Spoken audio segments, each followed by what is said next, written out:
On today's episode of Let's Talk FGO, it's here, the thrilling conclusion of Lostbelt 7, and also the thrilling beginning of Ordeal Call. Also, Valentine's pregame, because that's in like a week, and many other things. Hello, I am one of your hosts, Omega. With me as always is Lucky. As usual, we are a day late and a dollar short, but I couldn't figure out a better way to work that into my normal audio introduction. I am definitely a day late. But with that, this is where the ellipses appears over Bucky's head, because I just realized that I have closed our notes document and closing all my other notes documents. So I don't actually have the notes up at the moment. So give me 1 second. Everybody just play the static sound in your brain. That's me. That's me right now. But I hope everyone is enjoying Fate Grand Order, aka Following Your Hearts. And while we here at Studio Mega like to bring you the latest FGO-related news and memes, we will be talking about current and future events for both the JP and EN versions of the game, so anyone not wanting spoilers to try and prove your innocence. And so, here we are. Well, before we get onto the rest of our business for this humdinger of a show we've got for you, this barnstormer, I'm raising my internal energy levels. We're starting a little late. A little late. We have started later sometimes. We're weird. We're bad at this sometimes, chat. Anyway. Probably going to be the latest we ever record, though. We'll see. We were... Some of the Lostbelt 6 episodes were really long, and we were up super late. Anyway, this episode is brought to you by all of our lovely viewers and listeners, but especially our patrons. I will endeavor to remember to shout them out later. But that means, with introductions and early thanks out of the ways, it's time to fire up and check in with everybody's favorite Kohai. Mash. Senpai, 起きてください. Because hopefully I can say, wake the fuck up, Senpai, wake us up for pro tips. I have 2 for you, one of which is JP related, but it wouldn't fit in my notes formatting otherwise. We have the February exchange items, so you can exchange for the items this month being February, for rainbow yarn, pages, shells, proofs, and poison needles. So probably shells, but, you know, some of those are important too. Also, they actually pre-announced what their plans are for February's weekly class campaigns. So they're going to run down Archers, Lancers, and Alter Egos. I'm going to assume they're going to alternate that the other way, so it's not Archer to Lancer, but I don't know, because this is all new. Yeah. But yeah, they're doing that little, you know, this month upcoming thing. We'll squeak on by records for now and just take a brief pit stop at Not All the World's Evil, but damn close. Because of the expanded inventory for 22 million downloads, I have thrown 10 monthly tickets-ish at Talok. Continues to be nothing. I thought to write this only because several other people in our rolling thread talked about, you know, their good luck rolling Taloks with their monthly tickets. Alas. Alack. Lucky has not rolled. I am saving those tickets. Honestly, like, I think I have to kind of commit to putting in some more effort into FGO, especially working on my rank ups and interludes. Like I said, I wiped out my savings rolling Cuckoo, and while I do not regret it, I need to get that back in time for Tiamat and Draco, because I'll probably be happy with an MP1 Draco. I'm gonna need as many MP levels of Tiamat as I can get. You know, lock in, you change that mindset into a grind set, Jimbo. It's true. Well, and which, to be fair, if you haven't done them, the interludes and rank ups are a great strategic reserve of Saint Courts. You know, I really started thinking about this because, like I said, Lucky, he did finally finish LB7. He was working on it to the moment of recording, well, plus the Ordeal Call prologue. And there was a lot of times I'm using servants that I'm just all like, I only have 2 skills, or there's a gray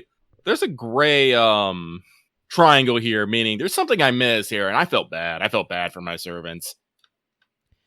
But that means we can move on to, did you finish your master missions? Not that at this point, because the recording got started so late, it really matters, because you've got like 30 minutes literally as of the time of recording them to finish these before the week resets. But I do want to bring these up because it does kind of give us a mind of what the FGO designers were thinking.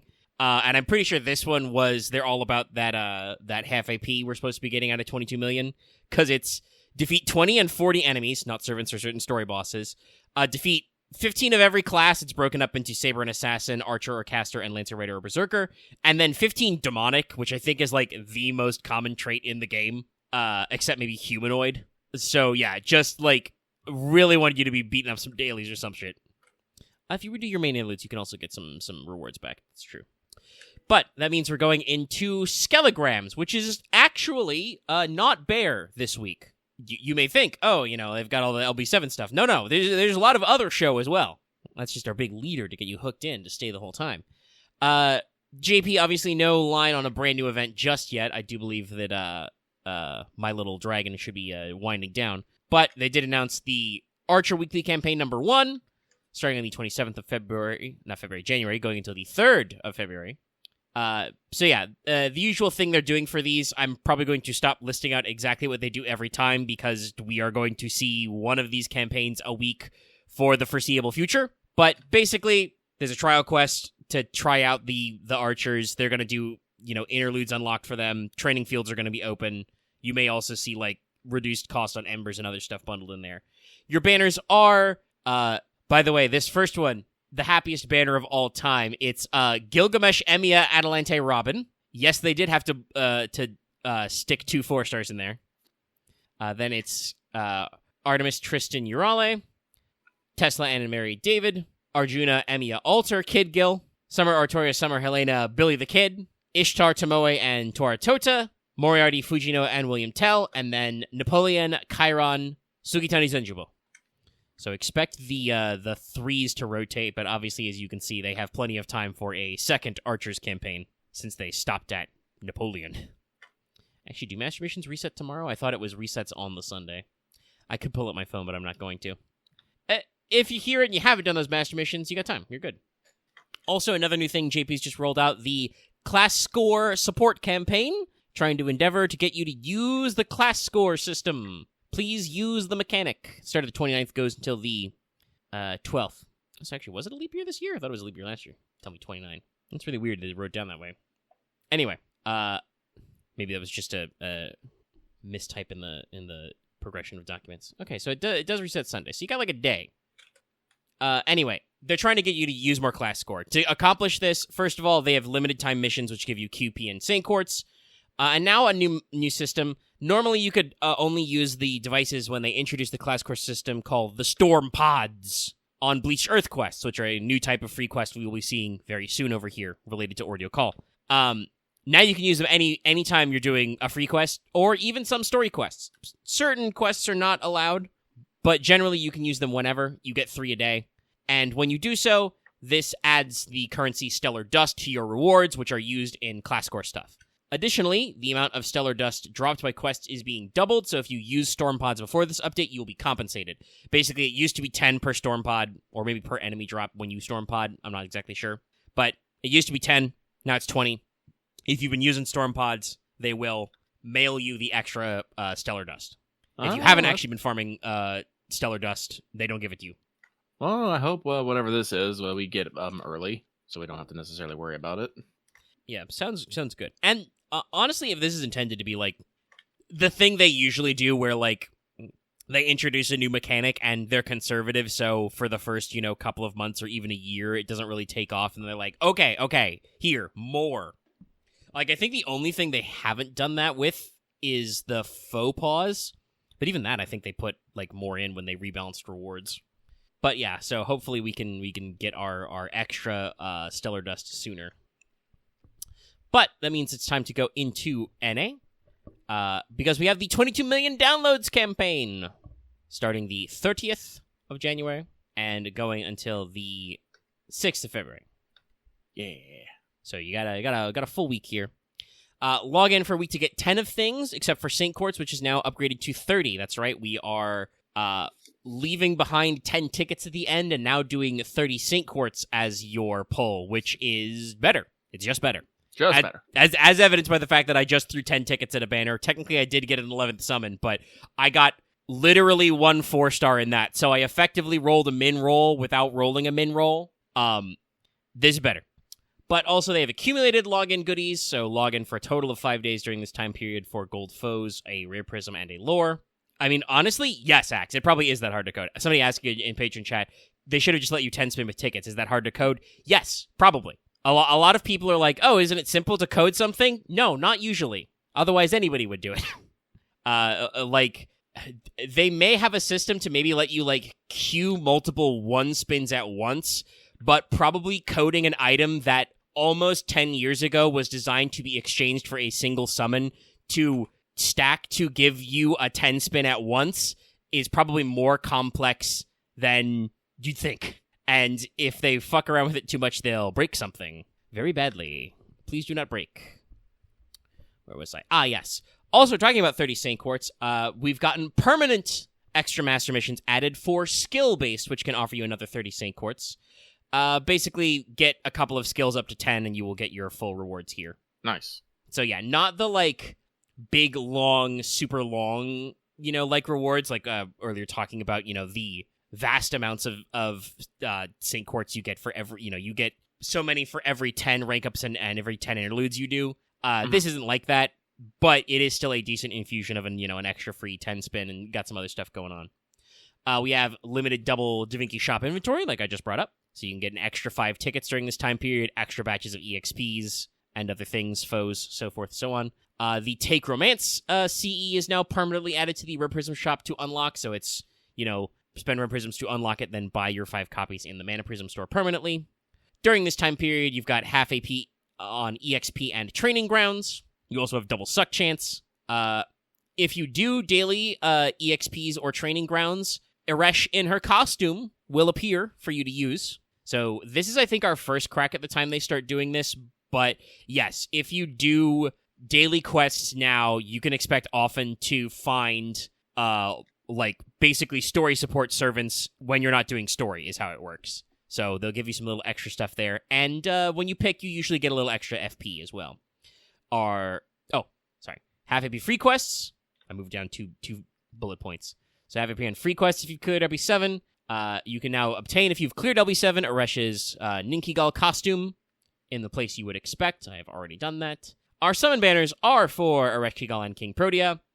And also, while it technically marked as a separate event, it happened the same day, and there's not really anything past it, but the Ordeal Call prologue is added. Now, this did kind of surprise some people, because as with all things in the English server, this is technically quote-unquote early, but a similar amount of time passed between the end of Lostbelt 7 and the Ordeal Call prologue. It's... basically, it was the same equivalent of, like, when we finished Salem and then they did the Lostbelt prologue, with probably a little less, like, terrifying existential crisis of them remodeling the webpage and stuff. But yeah, no, this was pretty fast in JP. A lot of people, I think, are mistaking this for the one of several pre-release campaigns where they actually start rolling out those aforementioned Bleached Earth free quests and stuff. Yeah, no, our map hasn't changed yet. Yeah, the game will eventually, like, give you more in the lead up to the first Ordeal Call story, but this is now just the setup, which kind of explains everything and ends in a PV. Pretty normal stuff. We will be talking about that later. But yeah, it, like, technically there's a very small time skip in-game, but thematically the prologue of Ordeal Call happens basically right after LB7 ends, so it flows together very, very well. Speaking of Ordeal Call, hey, by the way, in JP, literally only got to tag this, didn't get scooped because we delayed the show a day, but Ordeal Call 2 support campaign, clear support campaign, starting on the 1st, going to the 28th. So they've updated their recommended support feature and their hints through Ordeal Call 2. If you use recommended support in Ordeal Call 2, you get double FP. Ordeal Call 2 related servants, who are, Avengers, get double EXP, half AP rank ups, and their interludes are also half AP and temporarily unlocked. So basically all the stuff you've seen before with Road to 7 and the Lostbelt clear campaigns, just now for Ordeal Calls, to try to make sure everybody's caught up on story. There are some limited time master missions related to clearing Ordeal Call 2, which give you some Saint Quartz, some foes, some EXPs, and a crystallized lore. Again, very similar to all the stuff you guys have seen lately with Road to 7 for Lostbelt in English. So it looks like there aren't 7 of them, so we can't do a big dramatic countdown, but we are refreshifying, everybody's interest to go through the Ordeal Calls. As also we expect from these, we got 2 rank ups for Avengers, kind of interesting. So, Tyra no Kagekyo's Evade, her 3rd skill, is now a 20 to 30% quick battery for 3 turns, quick buff. and also generates 5 to 15 stars. Yay. Probably not needed, but I'm sure will make the damage more consistent. The big winner, though, here is arguably Salieri, whose NP has had what I would call an overhaul. Obviously, it's got the damage increase you would expect, which, considering the way, like, Salieri is, like, a story-locked 3-star, but because he's, like, the only 3-star Avenger, and I think one of the only 3-star extra classes in the game, he's ludicrously easy to roll on GSSRs and stuff. Yeah. So, relatively easy NP5. They've given him the usual NP5, NP damage modifier. The demerit, gone. No longer does he give your whole crew reduced star generation. Instead, he now generates 10 stars flat. Just gives you 10 stars every time he uses NP. The overcharge effect for the arts resistance down has been buffed. It started at, it went from 10 to 30%, I should say. Now it's like 20 to 40%, so much better for 3 turns. And also, based on overcharge, he now does bonus damage to the star attribute. This is the rarest attribute in the game, but that is pretty good niche protection for an extra class who's going to have high attack and, open-ended class advantage, usually. The banner is the Count of Monte Cristo, Cagliostro, and Salieri. So if you're wondering when those reruns were hitting, here they are. Also, OC3 and Summer, so both of them together, have been added to main interlude.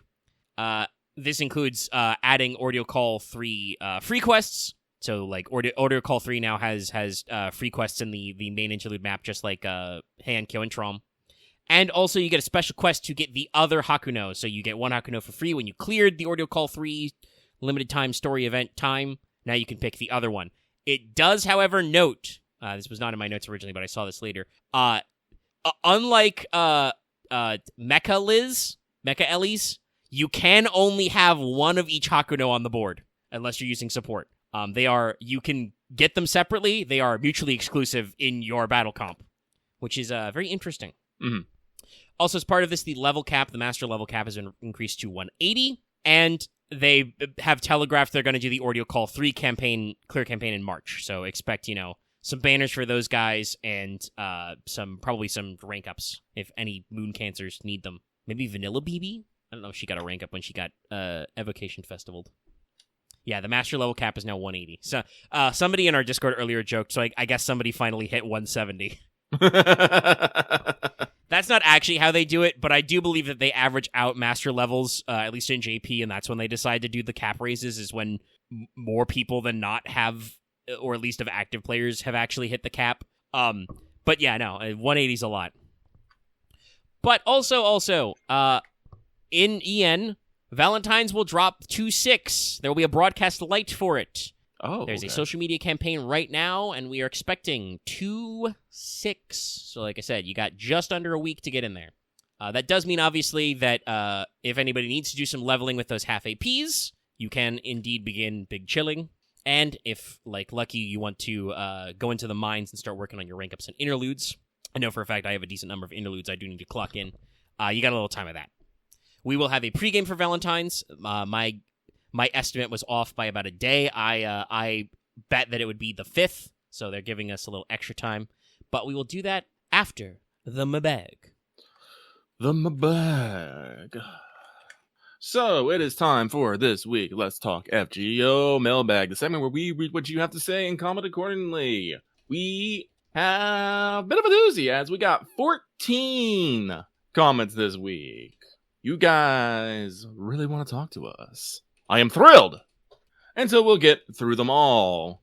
Starting at the top. This one comes from Monster Girl Aficionado, who says, Dear Lucky and Omega, no question this week. Just sending good vibes. Wah, wah, wah, wah, wah, wah, wah. And wishing you well. Keep up the great work. It's so weird. I am so conditioned just to give people wah, wah, wahs for good vibes now. I was just thinking about that. It's so silly. Listen, it's.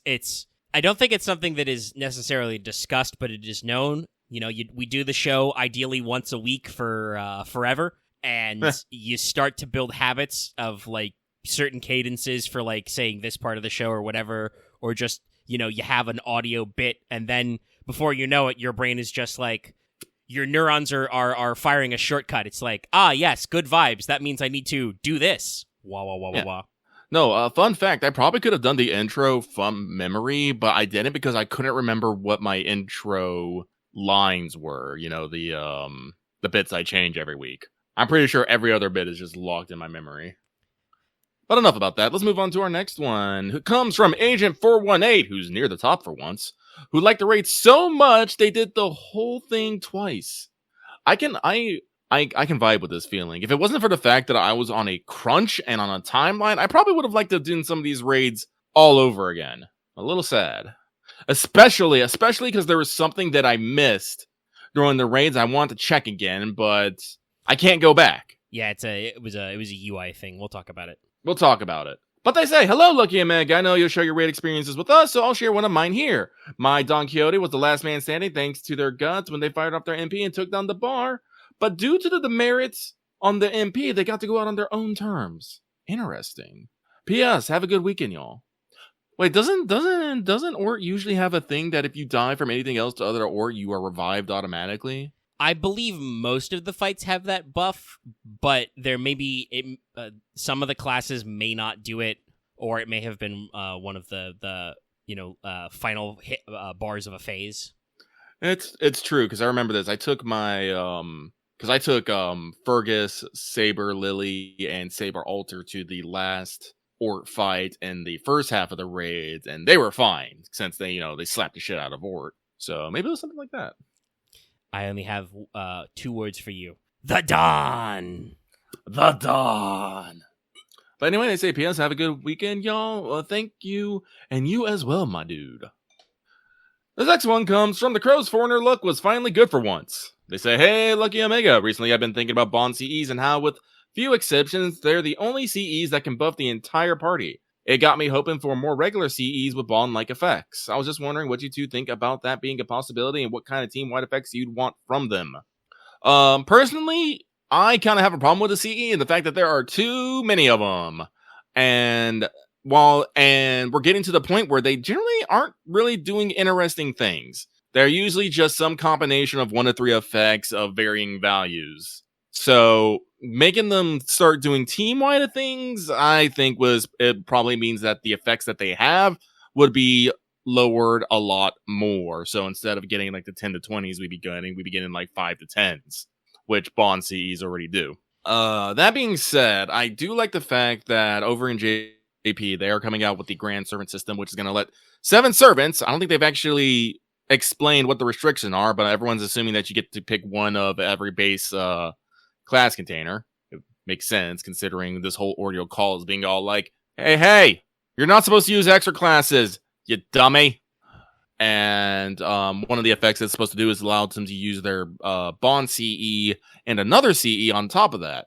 I have been wanting something that lets your servants take their Bond CEs regardless. So I think this is fairly close to what I want, if not quite. Like I said, I only get to pick 7. How dare? I have actually, this number was written down. They told me.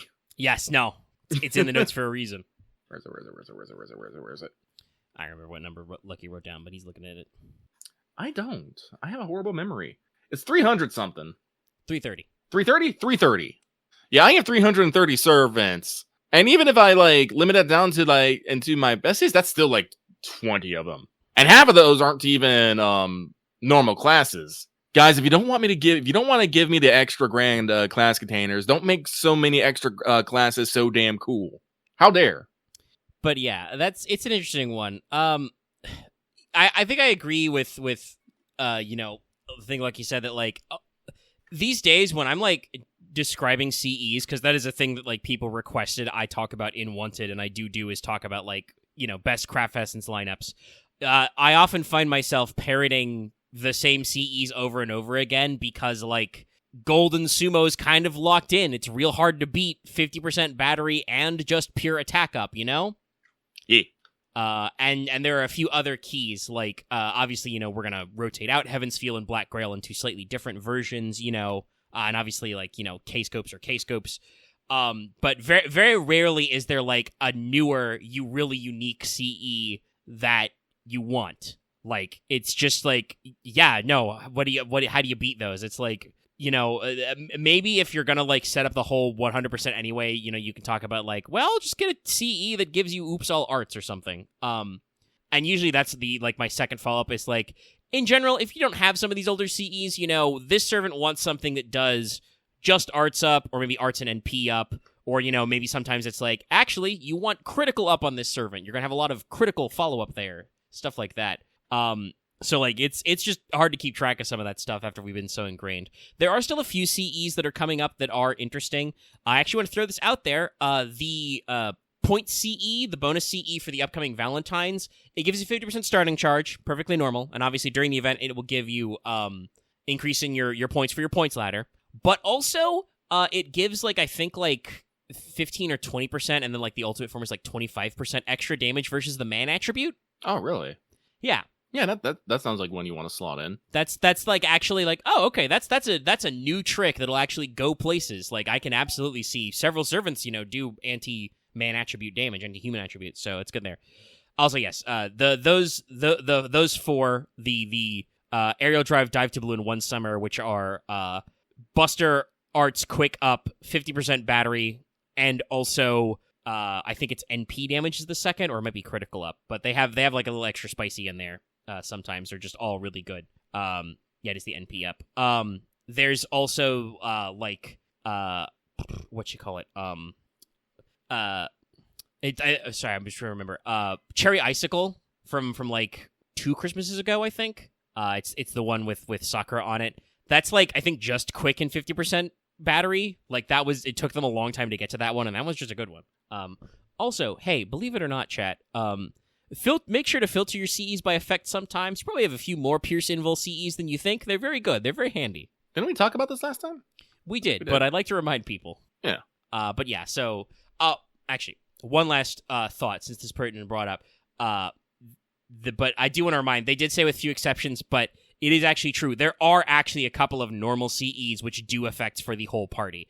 The number one that I use all the time is Ideal Holy King. Yep, just gives 2k plus to the whole party. Party. Everybody gets max HP up, and it's just good to slot in your backline. There are a couple others like that which can have some broad effects, but it is true they are very rare. It's funny because I actually use my Tomacat, who does the exact same thing. Herb on CE. Oxymon King is also very popular because it did that thing with get everybody the Buster up for a few turns when they enter the battlefield. Buster up. God, I remember, speaking of brand new CEs before we leave, I don't remember when exactly Demonic Bodhisattva came out, but that was another one that was a big oh, shit, we're doing something new, because that gives you +1 or 2 overcharge and 50% battery. Actually, 60% battery. Oh, yeah, 60% with MLB, yeah. It's a little weird, but yes, it does 60%. But yeah, so, it's, occasionally they wow us with a new CE, but a lot of the time, Lucky is correct that new CEs are just kind of recombinations of old effects. Alrighty, then let us move it on. So, this next one comes from The Return of Merkava, Maine. They say, going through LB7, I really loved how Kamazatz was written, so my question is this, are you pro-bat or anti-bat? We're gonna put a pause on this one, because I didn't write a bunch of notes, but there is stuff to talk about said bat, and I don't want to necessarily spoil it right now. But if you are interested in our thoughts on that, stay tuned and you will find out. But with that, we're going to move on. This next one comes from every boss in this Lostbelt is a Genji. Man, I wonder what your strat was. Yeah, speaking of how I don't know if Tyra needed a buff. Hey, Lucky Omega, no question or anything, just wanting to thank the heavens that I went all in on Tyra and sending good vibes. Wah. Your way while wishing you well. Excuse me. Well, thank you very much. I'm glad to see that Tyra has worked out so well for you. It is always good when your investment pays off. Oh, let's see here. So, moving on. The next one is the Tyrant King, who must now pay even more waifu tax than he thought for his cardboard crack. The waifu tax is real, man. But they say, question, hey guys, have you ever rage quit or been hanging after a finale of an anime and refused to have anything to do with the series? For example, the Magical Warfare anime. Anyways, that's it for me. Sending good vibes your way. Wah. And hope you have a great evening. I am sure there has been animes or other such things that I have watched. I'll be like, no, this is dumb. This is fucking dumb. why would anyone watch this? Here are 500 reasons why this is fucking dumb. But here's the thing. If I think they're dumb, I'm gonna block them from my memory because I do not want to waste my fucking limited memory stores on it. So unfortunately, no, I cannot think of it, and I'm gonna be real. I'm not gonna think of it because then I'm gonna get mad again. This is one advantage to being such a fucking slowpoke when it comes to anime is usually if an anime has a really bad ending where a lot of people get mad and don't want to watch it, by the time I actually get around to watching an anime, that's already happened, so I just don't. Endings are tough, though. So, with that, we're gonna keep on going. Next one comes from AI-generated Dave. Please make sure that you only have 5 fingers. But they say, a couple of weeks ago, when I asked about not killing Munier off, you guys joked about the FGO crew having to draw another character, which reminded me of Sylvia and Dustin from the prologue. According to the wiki, Dustin may or may not be alive. For me, I've always wanted to see more of the Chaldea staff. They could have filled a similar role the Nemo team ended up filling. Just always felt like a missed opportunity to explore the more human aspect of events. Like, I would have really loved to see their thoughts on the Bleach Earths or had them tag along on a random mission or something. I guess at the end of the day, you can't roll for them, so the FGO crew didn't want to invest too much time in them, but it still makes me sad. P.S. Despite her not being real, Mabel McIntosh has always been one of my favorite designs in the game. Mabel McIntosh. That was the person Kiara appeared to be in Seraph. Ah, okay. Also, technically, she was real. She was a real person, but Kiara ate her. No.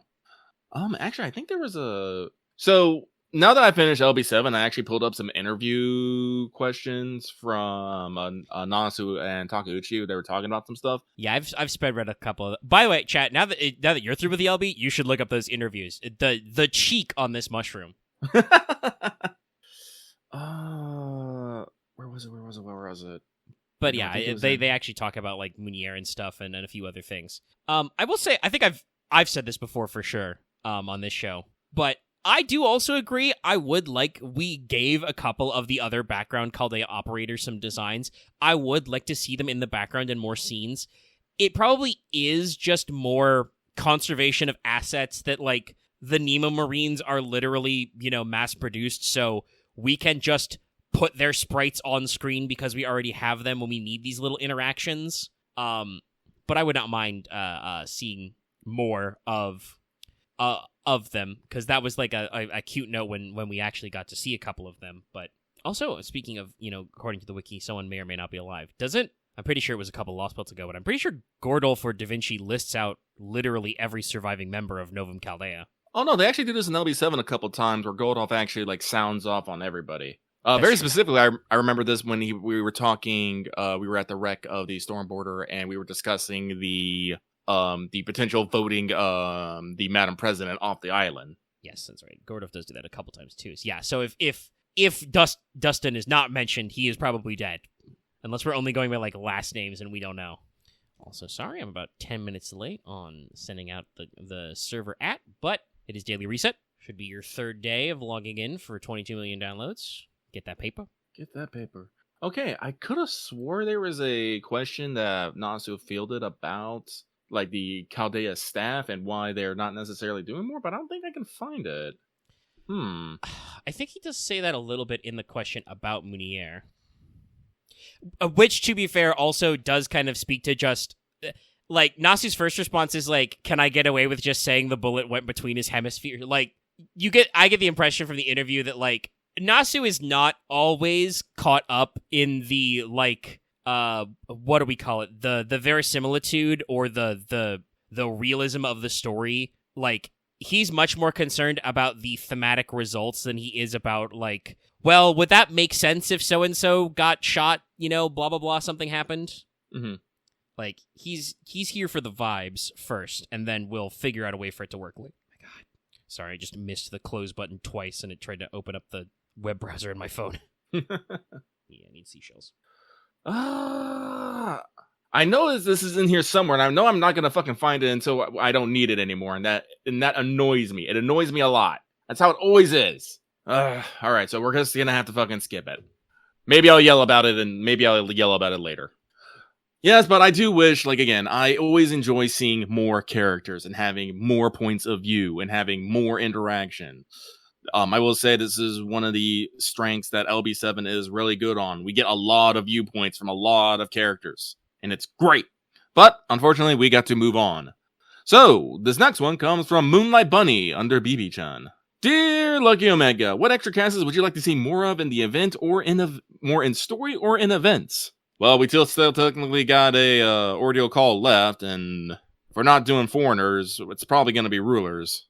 So we're probably going to get a bunch more rulers. I was actually thinking about this earlier. We're probably not going to get a foreigner event because, from what I understand of the ordeal calls, we are supposed to do them to understand their purpose. I don't think we're supposed to understand foreigners' purpose. That's what makes them foreigners. Yeah, there is kind of a circumstance of well, they are kind of inexplicable.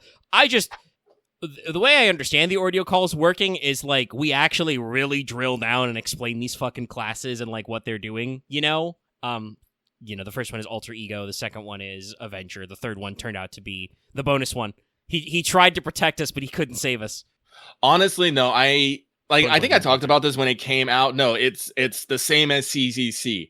They slip it in, think you're going to be doing something nice and cool, and no, it's actually a dead serious fucking event. Yeah, the way foreigners work is technically we've gotten multiple events to try and explain them and set them up. Obviously, Salem was that whole story was leading up to Rum making the first foreigner servant we ever ran into, right? Yeah. Creating Abby as a servant to summon. And then there was, God, I've forgotten the actual name of the Sieve Imaginary Numbers event. Imaginary Scramble?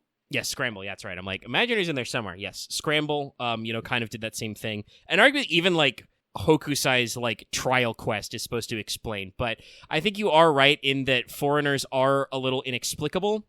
So resolving, despite the fact that makes the most obvious sense for hey, you're summoning these weird servants that don't line up with our proper human history. They would make the most sense.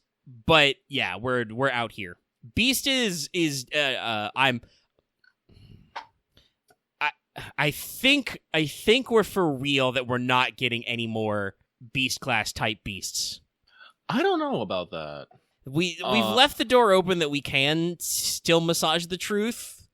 No, we'll get into it, and I'll definitely bring it up. This goes back into our back conversation I was gonna low, and also things that Nasu and Takuchi have said during these interviews. But one of the things I can say specifically here is that during said interviews, Nasu said that Draco is going to be the only beast from proper human history that can actually achieve some sort of neutral balance. He goes on to say in a later interview, next year's interview specifically, that Space Arrest Girl doesn't count because she's not from proper human history. She's from the Servant verse, therefore what he said is still true.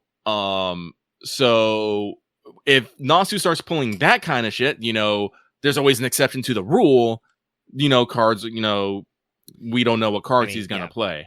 Leaves in Lostbelt characters or even alternate fate timelines that don't technically make sense. So the thing about beast classes, we don't necessarily need a beast ordeal call because ultimately we understand what beasts are and their purposes is.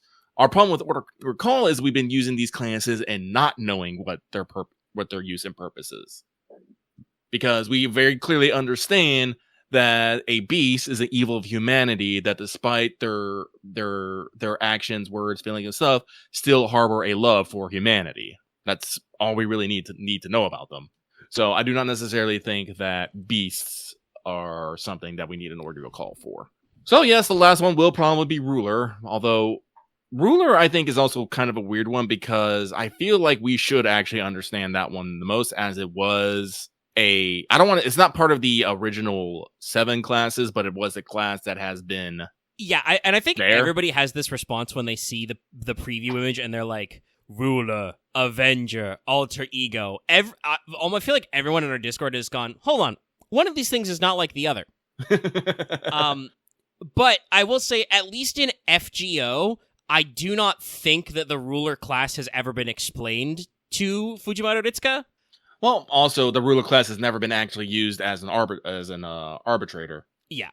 The purpose the Ruler class is supposed to serve, as pitched in Apocrypha, a while ago, is that they are supposed to be summoned when the Holy Grail War needs a third-party adjudicator, basically. They are a servant who is not supposed to have any desire for the Holy Grail, no wish for the Holy Grail, because that means they won't try and screw everybody over and take the wish for themselves. And otherwise is supposed to be, generally.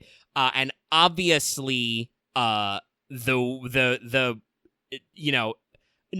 and his friend writers like to make narrow rules and then break them anyway. Rulers were originally supposed to only be saints. Like, that's why they were supposed to be so pure and immovable. I think that actually, like, they did a good expansion of the rules in that a lot of our other rulers ended up being, like, a lot of good qualifiers were kings and emperors. Like, rulers who were supposed to be truly, like, neutral and balanced for their people. Yeah. Karl the Gross, Karl the Great, Qin Shi Huang, arguably. Even actually, like, this is another debate that we'll probably circle back to, but this was something that was going on in our Discord today. Tezcatlipoca, as a god, Tezcatlipoca is supposed to be in charge of, like, represent, like, kingship and the priestly class. So he's actually, like, a god of the act of rulership. And I said this in our Discord. Oh, sorry. Well, yeah, you're probably going to say the same thing. Tezcatlipoca in the LB7 story is actually the most neutral man I have ever met. Yeah, I was gonna say that. He is truly the most unbiased guy I know. Like, the other thing is that his other default class is Berserker. And I think, though he never does it in the LB7 story, I think the idea is that similar to when Tlaloc switches divinities, she switches classes. I think that that's supposed to be the same thing that, like, Tezcatlipoca does. He can be a Berserker if he feels like it. Well, I'm pretty sure that's black Tez, because, you got to remember, Tez is actually 4 Tez. Yeah. Tez's, so... Though, at least as Tezcatlipoca, he will never be white Tez, because that would be Quetzalcoatl. I wonder if he'd be sick if he did that one. Probably. Every time David brought up, hey, I'm gonna go get Quetz, Tez was just like, no! Please, she's gonna hit me with a giant stone club. Stop that. But yeah, no, I think we can say it now because it doesn't actually organically come up in the Lostbelt. But if you've cleared the Lostbelt and if you have summoned a Tez, you'd know. Nasu says this in the interview. He, Tezcatlipoca as a summonable Chaldean servant is only assassin, just because basically he is filling in the slot for Gramps. It is super weird that first Hassan shows up in the Lostbelt, teaches Benny Emma some sweet moves, and then forces Tez to be the fucking Grand Servant and then pieces out, not saying a word to anybody. We don't really know exactly what the rules are to be Grand Assassin, but Tezcatlipoca apparently qualifies, and he is one of the only servants who does, and because he has created for himself this, like, summonable vessel, he can qualify as a Grand, so... Our version is him subbing in as Grand Assassin because Gramps literally can't do that anymore. I still feel like that the rule is it has something to do with being able to kill a lot or being a lot involved with death. Yes, something about either killing unkillable things or just possibly just being immune to death itself. Tezcatlipoca is an underworld ruler, so he's come back. Stuff like that. There's some very interesting things there, but yeah, so like the ruler class should have clearly defined boundaries, but like I said earlier, I don't actually think anybody stopped to explain that one to Fujimaru or Chaldea. We just kind of like ran into Jean and Jolter in our first real singularity and just went, okay, sure. Works for me.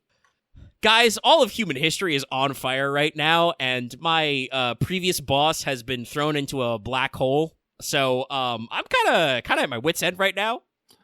I'm doing what they like to call a pro gamer move.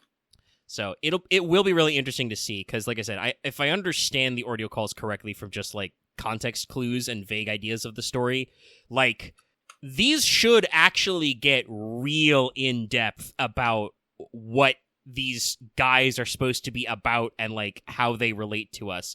And even though Avenger is like the oldest extra class, Avenger is very clearly a class that's not supposed to exist. Like, our original Avenger is Angra Mainyu, and it's like, very obviously that is not an intended feature. Yeah, but unfortunately, that's one of those things that once something exists, it can no longer not exist. Yeah. It's a very slippery slope. Because once one exists, there's nothing to say that more cannot exist. Well, and Precedent hasn't been made.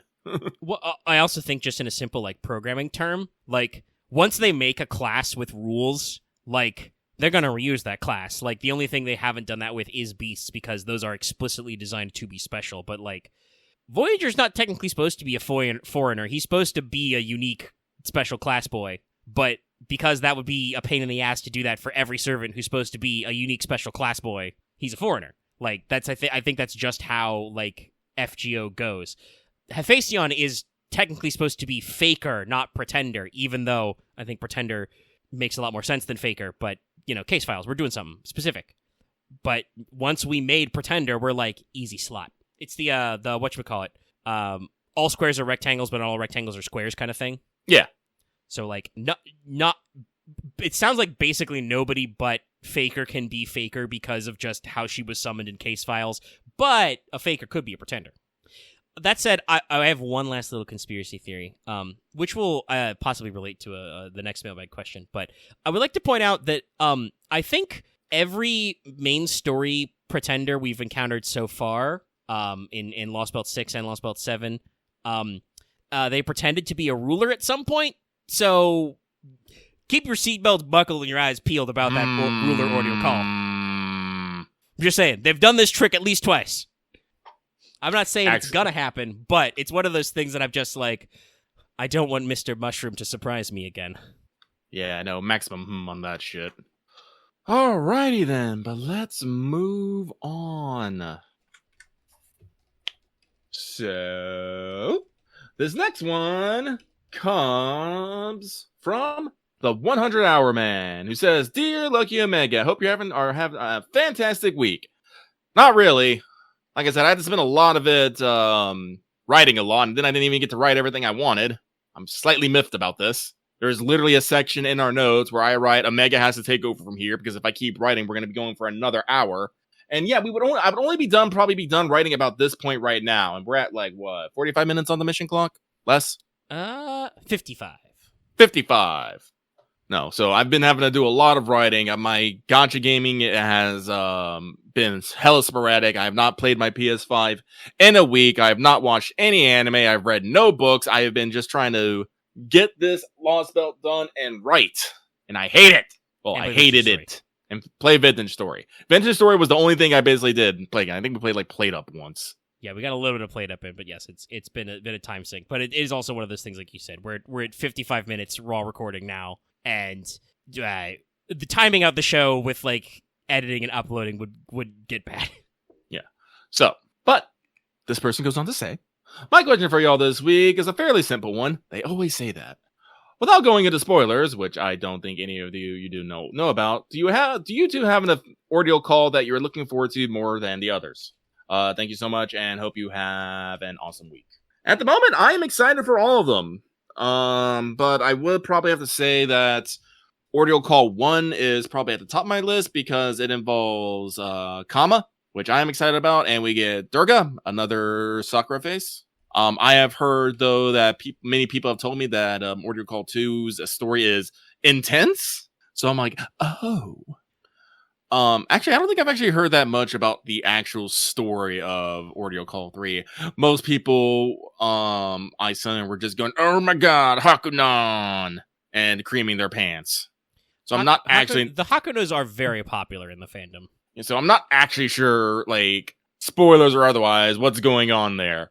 I am excited for another BB and getting a Kazura drop. That's exciting to me, but that's a problem for my wallet, not so much for the story.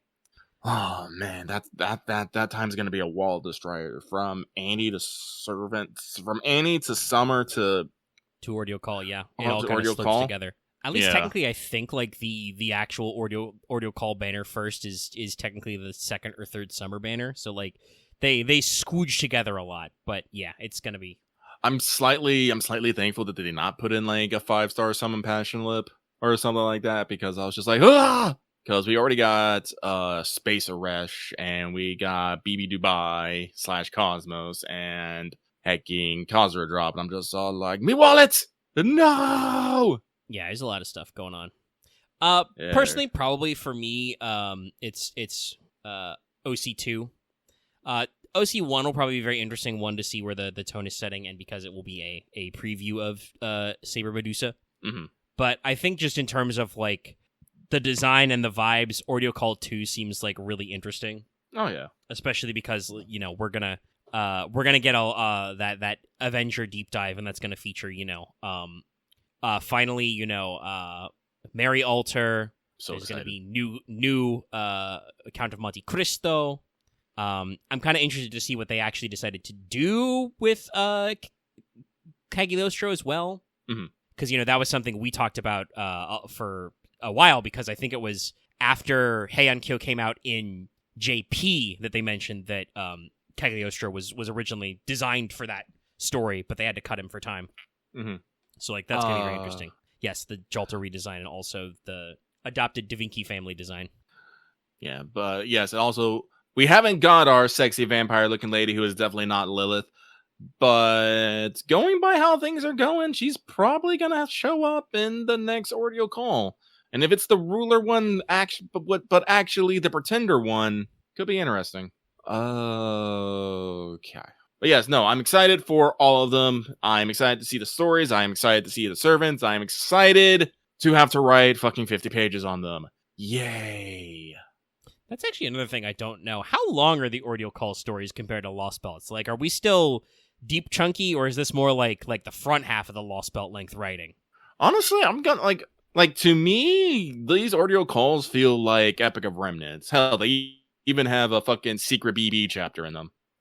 Oh, I know that like it's not quite the same because we haven't done the Temple of Time Solomon for part 2 yet, but the way that like the prologue story ends and then flows into the PV, I'm like, this is absolutely how Epic of Remnant felt. Excuse me, we totally did Temple of Time Solomon too. We the end of LB7 was that. I mean, they phrase it like that, but what I mean is like the story content of Temple of Time, right? Like the mechanics are very similar, and they do call it out. And maybe that was intentional by Nasu. I know he talked about like they rewrote LB7. Oh no, I think it is because basically, like in LB7, we basically go on our underground pilgrimage. We get to the bottom. We fight a beast. We overcome it. And then we go into the fucking bonus round of having to deal with ORT and its whole other thing.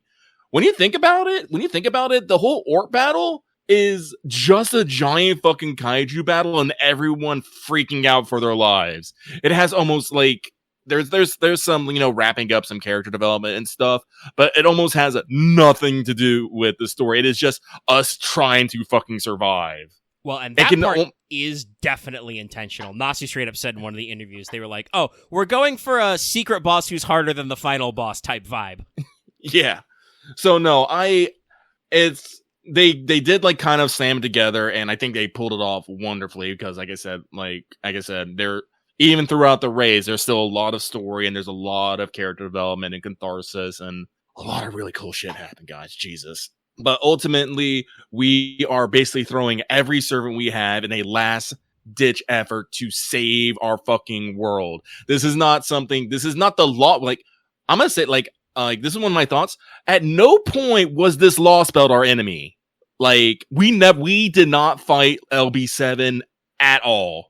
We just went down to Mentis, fought Camazons, and then we ran into ORT, and ORT is going to destroy literally everything, the entire fucking planet.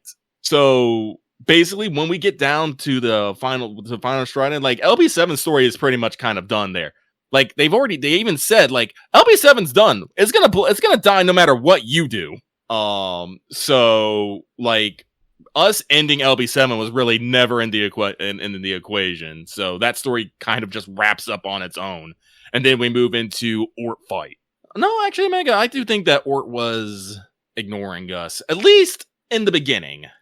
I mean, ORT was technically probably not focused on the shadow border, though, because ORT is the tree, and the tree seeds were trying to kill us, it's kind of all the same critter. I think that ORT was basically just using auto-defense systems. I mean, definitely for the first raid, we'll talk about that later, that was definitely, like, Ort was like felt like on autopilot. Sorry. But like when you get to the second phase, some of those are actually like proactive defenses. They're not focused, but Ort is doing stuff to like just move all these annoying things out of its way. Well, yeah, that's what I'm saying. It's like it's moving the obstacles out of its way, but I don't think it never thought of anything as a particular threat. Like, even like it always moved forward, and like it always kept moving forward. It did not say, at no point did it stop and go, I need to kill this one thing in particular. It was always hyper focused on its goal of getting the thing back. And if whatever was in the way was just too annoying, he would just go around. Well, then this is a gameplay and story thing. That I don't think is strictly true. Like I said, I don't know if I would say Ort was ignoring us, because I don't think Ort was ignoring the servants we're throwing up in front of him, because presumably those guys are like actually attempting to slow down and whittle down Ort. And some of its attacks and skills, I think, are supposed to be more proactive. But you are right, I think that like Ort doesn't really feel the need to like go around most things, or just like, oh, there's a guy who's like blowing up my arm. Get out of here. Yeah, shoo. It's like swatting flies. You don't ignore if a fly like lands on your arm necessarily. You know, if you still go, get off, go away. Like, you acknowledge its existence even if it is so far below you. Yeah, but you do not necessarily treat it as a threat. And I guess that's how I should amend this. Ort wasn't ignoring us. He basically acknowledged our sentence, but he never saw us as a threat. I do think there is they don't say it in story, but I do think there is a point where he does acknowledge us as a threat, and I think it's actually really cool. We will get into that. That's another thing here. Yeah. No, I mean, they're so dense because there's like so many raid phases and so many pips. Mm-hmm. But like there are a couple of times genuinely resistance is given to Ort, and Ort is like, hey, cut that out. But where were we? Oh, we were still talking about Ordeal Call and stuff. No, I have a lot of thoughts on LB7, and like I said, I've supplemented my information with interviews from Nasu and maybe some of his design notes. This mad mushroom man. But we move on. This next one comes from Soul of the Light Mode Discord, who says, "Dear Omega Lotl and a Lucky Source Rex, I am very terrible indeed. Update on getting so many SSRs and 10 tickets from 2 weeks back. I don't remember this. How dare. The Cosmic Spells balanced, and I got neither Cuckoo nor Tez. Womp womp. I still have a Koyon Meteor, so no tears. Guys, I dropped rocks on so many things this Lostbelt. It was poetic. Anyway, question. With Ordeal Call Prologue dropping early, I wonder, what extra classes have you betrayed humanity for? Good vibes. Ah wah wah wah wah. Wah wah wah wah wah wah wah. So, what extra classes have you betrayed humanity for? Well, unfortunately, I don't think it's necessarily extra classes that I have betrayed humanity for. I think there is servants and extra classes I have betrayed humanity for. Ask me again in late March. Yeah, no, it's not like it's very rarely does Lucky to actually think about servants in their class container. It's usually about the servants themselves and their personality. It's personality and looks, kit, then class, I guess I would say. Like, I'm really grateful that Summer Ibuki was a berserker and can do arts looping, but even if she wasn't, I would have gone mad hog on her anyways. I mean, excuse me, I can get a giant snake dragon Onesan who's all summer. Sign me the fuck up. Let's see.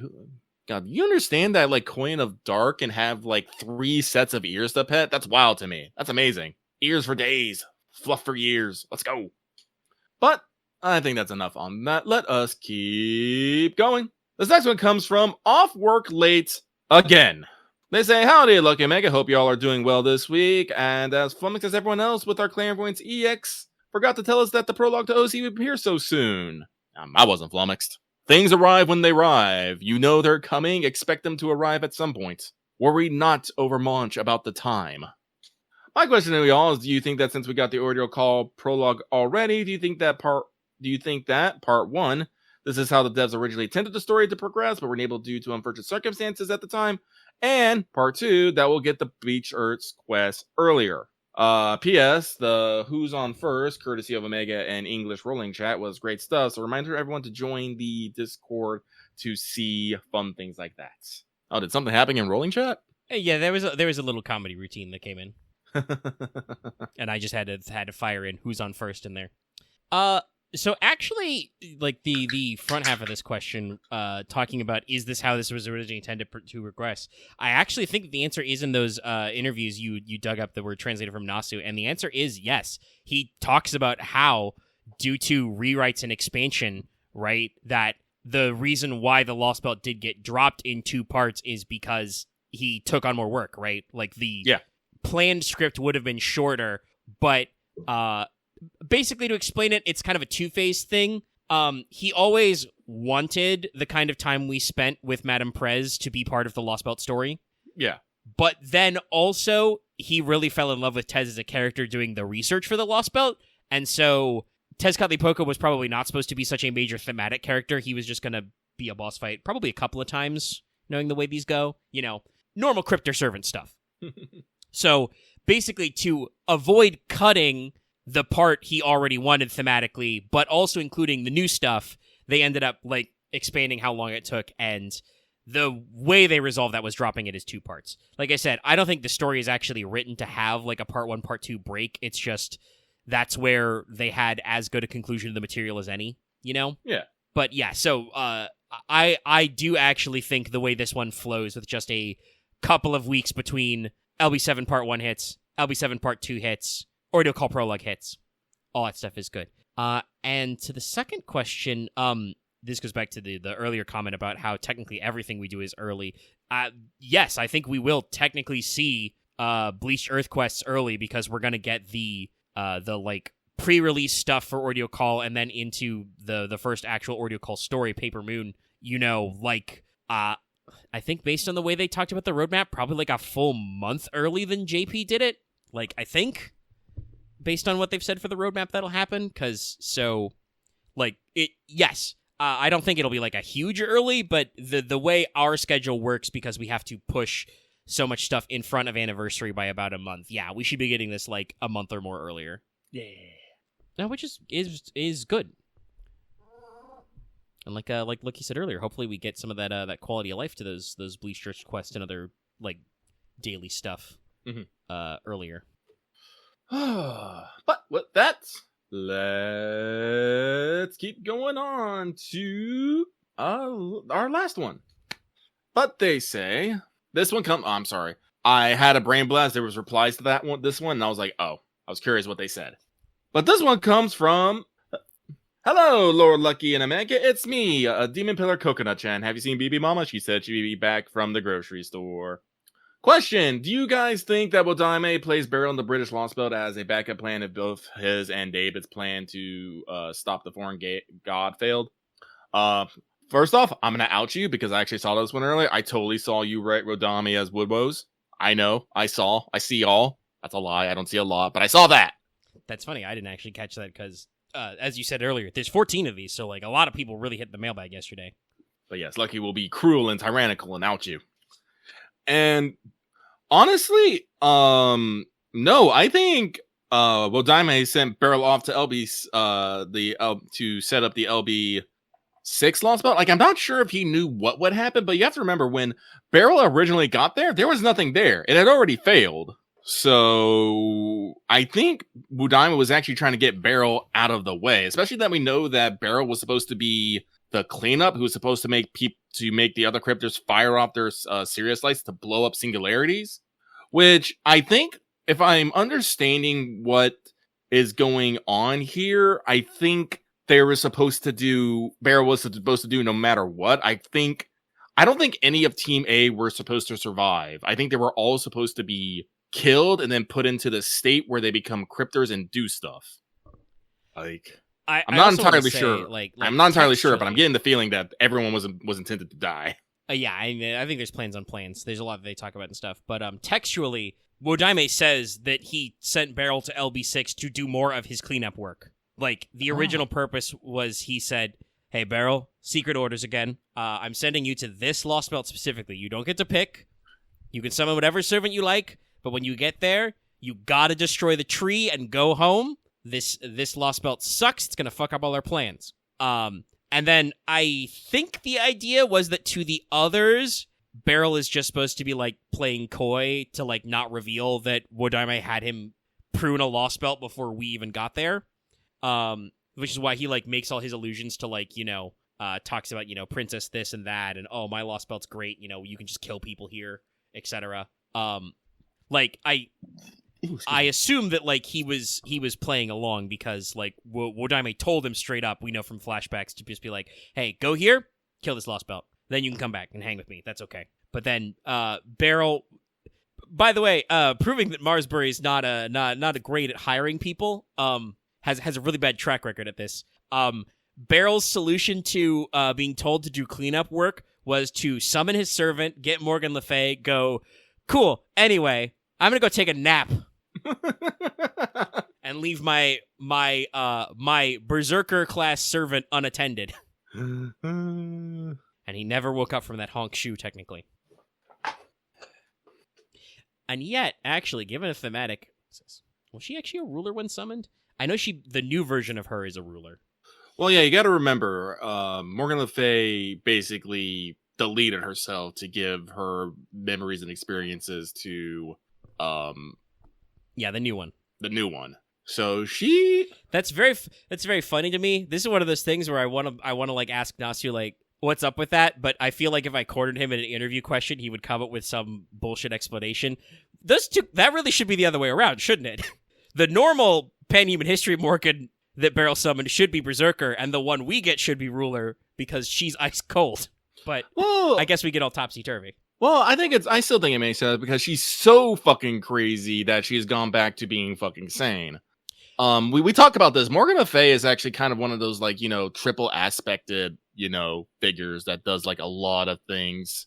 So kind of does, in her own weird way, bring a weird sort of balance to, the Arthurian mythos and other such things. So I can see her being a ruler, but it is still kind of, I think, fun of, like, a weird fucking edge case. I also wouldn't be surprised if, much like our discussion about Tezcatlipoca earlier, that, yeah, somebody in chat just said it, that proper human history Morgan probably can technically switch what class she is based on what face she is, because, she's three people.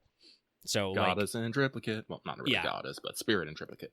Yeah, it's another one where, like, Nasu really, really went into the weeds for that one. Like I said, I've commented before. Nasu's solution to the Arthuriana going, like, yeah, Arthur actually had a lot of sisters, was for Nasu to go, no, one sister. Does that make any sense with two different versions? Yes, I fix. Also, I explain the Fairy of the Lake, and also I explain Nimue. Like, personally, I think some wasted potential there. Like, I absolutely would have taken Nimue and Vivienne as separate characters. But if that is how Nasu wants to square that circle, more power to him.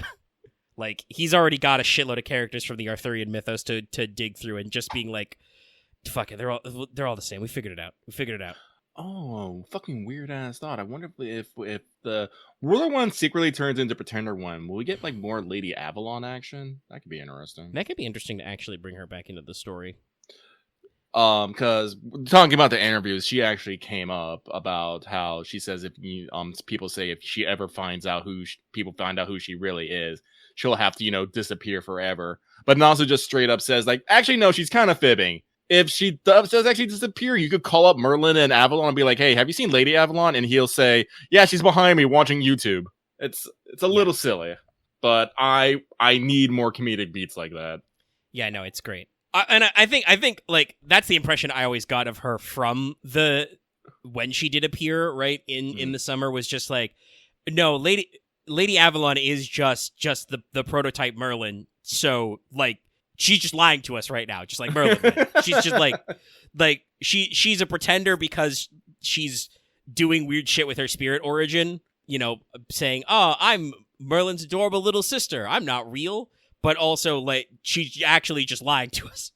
Yeah, sorry. Like, that's why I thought about it, because of Nimue, like, maybe sometimes being, like, related to Merlin or something, or just something else. I can't remember exactly, but it made me think of it. Yes, Nimue is the given name for Merlin's apprentice, who is also supposed Apprentice, to be the that's one what it who, was. Seals him in the cave. Yes. Sorry, I had a leap in logic there. Yeah, I no. guess is the best To way cycle to- that back, because we got into the bits about the class discussion. Yeah, so I mean, on the one hand, yes, if she was a ruler, probably a slightly more safer bet to go take a nap, but still, like, I don't know what Barrel's deal was, man. He was just being a goof. I do want to say though that thematically, the fact that like Morgan, hard reset her timeline and thus caused, the time crash to destroy the current version of Lostbelt 6 and replace it with the version we get to see. That, like, technically Beryl was destroyed, but then she used her advanced magecraft knowledge to replicate Beryl with everything he had going on with him. And Beryl just wakes up from that and just goes, cool, can I still kill people? And Morgan's like, yeah, whatever. I don't know if he actually figured out that he was like discombobulated and recombobulated. I don't know if he ever figured out he was killed. He does realize something happened because from his perspective, he goes to sleep and wakes up and the Lost Belt is like a real Lost Belt thing. Yes, I do remember, yeah. I think the main thing, and again, this is actually a thematic point we are going to cycle back to when we talk about LB7, but the funny thing here is that Beryl is just such a lizard-brained motherfucker that he doesn't care. He doesn't even question the possibility that he's, died and replaced by a perfect clone. He's like, well, can I still kill people? Cool, no questions. Let's rock. I mean, I'm that lizard brain kind of thing. If like someone made a copy of me and I'll be like, hey, and said that you're not the real one, I'll be like, okay, and go about my business. Would not bother me in the fucking slightest. I mean, this is like literally a mechanic in Eclipse Phase, the game about coming back to death and copying yourself, is like, if you have the right traits and like the right stats, some characters do just go, oh, I'm a perfect copy of the original? Well, I remember everything the original me had, so am I really truly any different? Ship of Theseus. Yeah. Whereas other people are like deeply unsettled by the idea that they have quote unquote died and, come back. Mm-hmm. I mean, actually in Eclipse Phase, there are some. In the first edition of the game, there was an evil artifact, like an alien artifact called a Scour Ring, which creates a nondescript vacuum field. Anything that fits inside the ring is destroyed utterly, literally reduced to atoms. Honestly, if you take it, we were literally an O'Neill cylinder and faced with basically exo threat done by a man who went through a teleportation accident. It was actually Eclipse Phase. Hell, you could even have dinosaurs in Eclipse Phase. Like they have access to cloned DNA. There's examples in the source books that there are like tourist traps on exoplanets where they've done Jurassic Park and shit. You can even have ape men. Yeah, no, now that you've said that, yeah, no, LB7 was just an Eclipse Phase game. Wild. Yeah, no. Ort is just a Titan war machine. Fucking crazy. But yeah, no. Like I said, it's a character comparison note that, like I said, David is one way and Beryl is just a different way. Well, there was also other things that led to David being the way he is. It's true. He had a couple of different factors, but like I said, it's just very interesting that that's like such a part of his deal. But yeah, no. When inevitably some of the cryptors come back for the finale, I hope Beryl stays dead. Yeah, I think everyone else is cool, but Beryl doesn't need to. No. I mean, I feel like Nasu did set this up in part 1 when David rattles off all his opinions. Technically, he says that Beryl got what he wanted. I think Beryl is the only cryptor without unfinished business. Yeah. Well, technically, you can say Akuta doesn't have any unfinished business, but I think she may owe us a favor. Also, now that she is like canonically a servant, I don't think she could say. Well, she can say no because of how the summoning works, but you know what I mean. Like she gets involved from the plot from a different axis. I mean, it would be great if it's just, the cryptids meet up and it's Servant Yume, right? And everyone's just like, what? And she's like, what? She just shows up in like her third ascension and they're just like, what, huh? What's going on with you? And she's like, oh, I'm a servant now. I was actually a historical figure. I've been recorded in the Throne of Heroes. Especially if she is with like Zhang Yu, just like, this is my husband. Ah, that's great. I would love to see Peppertino's reaction to that. Pepe would he would be like, he's asking inappropriate questions, right? Like, yes. he is such a pot stirrer. He's going to be out there. God, I just realized that's like, I know that like Nasu said in the interview that like David decided to go to LB4 because he had shit to say to Pepe before the possibility that Pepe was dead forever. But Tez Poca and Pepe would get along great. Like, Tez is such a shit stirrer, so is Pepe. Well, actually, no. Like, this actually came out in the interviews. Again, actually, let me just link these to you guys. Feed the patrons. There are spoiler markings for where you're at, but you'll know where you're clicking. Yeah, but no, there's like so much information here. Like, apparently, Pepe and Kotamine got along fabulously. I absolutely believe this. They would actually play board games together. And I think I know why. It's because I think they both have that uncanny ability to understand human nature. Like, and actually in these interviews, Nasu talks about why Kotomine and Rasputin are fused. It's like Rasputin is thought of as the mad monk and like considered to be an evil man, but was always very religious, right? So he's like got that kind of like inherent conflict. Kotomine is kind of the same way, where like for a long time, a lot of people thought he was a good guy because he like did Black Ops shit for the church, but he's actually kind of a rotten scumbag who can't help himself. So like it's very interesting. Yeah, but no, like Nasu goes on to say that like ultimately David is a good person and he cares for his friends, but his method of thinking is just so far removed from humanity that it doesn't necessarily come out. Like that's why he came to the Indian Lostbelt. He came to say goodbye to Pepe. Literally. Yeah. Because he basically knew what was going to happen to him and he wanted to say goodbye. He spent that time that he hates wasting to do that. Which obviously, because they worked together for years on Team A, Pepe and the rest would presumably know. I cannot imagine David as a functional coworker if he didn't say, by the way, at the end of the day, I'm only going to remember 5 minutes of this. Nasu also clarifies that mechanic later, so we'll discuss that when we discuss it. Yeah. Again, I'm very glad I found these interviews. They really help with the context. But like I said, there's a final conversation with everybody, like when all the chips are down, and that's I literally wrote in my notes, these motherfuckers are coming back for the finale. Like that could not be a more clear, hey, we got one more in us type read. Yeah, I don't know if David... Nope. I'd say David has unfinished business. His unfinished business is plot. Yeah. Like, yeah, no, Ophelia, Pepe, and Wodaime definitely, died with certain regrets. And like I said, we already have Kadok and Akuto with us. So again, I do want to double down. I do think it's very sad we do not actually get more Python in like main story. It feels like it'd be such an easy thing. Yeah, I like that. I honestly like. I get that they may not want to do that because she is a story locked servant, even though canonically you summon all servants so they can use them all. But like, I don't think it would have been so bad to just have her like occasionally pop out on the border. She is technically not a like permanently summoned servant, so she shouldn't be in like every sequence. But there probably should be times it should come up. I guess because Nasu went so hard on fantasy, she didn't come up in LB6. That probably would have been a perfect time for her to show up because she is an incarnated elemental. Mm-hmm. But like, I'm just getting a read that there's going to be a big finish though, and I assume that she'll show up for that. Yeah. All right. So with that though, we are done with this week. Let's talk FGO Mailbag. Thank you everyone so much for all your submissions, and we'll hope to see you in the next one. Yep. Yeah. Which means it's time for Lucky to take a break from all that reading for me to hit you with the Valentine's 2025 pregame. This, like most of our events, has a ludicrously long name, but I'm just going to say Valentine's. It's something about destroying the giant stone statue or something. She wants to beat some stuff up. So, this means that love is in the air, chatters. And it's time again for Valentine's, which will be, guess what? A time-gated points ladder event. Pretty typical stuff.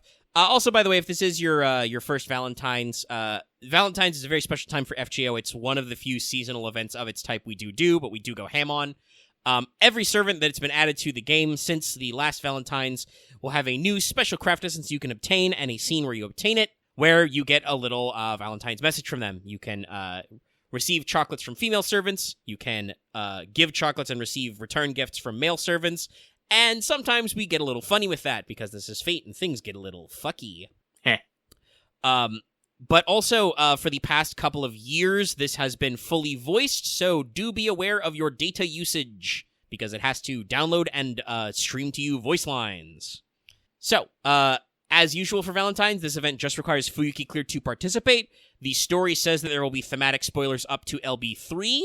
Also, though, for servants who have story-locked ascensions, you may see some spoilers in their scenes. I believe they're specifically talking about some of the LB7 crew. There is one unique exception to this. Guess what? If you haven't done LB6 clear, you can't do Oberon's Valentines. It's not allowed. So get ready for that fun one. And also, I don't think there's going to be like necessarily direct like splicing for Trom, but I assume we will have some references because Johanna's going to be in it.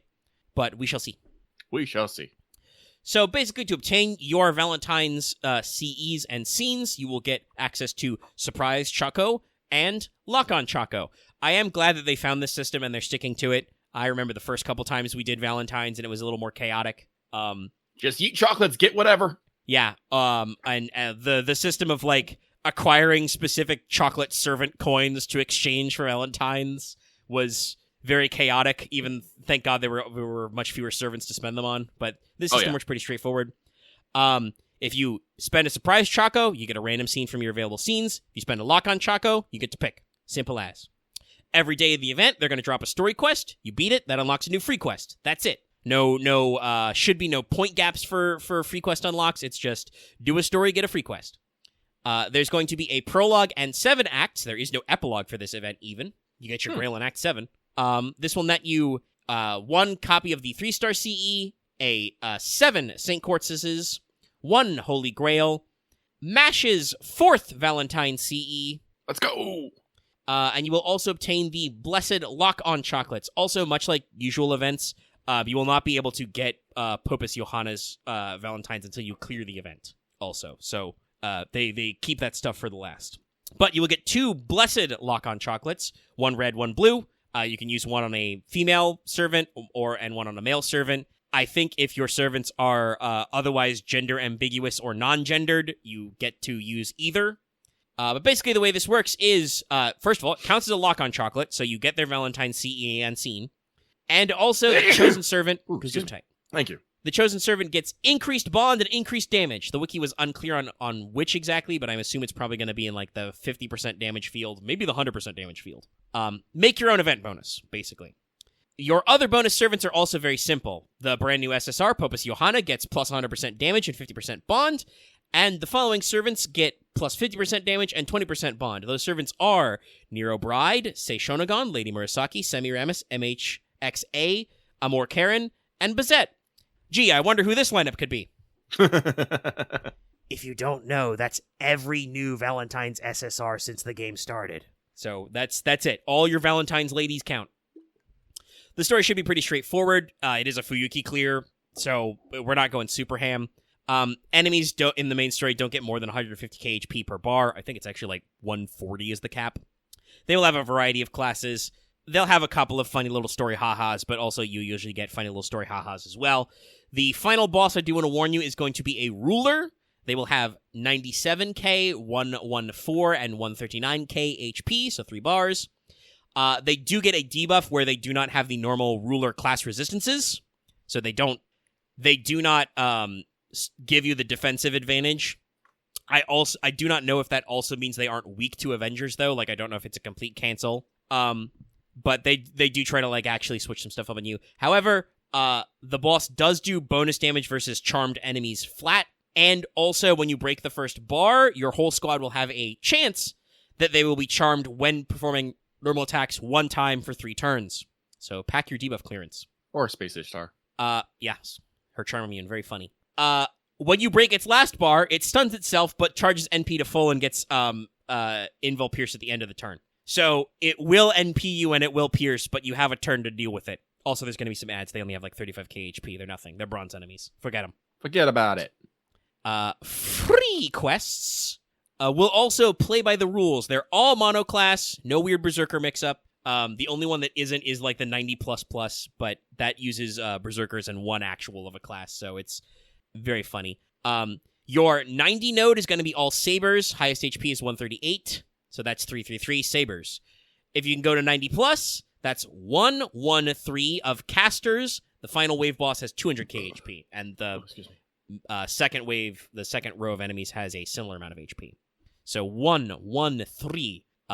Put 2 single target riders or alter egos with K-scopes, and then 1 AoE sweeper. You're good. What's your event bonus? I mean, it's only damage and bond, so. True. The really fucky one is going to be 90++. This is 2 and 2. There's not even 3 waves. It's just 2 and 2. They're Berserkers and a Moon Cancer as the final boss in the second wave. They all have like 200k HP. I'm not exactly sure what your setup is for that one, but have some fun. It's a little wacky. There are also going to be special tea time quests. You want to do these because they give you teapots. You acquire teapots from these quests. Actually, yeah, I do believe if you had any teapots left, they'll be expiring today.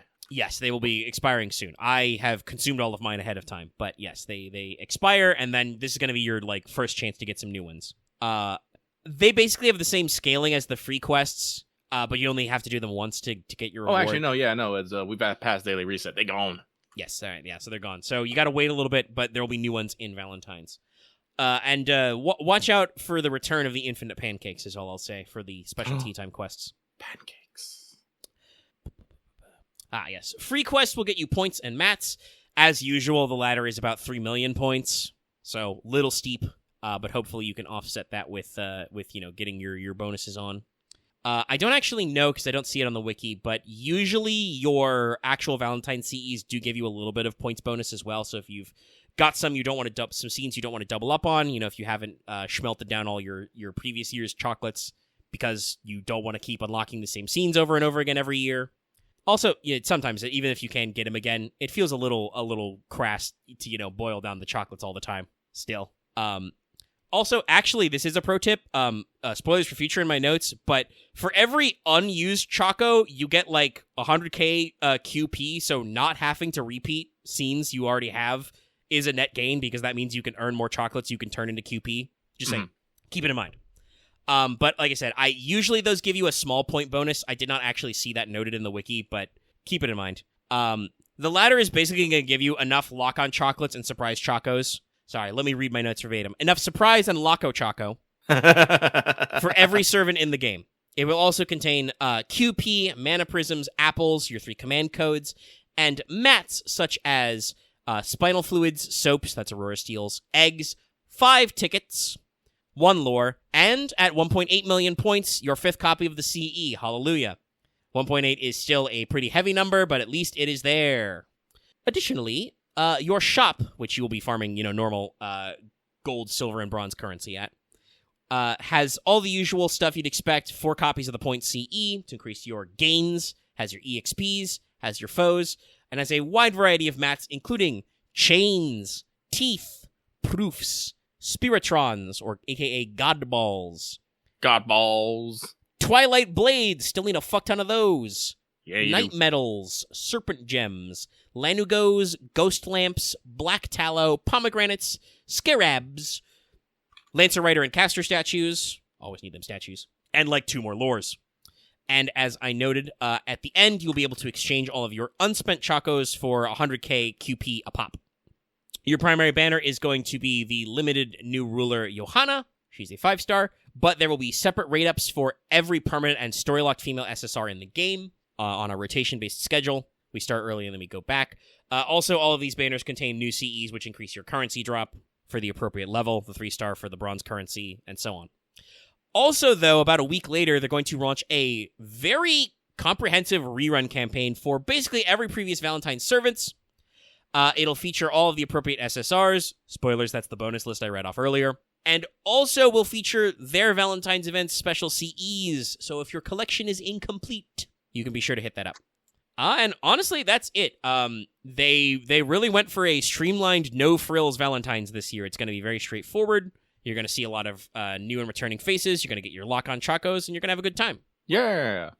Now, do we want to hit up Fanservant Friday? Well, actually, I should ask, do we want to hit up Fanservant Friday today at all? I know we are bad at postponing, but we genuinely have a large show. My notes are ready, but we could push. I mean, at this point, we're already in for the long call. I don't see any reason why we just can't keep going. Fair enough. We haven't even hit 2 hours of recording yet. Then my question becomes, do we want to do it now before we do the Lostbelt recap or after? Oh, yeah. Okay. Well, then let us take a brief intermission. Resuming. Because Fanservant Friday is a segment we do roughly once a month, though obviously, in this case with slight show delays, it's now technically, for me anyway, the 2nd of February. But, the globe keeps spinning. But this segment is selected by our $5 or higher tier patrons every month. They get to vote. And I brainstormed a handful of these to get us through the year at the start right away.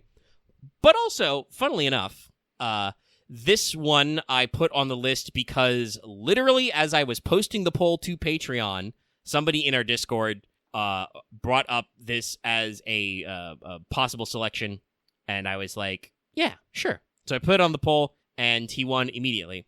So our winner this month is Simo. Oh, I should have double check this. Heya? Hey? It's there's an umlaut over the A's, so that should be like Heya? Long A's. My Finnish pronunciation is not great, but Timo Haya is very well known. He is a famous Finnish sniper and army officer, served in the Army of Finland. Famously known as the White Death, has a very large confirmed kill count despite the fact that he operated in extremely adverse conditions and didn't use telescopic sights, and lots of other things, some of which we will actually talk about in the kind of servant profile stuff. He is a little close to the vaguely defined cutoff of when people can count as heroic spirits. Obviously, generally the idea is that the mass production of firearms means that, like, what was once, really tough and impressive to accomplish is less so. That said, his record as a marksman is still very famous, very well known, one of the highest scoring snipers of all time. Even if you're using the most generous estimates, he has like 250 confirmed kills. And in his own memoirs, he reckons he killed about 500 targets. So very, big line there. He was born in 1905. And most importantly, especially for later stuff going on, died at age 96 on the 1st of April, 2002. Really? Damn. Yes, 96, like I said. This is also very impressive considering that his military career was ended by a potentially life-threatening injury. He was struck in the face by an explosive bullet and thought to be dead for several hours until he started moving, and they recovered him and put him in a hospital. And so, like, he survived that and the Winter War and lived to be 96. Quite a few of our listeners are coterminous with Simo Haya. But the vaguely defined cutoff is usually around World War II, and technically the Winter War kind of started, right around the time. So it's loosey-goosey. But like I said, I think he has space to still be recognized as a heroic spirit. And the part I put him on the poll and the suggestion in our Discord was assassin. Strictly speaking, a lot of his character skills and setup seems like what FGO has put on other characters who are archers. Borrowed a lot from William Tell and Sugitani's designs for this. That said, I think that makes it make more sense to put him as assassin, and specifically with his focus as a sniper, I think assassin works just as well for his legend and reputation. But you could easily put him in archer. That said, I really like it's that weird case where, like, independent action and presence concealment both make a lot of sense for him. But yes, I describe it a little when talking about Noble Phantasm and skills, but Haya had a very distinct and specific way of sniping. He did most of his fighting during what was called the Winter War for a reason. It was between Finland and the Soviet Union. He would go out at night, or technically early in the morning, dressed completely in white camouflage, So dressed all in white, hooded jacket and everything. That's got to be at least one Ascension art is him just in the full, The white battle rattle? Yeah. Yeah, the full kit, probably with his face pulled up and covered. I also will say one suggestion that I think is neat because we don't do this enough, but some of the people in our Discord suggested maybe find an illustrator who does horror manga or something for this to give one Ascension that shows his facial injury. Oh he yeah, had no. very very distinct permanent scarring and facial deformation from being reconstructed. So we could put a little extra zazz on that. Yeah. But he would be dressed in all white. He would go out in the early hours of the morning when the reported temperatures were between -40 and -20 C, all of which is also below 0 in Fahrenheit. And he would just camp out in piles of snow. It said that he hid, sugar rations and biscuits in his jacket so he could eat them. He did not use a telescopic sight because in those sub-zero conditions they would ice over, and also the glint could be visible to enemy snipers. So he did all of his kills with iron sights. And at least according to some sources, he was so absolutely dedicated to this strategy, he would put snow in his mouth so his breath didn't fog. This guy is the most concealed guy of all time. Specifically, also, he used funnily enough, a Finnish variant of the Mosin Nagant rifle. Yep. So, based on a Mosin Nagant, but rechambered for a Finnish caliber. He was given a special, honorary name-plated rifle, so, they gave him a unique rifle to recognize his effects. But he just he started just using the rifle he got in the Civil Guard. Normal-ass rifles. He was promoted to second lieutenant. Also, by the way, just World War II things. Started as a corporal, promoted to second lieutenant. Forget all those in-between steps. Yep. But as a squad leader, a section leader, he also used the Finnish submachine gun, the Suomi. Suomi, let's go! Yes. And also, by the way, according to the rules they use to calibrate his kills, kills on enemy soldiers with the submachine gun were not counted to his sniping total. Huh. So that's an entirely separate effect. But yeah, just crazy focused and dedicated, all kinds of stuff. And he would just wait in the snow, wait all day till you let your guard down at night. The Soviets were not armed with winter camouflage, and he would just pick them off. And so that puts us in a position. And like I said, this is why I'm we truly could go either way of assassin or archer. I think that he would be a little more unique as probably a 2-star or 3-star assassin. Also, by the way, I just want to throw this out there because it's super funny. While I wrote this character profile with the real historical man in mind, the Japanese have already gender flipped him. There is a manga called The White Witch, which is just the story of Simo Haya, but as a woman. So, if you wanted to go that route, they've already done that trick, but you could also just go straight for it, So, assassin, alignment, lawful, neutral. Stats, pretty typical for an assassin. They're not super great, but he's got some higher levels. Strength D, he is, a fairly modern low-rank heroic spirit. Endurance C in the average zone, which, again, for a non-magical modern human, very good. Agility C as well. He's not known for being a real speedy guy. Magical power or mana E, very low. Luck A. I don't know if assassins have a lot of luck. This guy was lucky. Like I said, he got hit with an explosive bullet and lived to be 96.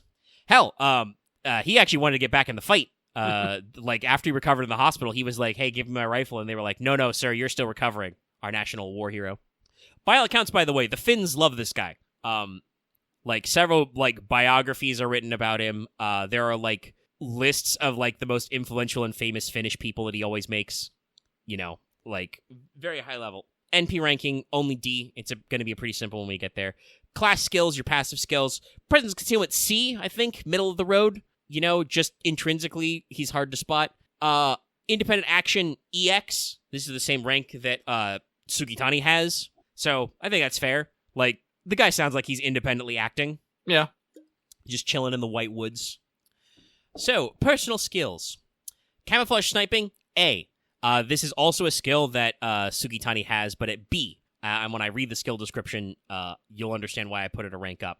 So the idea with this skill is that basically it's an active skill because the sniper enters their quote-unquote standby state. They set up and enter sniping mode because, of course, the people writing skill descriptions are still writing about this like we're playing a like very old-school video game.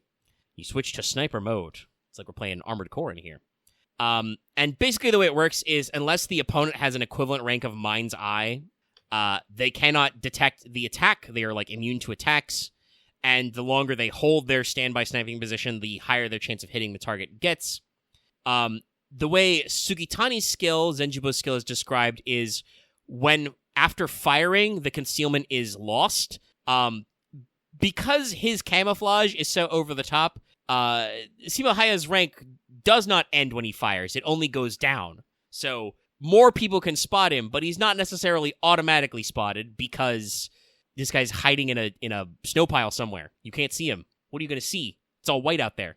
So this is a skill that I believe is it's an evade and some other bonuses there. Marksmanship EX could also have gone aiming, but I think marksmanship is a better selection. This is a skill that Billy actually has, but it's shooting techniques, draws, trick shooting, ability to use small arms. I picked marksmanship because, as I mentioned, Haya was not only proficient with the bolt-action rifle, but also used a submachine gun, and there were some sources that claimed he got as many submachine gun kills as sniper kills, which would be pretty crazy. At the very least, during certain parts of certain battles, he was scoring as many hits with SMG as he was with rifles. So I think a broader skill than just aiming like William Tell has. We're going to take a couple in there. Next, here's a very funny one. Skill, Molotov Cocktail C. So, there's no actual records, I think, that Shimohaya ever used firebombs. But if you didn't know, the phrase Molotov Cocktail comes from some lines used by the Finns during the Winter War. If you didn't know, Comrade Molotov was a foreign affairs minister in the Soviet government who insisted that the firebombs being deployed against the Finnish people were merely humanitarian supplies filled with food and water and pamphlets. So the Molotov cocktail, the firebombs used by the Finns during the war, were referred to them sometimes as Molotov cocktails because they said they were merely giving Comrade Molotov some drinks to go with his food. If you didn't know, people at home, as you might expect from living at the top of the world, the Finns are kind of a hardcore people. I don't think they're really known for fucking around. But the Molotov cocktail is the most famous name for the infamous improvised firebomb. It comes from the Winter War, which Haya participated in. So he can use his magical energy to create firebombs, which he can throw at short range and attack groups of enemies. Probably an AoE burn as just a funny little thing, and maybe enemy crit rate down or something. Mm-hmm. Just a little setup skill to give him some extra spice. And also, I think that getting extra little dots in there when you can is fun. The unique skill here is shooting continuation. So like battle continuation, but for shooting. Haya's career did end when he was hit in the face by a bullet, but he wanted to get back in there, and he lived even though they thought he was dead. Like I said, he was thought dead when struck. They put him with the rest of the corpses, and then later he started moving around, and they were like, oh shit, this guy's not dead. Quick, get him to a hospital. Also, I want to say, I forgot to mention this earlier, but Haya had a couple of nicknames. The White Death is the one that's most common. They, kind of... At the time, it was claimed that, the Russians called him that. We don't know if that's historically accurate. The Finns probably came up with it first, and then that made its way back to Russia as part of their, propaganda. But the Finns also definitely called him the Magic Shooter, literally calling him Magic Shootman. But yeah, so shooting continuation, he can negate mortal injuries, he can withdraw from close combat. So I'm imagining kind of a combination of, disengage and battle continuation, so probably... clear your own debuffs, guts, and just a funny little idea I had, because he's supposed to have survived an explosive bullet. I think there are some story enemies who get special damage resistance against area attacks. I'm pretty sure that's a mechanic that's happened before, where they take reduced damage from, if your servant does, an AoE Noble Phantasm or something. That sounds like a very cute little idea to give a low-rarity servant, to give him a unique niche. So yeah, throw special resistance AoE on there for when bosses use AoE Noble Phantasms or enemies just have oops all AoE attacks. Sounds fun. Give me some spice. Spice. We love cute little mechanics. And then his Noble Phantasm is, I'm going to try and pronounce this correctly, Sotomi Stoya, which is War Memoirs of the White Death, C++. This is the name of his memoirs, which he hid in his basement and weren't found until 2017. But this is basically the crystallization of the way of sniping that was unique to him. It's named after his hidden memoirs.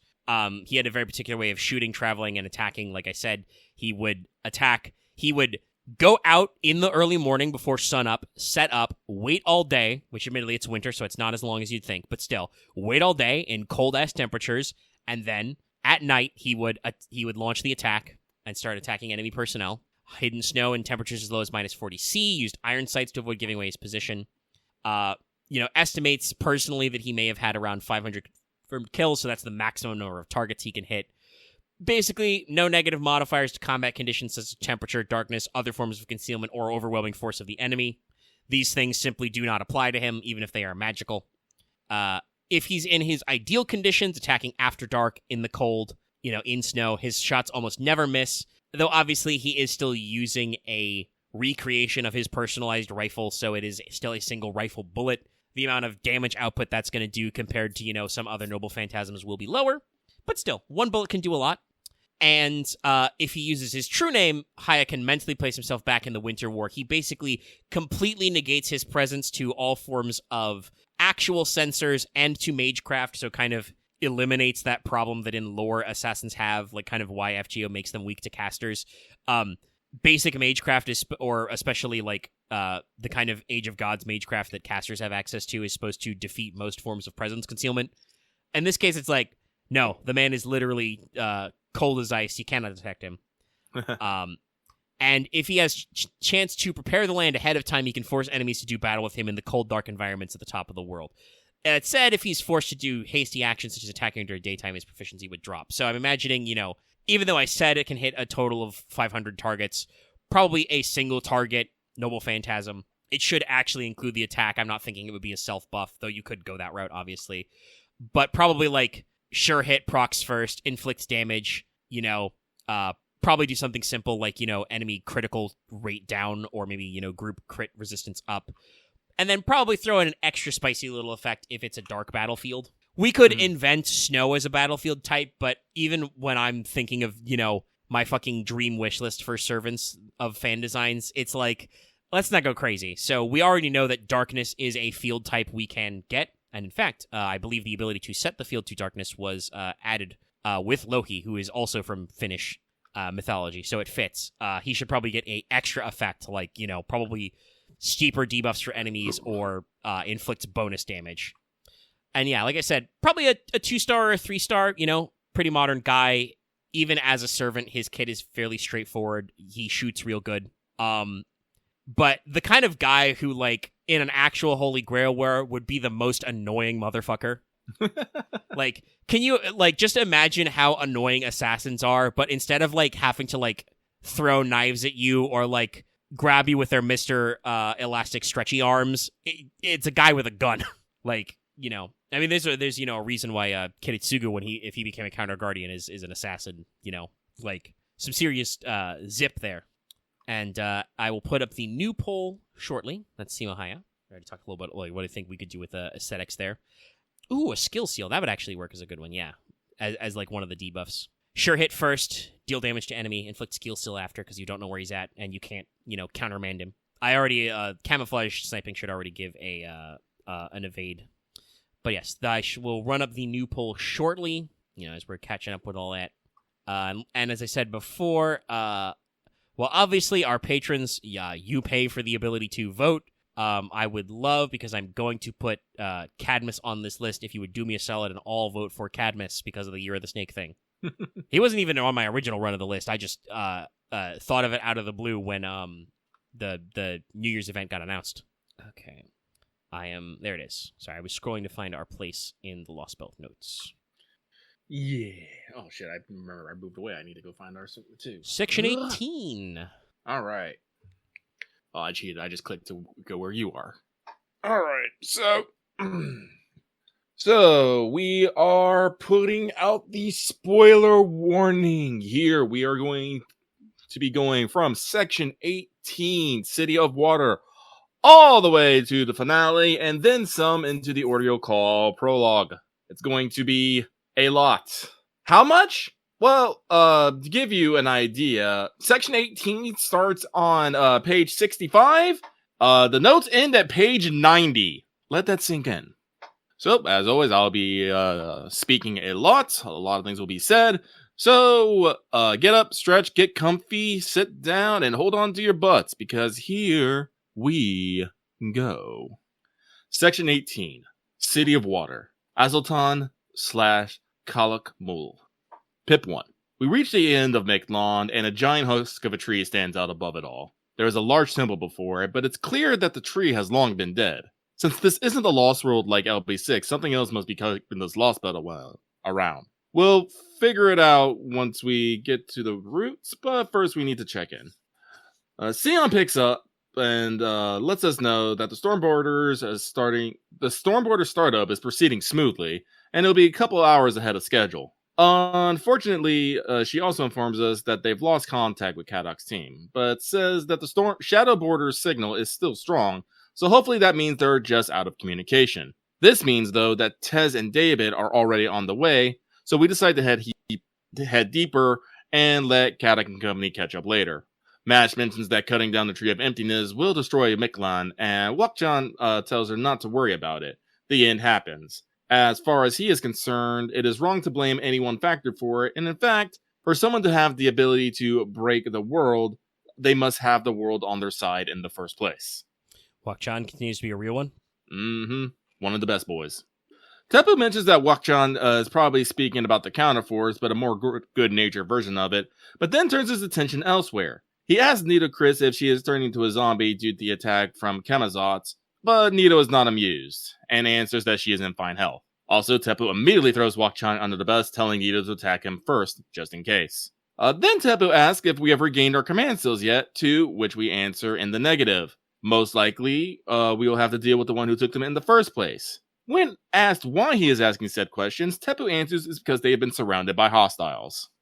We've remembered the cosmic tree seeds exist. Indeed. But yes, no, this is in the fight after, after the fight with Kamazan. I don't know if we actually really got into our details about Kamazan, what we thought about him. I don't think we did.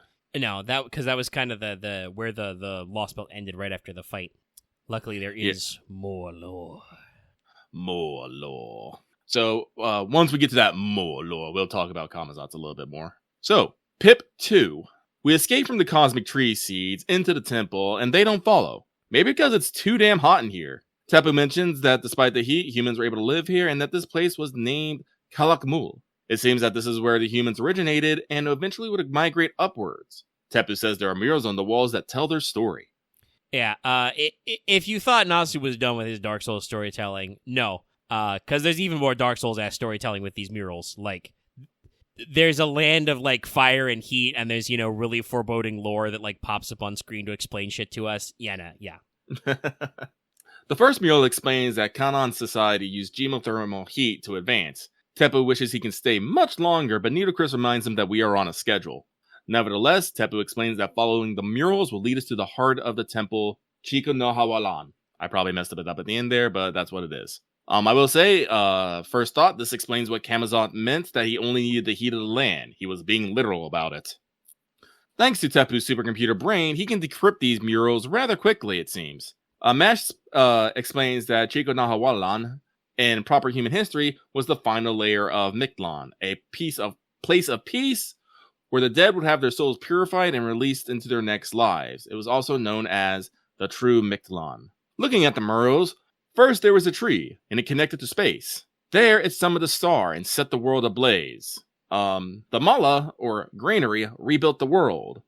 This brought an age of gentle reptiles.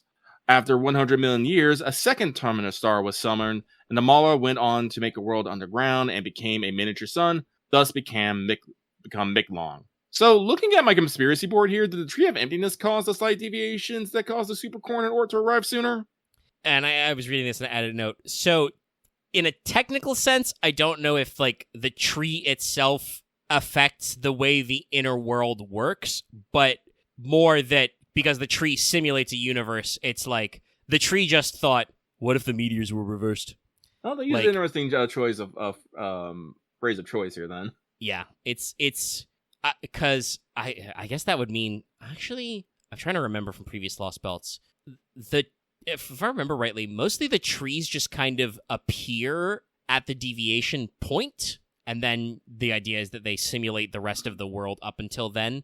So I guess technically if the deviation was in the order, the tree should have appeared in Mictlan, like, around the same time the Mala arrived. So I don't know. Yeah, no, now that I think about it, the tree is here at the bottom of Mictlan, but how did it get here if Mictlan wasn't here? How would it cause the deviation? Yeah. I don't know. I don't get it. Anyway, looking at the mural further, though, we learned something that is at odds with what Jaquika told us. According to the murals, ORT didn't emerge until after the sun went out. It did not awaken and destroy the sun.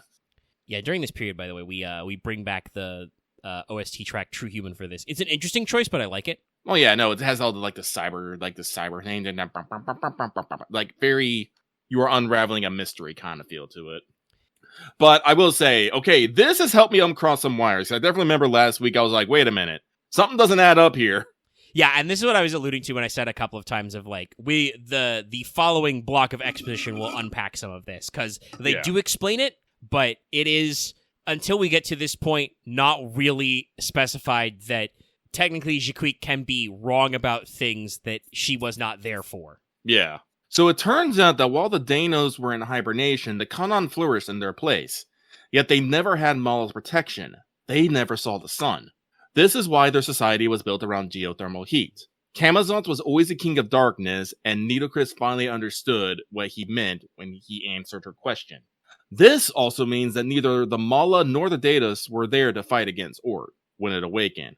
Kanan flourished and died before the Danos were even aware of it, and is Mictlan's only mythology, making Camazotz their only mythological hero. There is only one more mural. It speaks of a warning, telling us that after Camazotz defeated ORT, it somehow fused with the Tree of Emptiness and took on the same role, providing the foundation of the Lostbelt. It means that no matter what, we have to face and defeat ORT. So, I do want to take this time to maybe speak about Camazotz for a little bit, because turns out Camazotz is really popular.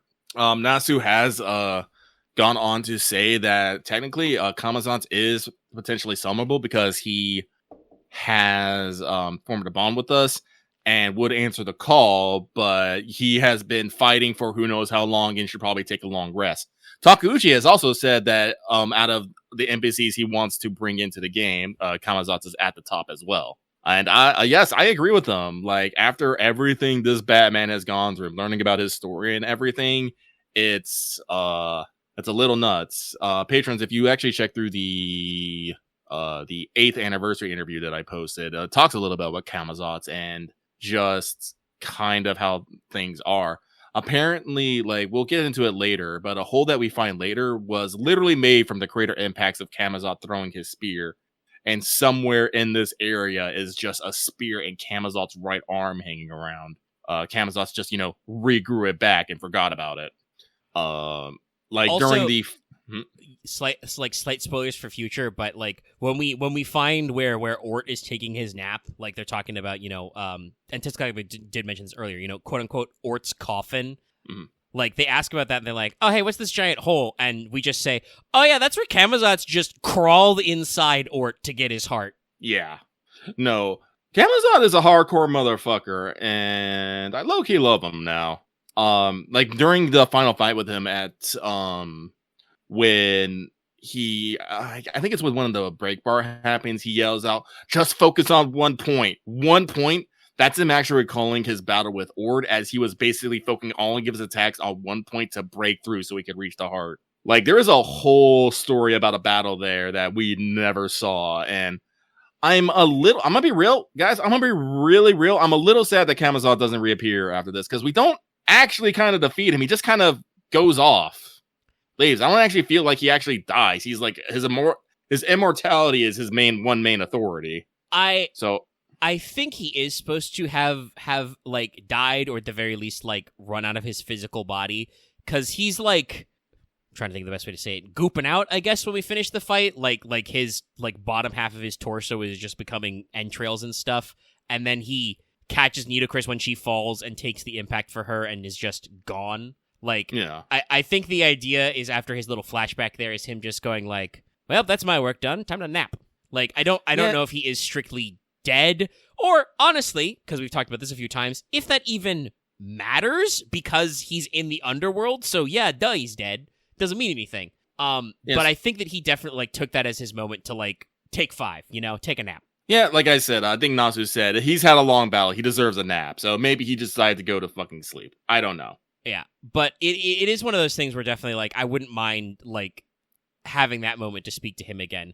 Like, we brought this up. Camazotz comes in like really strong, and I think this is a specific writing trope that Nasu likes to do. Honestly, maybe a little too much, just because it's one of those things where like at this point we fucking know every character who's in this archetype, right? Where like they come on really strong, they do some things that are either so like unconscionable to us on like a personal level or just a global level.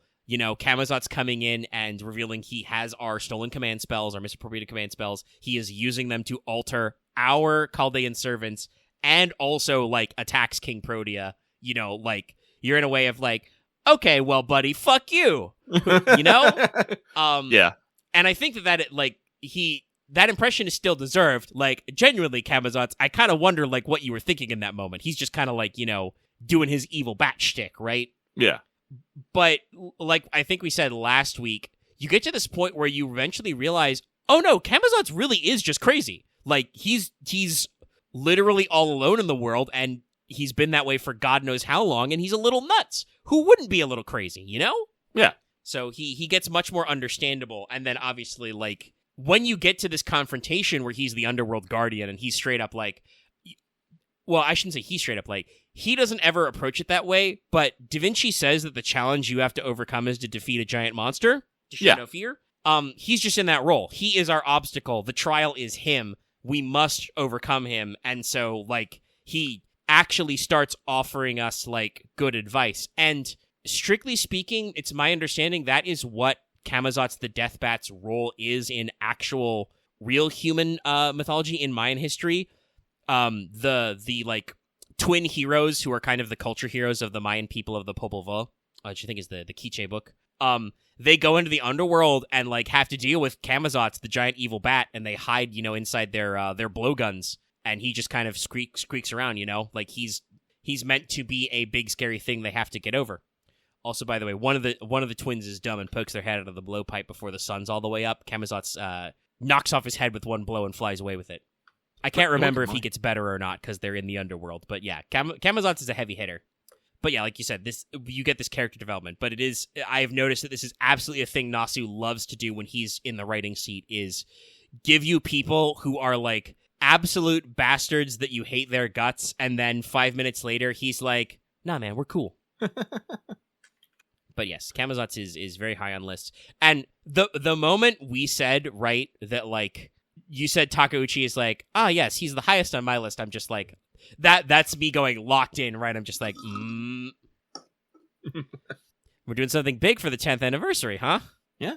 Oh, don't worry, we got an 11th anniversary planned too, so who knows? It's true, but if we're talking about thematics, I would like the opportunity to Camazotz to return to us for the big finish. So, Pip 3. So there is a temple on the lava. Great. Also a callback to swimming in lava. Kiyohime fans rejoice. Apparently, we have gone beyond Miquelon or in the Earth's mantle proper. Scanning the area, we learned that there is a cavern even further below, and we assume that's where the roots of the Tree of Emptiness are. Once again, this is just straight up Dark Souls. This is like literally the same setup as Lost Easeleaf Nasu. There's a super scary tree of evil in the depths of the earth with lava everywhere, the primordial fire. Also, I think the lowest level of Dark Souls, like if you go to the bottom of the world in Dark Souls lore, it's a forest of like infinite stone trees, like it's all very similar. So Wakachan is too big to climb down, so he's going to watch our stuff while Tepu is still agile enough to keep up with us and is able to glide if nothing else. It is not fun, and we are not looking forward to a return trip, but we make it down. Nitocris remarks that we should hurry as she hears running water, but ahead of us are Tez and Izzy. Tez is slightly stunned that we made it and that Cammy didn't get any of us. Izzy is raring to fight, but Tez said, hold up, she is about to cook. Everyone is confused for a moment, but then Talok, bloody and smoking, lands among us. Apparently, she is still wounded from Kamazot's attack or fought him again on the way here. I don't think it's ever actually explained why she's injured. She just arrives injured, and Kamazot's is the apparent cause. I think the idea from what Tez says is basically when he bailed the Stormborder out, Kamazot's just grabbed her and either dragged her all the way back here or just yeeted her to the very bottom of the world. I don't know. I remember he tore her to shreds. I think literally to bits. But... Yeah, so he may just have tore her up but didn't destroy her spirit origin, so she just reconstituted and fell all the way here. Mm-hmm. But it seems that being here is good for Talok, as this is where she was summoned. This place is known as Atsalan, the land of beginnings. Tez says it's time to stop pretending, and she can throw her godly duties aside as she fights better for humans anyway. This confuses Izzy, but angers Talok. Tez doesn't really care though, and tells her to kill us and then go do whatever. He is leaving. It is time for Talok to stop pretending and use her actual class advantage. She's gonna get real with us. Get real. Talok is quite sure of herself, as she has beaten us twice before and now has the home field advantage. Da Vinci thinks that we need to fall back, but Nitocris says there is no time, and besides, it is time to make up for humiliation. She speaks of his saying farewell and moves to confront Talok. Nitocris has seemed to figure out something about Talok and calls her out on all her hubris. Nitocris declares that she cannot defeat Talok as is and will sacrifice her heart, becoming Nitocris Alter once more. Nitocris Alter judges Talok for pretending to be a god, as she is not one. She is Metzila-Apan, the Lake of the Moon, or rather in this form, she is Tenochtitlan, which is described as the most prosperous floating city in Mesoamerica, which worshipped both Talok and Huitzilopochtli. Man, I am horrible at this. And if you don't know, Tenochtitlan is, its foundations are where Mexico City is today. That was the capital of the Aztecs when the empire fell. The Spaniards built Mexico City on top of it. Unfortunately, I do believe that they filled in the lakes, which sucks. Yeah, no, Talok actually, Tenochtitlan actually mentions this later when she's lamenting things. But Talok finally shows her true form, 150% mad at Nitocris for blurting out his name, is ready to rumble. True name revealed. Yeah, so obviously I got to this fight first. Since I, at this time, did not roll a cuckoo, and she is a pretender, I can only say one thing. Oh, light of the world's end, give me a bonus! Honestly, I'm going to have to give MHXX some grails after this.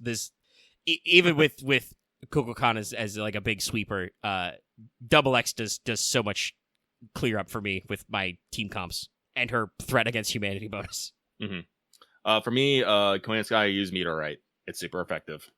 Yeah, I don't think Mexico City can survive a meteorite. Nope.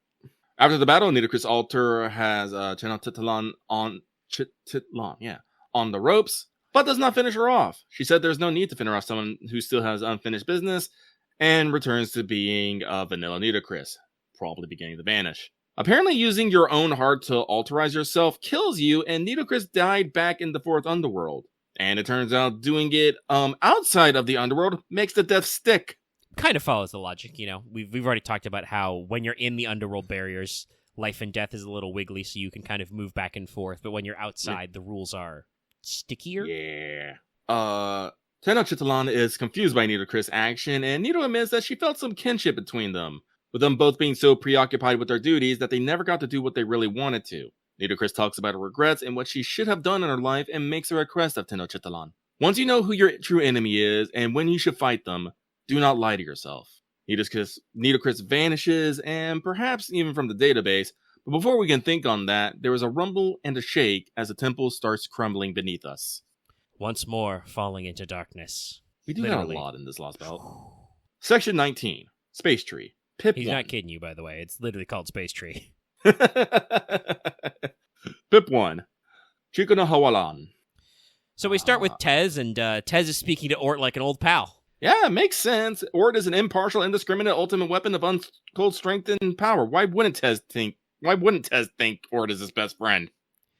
Ort, you old so-and-so, you old son of a bitch. And his colleague's just like, what are you talking about, Tezcatlipoca? Oh, someone in Patreon chat says that the presidential palace of Mexico is in the same place of political power that Aztecs had there. It's even made of some of the materials of Tenochtitlan. Neat.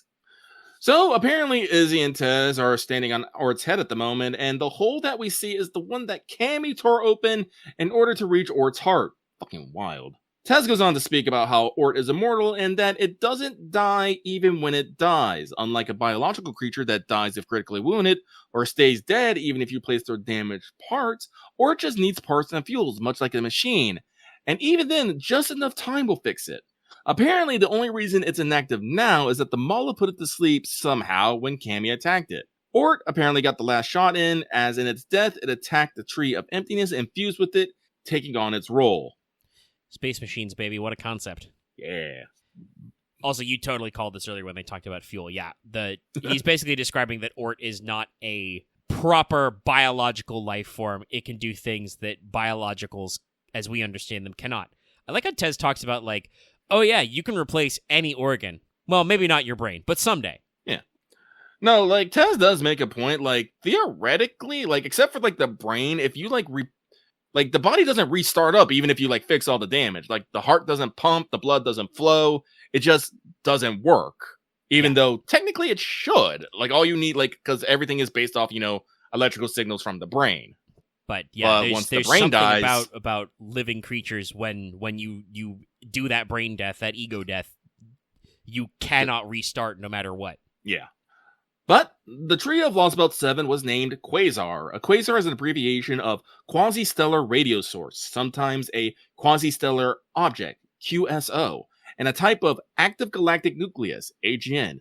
So, not a specific galaxy like some of our other trees, but after a class of space phenomenon, which previous trees have been, like LB4 Spiral and LB5's Magellan, quasars are supermassive black holes which often form the hearts of galaxies and are exceptionally massive and bright because of the accretion disks on the black hole, which makes them more luminous to individual galaxies. My version of the notes get a lot longer when I'm talking about space.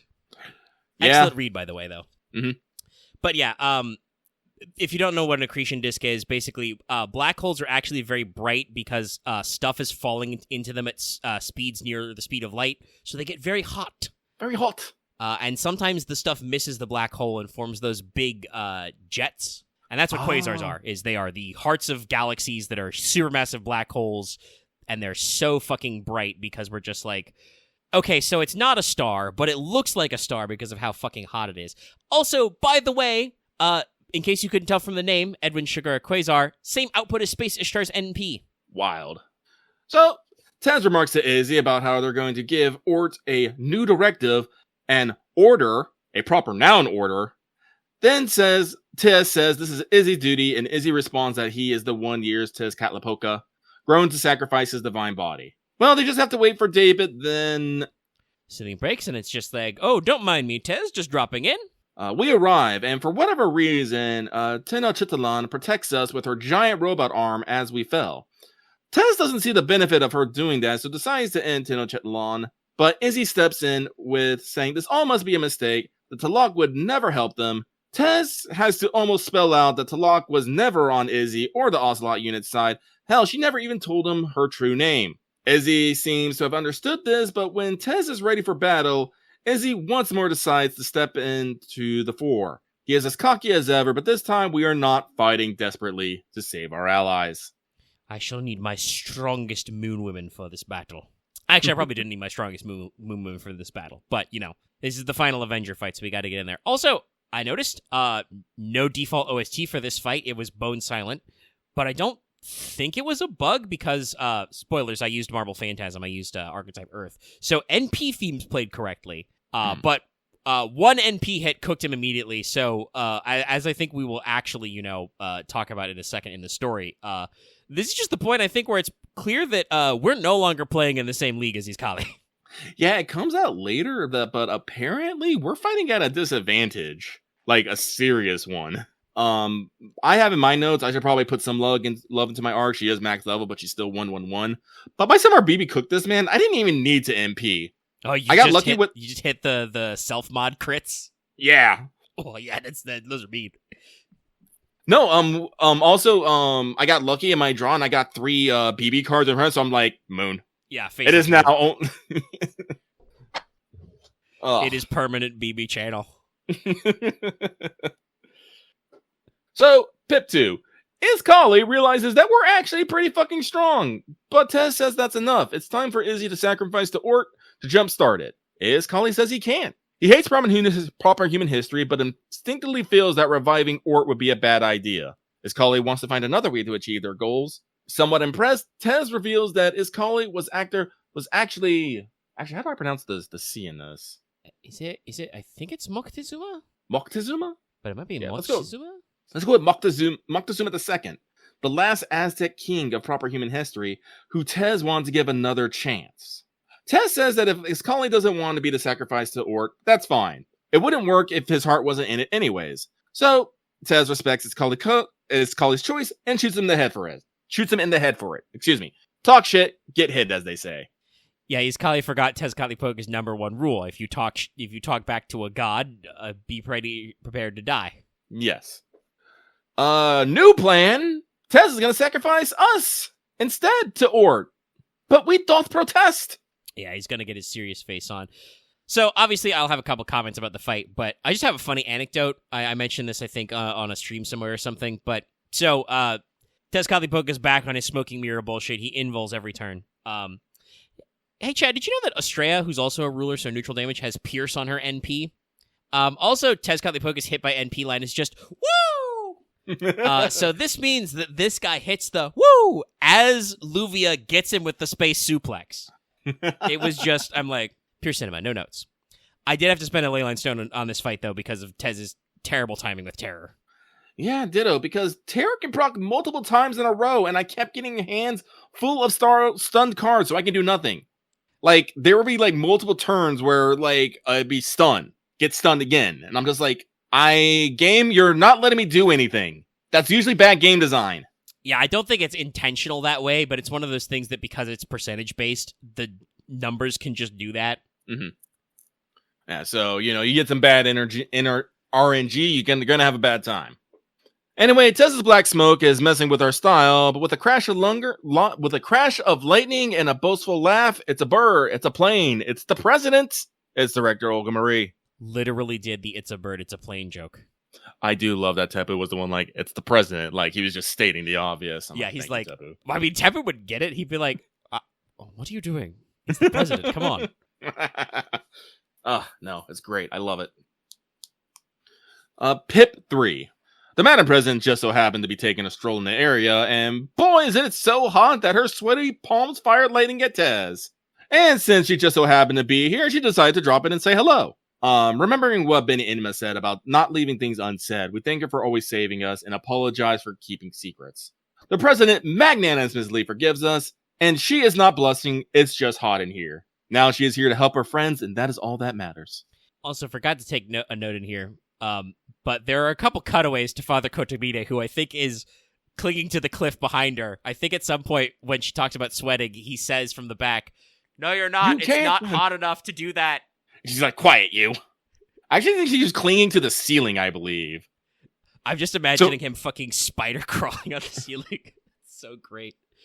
Oh, or do you no, think I bet Father Kotomine gets around like Dio in JoJo Part 1? No, I was about to say, I'm pretty sure that Kotomina is just standing completely upright on the ceiling and doesn't explain shit. Well, you could interpret Baloo as his ability to always rise as physically rise up. But yeah, this is the fight Madam President was made for, with this guy with his regenerating invols and just be like, no. But also a perfect fight for my Mao Nobu, who has anti-divinity damage and removes defensive buffs on NP. With a brief, just the littlest hint, the tiniest hint of Sherlock Holmes in the backline. Actually, this was the point where I was actually looking at my rank ups in Interlude because I realized I hadn't done 2 of Avenger Nobu's rank ups. I was like, oh. But I do have a Space Ishtar and a Summer Kama, and they blew this man up. So this fight is still bullshit, but I appreciate that we don't have to start the fight fresh every time. I like that broken break bars stay broke us and give us an actual sense of progress. Yeah, this happened a couple times in the LB, and I do like it, where basically, like, you chip off a couple bars, and unless the opponent has a reason to regenerate the health, when you just go to the next fight, which usually literally, like, they don't even do, like, a reward screen. The fight just ends. Yeah. And you go to the next story beat. Like, when you go back into the fight, they're in the same position. So, yeah, of course they'd be that way, you know? So, we are winning and riding high on it, but Tez doesn't seem too shook up about it. Even though he is defeated, Tez just calls out to David and says, "See you later." We hear footsteps behind us, and David approaches. Pip 4. David knew that we would defeat Tez, but is surprised to see it nonetheless. He doesn't have time, though. He only has a minute left, and has everything he needs to awaken ORT, including a good reason to destroy the planet. I love his line here as he introduced himself. I wrote this in my note. You know, David is here. Does he look like a human to you? Not with that drip, he doesn't. They actually gave us a new sprite with him that's more forward-facing. Yeah. I actually want to call this his antagonist sprite. Yes, I think it's supposed to be more intimidating and antagonistic. Yeah, because actually later, there's a point where he switches back. It's a very I think little tricks. Yeah. But yeah, no, just the idea of him walking calmly through the front door and just asking us, "Do I still look like a human to you?" And I'm just like, damn. Yeah. He says he turns Kadok's team into mincemeat and he'll do the same to us, summoning something. Madame Prez calls them terminals for a dark star, something that shouldn't be able to reach us. There are big numbers involved here. Yes, this is a question that came up a couple times in our Discord, so I did some back reading and some thinking about this. I want to say that I think Madam President's math is a bit off here, but I also, to jump to the conclusion, I think the reason why is probably because Nasu was specifically the writer for this, was he did a thing where he looked up a cool fact and he was like, "That's really neat," and then just kind of like doesn't bother clarifying. Mm-hmm. So it's one of those things that, like, when you take a little more of a detailed look at, you're like, hold on, is that literal? Because while if there was a dark star, an umbral star, predating the Big Bang, or maybe even primordial black holes, which are currently theorized to have been created shortly after the Big Bang happened, so, you know, when shit was real fucked up. The current size of our knowable universe, our universe that we can assume based on math and stuff, is about 93 billion light years across. Or, to put it a different way, at least if I understood the numbers being given out correctly, no edge of our universe should be more than 46.5 billion light years away from Earth. So we're pretty close to the center of the universe, then. If I understand this right. I think it's more that just because the universe is expanding and the distance gets up, that just, like, the ranges get weird. Also, the other thing to think about, this is one of those things that blows my mind. Our universe is expanding kind of like a soap bubble. So, like, everything kind of stays roughly at the same distance, or the same ratio of distance, even if they get bigger. Mm-hmm. So, like, it's all kind of, you know, shaped like itself. And some of this may not be exactly, you know, correct. Like I said, this is just me running with some very large numbers off that. So, like, technically, a dark star could predate our universe. That's, you know, a science fiction thing we can get into. It shouldn't be outside our universe at our universe's current scale. Yeah. But what that would mean if she's using the approximately 14 billion light year number is, as far as scientists can tell, our universe is approximately 14 billion years old. So radio waves, or light information, that is 14 billion light years away from us would be from the dawn of time. So hypothetically, light from the Big Bang would only be visible to Earth now-ish. This is actually what is called cosmic background radiation. There's always just a little bit of microwaves in the background of the universe because of redshifting. Mm-hmm. So basically, the entire universe is just bathed in the afterglow of the Big Bang at all times. Wild. So it's units of time versus distance. Like I said, I think Nasu just looked up how old the universe was and then just rewound light to sound neat, but he could mean a couple of other different things, and it just hasn't been elaborated on. Yeah, unfortunately, this didn't come up in one of the interviews. Like, I personally don't understand this math or scale, so I'm just going to assume that she is being literal with the 14 million light years away during the Big Bang line, and assume that the universe was much smaller at the time of the creation, and the dark star just kind of moved with it. Yeah, if the universe like expanded or moved it, that would make sense. And I mean, you're absolutely right that if we, I don't know if anybody's ever said how big the Big Bang zone would be, but obviously it would be much, much smaller than our current scale. Yeah, so again, like, I don't actually know. This is my assumption because it makes the most sense with the least amount of thinking. Yeah. Also, and I want to say, this is a thing that comes up later, but later a character literally calls out another character for just saying words about space stuff. Like, that actually happens. So, again, it's one of those things where, like, this line sounds really cool, but also I looked at it and I'm like, is that actually how big the universe is? Also, I do want to call out that 14 million is a number that's going to come up again, along with 13.8 million. I think 13.8 is specific. technically the more accurate number. We just usually round to 14. Yeah, but like this number's going to come up later, and I wonder if it has like it's like all connected. Yeah, basically, like I said, the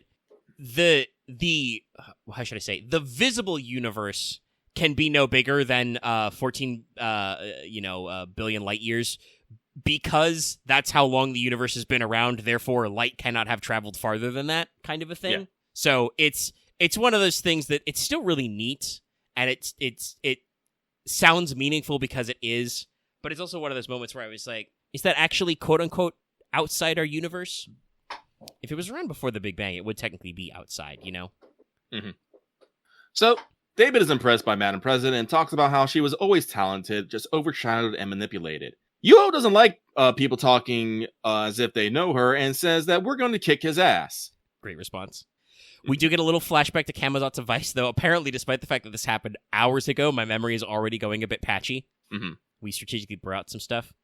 Also, I forgot. I thought of another thing just now. I didn't elaborate. The reason why I put that an umbral star in my notes was I do believe that Nasu has said that the Velber, the umbral star, are supposed to be a thing that is like older than the known universe and stuff. They are. Well, guess what? That's probably not going to be our only Vepar reference today. Play Extella. So, I'm not entirely sure how this fight worked, but apparently the more servants you start with in this fight, the higher chance these things have to inflict debuffs on you. I only took KP along with a story mandated at President and Mash, so I only had to fight 3 of them. Do you have to fight more of them if you bring more servants? Also, design note, I liked how David counts up to 14 million light years with the buffs leading to the MP. It's pretty neat. Yeah, it's good. And also, yes, I believe you're correct. If you fill your back row with servants, I think he summons 3 more of these things to fight. Oh, okay. I think it may even be that it can be 6 enemies on screen at once. Like, it's one of those ones where you get, like, super punished if you don't remember that he mirrors your actions, basically. Okay.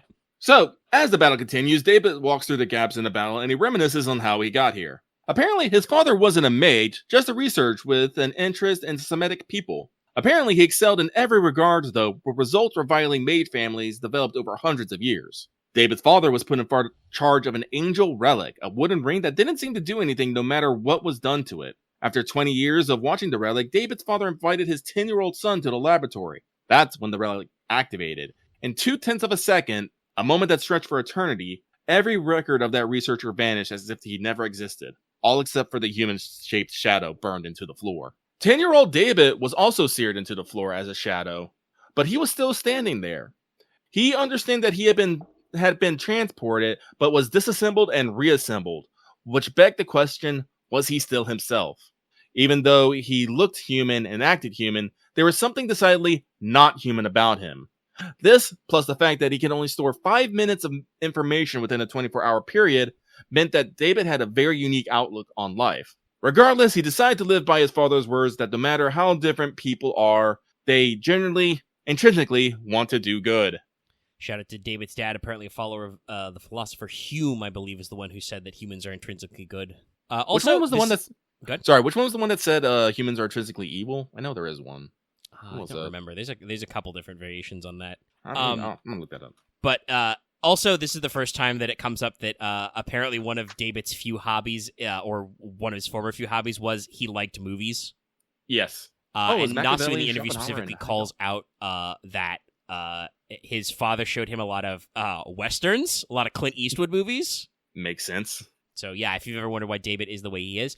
Also, hey, by the way, in case you can't tell, that means also that this hobby was completely ruined by his freak accident. Movies are longer than 5 minutes. But yeah, hey, remember how what I said about the clock tower's basement? How it's bad down there? This statement makes it way worse. So not only do they just have unknowable artifacts down there, but like, this is an episode of Star Trek. They have the transporter paradox down here. If we, destroy you and build a perfect copy of you, are you still you?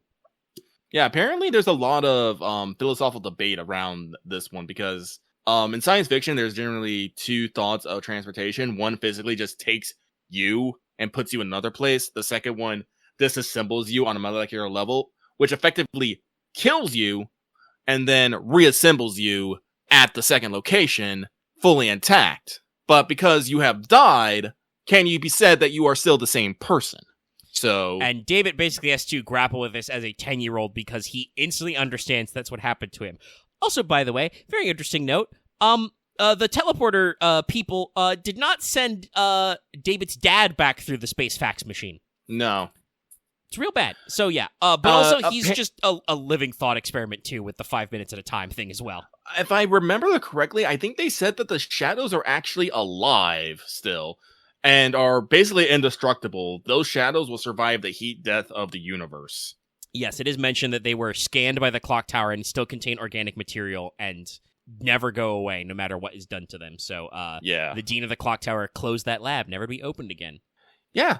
I didn't write it down here, but David did eventually figure out what the activation sequence of the relic was. Apparently, the only way for it to activate is for no one to die in a 20-kilometer radius for a day. Yeah, I didn't write this exactly down, but this goes into my comment I was going to make. So they call it an angel relic, right? Yes. This thing is literally described as malicious. This is a malicious item. And I wrote down, is this like a berserker probe? Is this like a landmine of an indestructible object designed to kill civilized life? And if you're not familiar with the Berserker hypothesis, I wrote this down as well. It gets its name from a series of novels that started back in the 60s. Berserker hypothesis is the name of a specific solution to the Fermi paradox. The Fermi paradox obviously is asking the question of like, well, if the universe is, so-and-so years old and intelligent life is not unique, why don't we meet any aliens? The answer, the Berserker hypothesis is, the reason why there's no intelligent aliens is because something else, specifically self-replicating probes, is killing them. Technically, fate operates under this rule. We know canonically that because of the way the Velber work, the Umbral Star, they pass through the Milky Way at regular intervals and slurp up. They snipe intelligent life and absorb all their data. I don't know if this is supposed to be directly related to them, though knowing Nasu, that's, a coin flip if it's supposed to be new lore or old lore. But yeah, no, this is just like, again, Nasu's so known for like urban fantasy horror. He likes a lot of other genres. Sci-fi is one of them. This is classic sci-fi bullshit of the most existentially terrifying variety. Nasu just keeps setting up his work for Extella 2, but not actually doing Extella 2. It's because he's unfortunately got 4 more things to write. He's got a second half of Tsukihime to write. We've got to finish FGO. Honestly, it's hilarious because Nasu keeps talking about how he's overworked, but there's just some things he refuses to let other people write, and he just takes on more and more work. Yeah. In the interview, in the first interview, he talks about Archetype Earth. By the way, called the shot on Phantasm, that's why I said he was cheeky. The interviewer asks, I'd love a Phantasm, and he's like, we'd love to do that too, but I would need a full collab to do that. Definitely. So, I've got a lot of things I want to do with FGO still. But also, I believe during that segment, he says he would like to finish it off with some kind of, phantasmal carnival.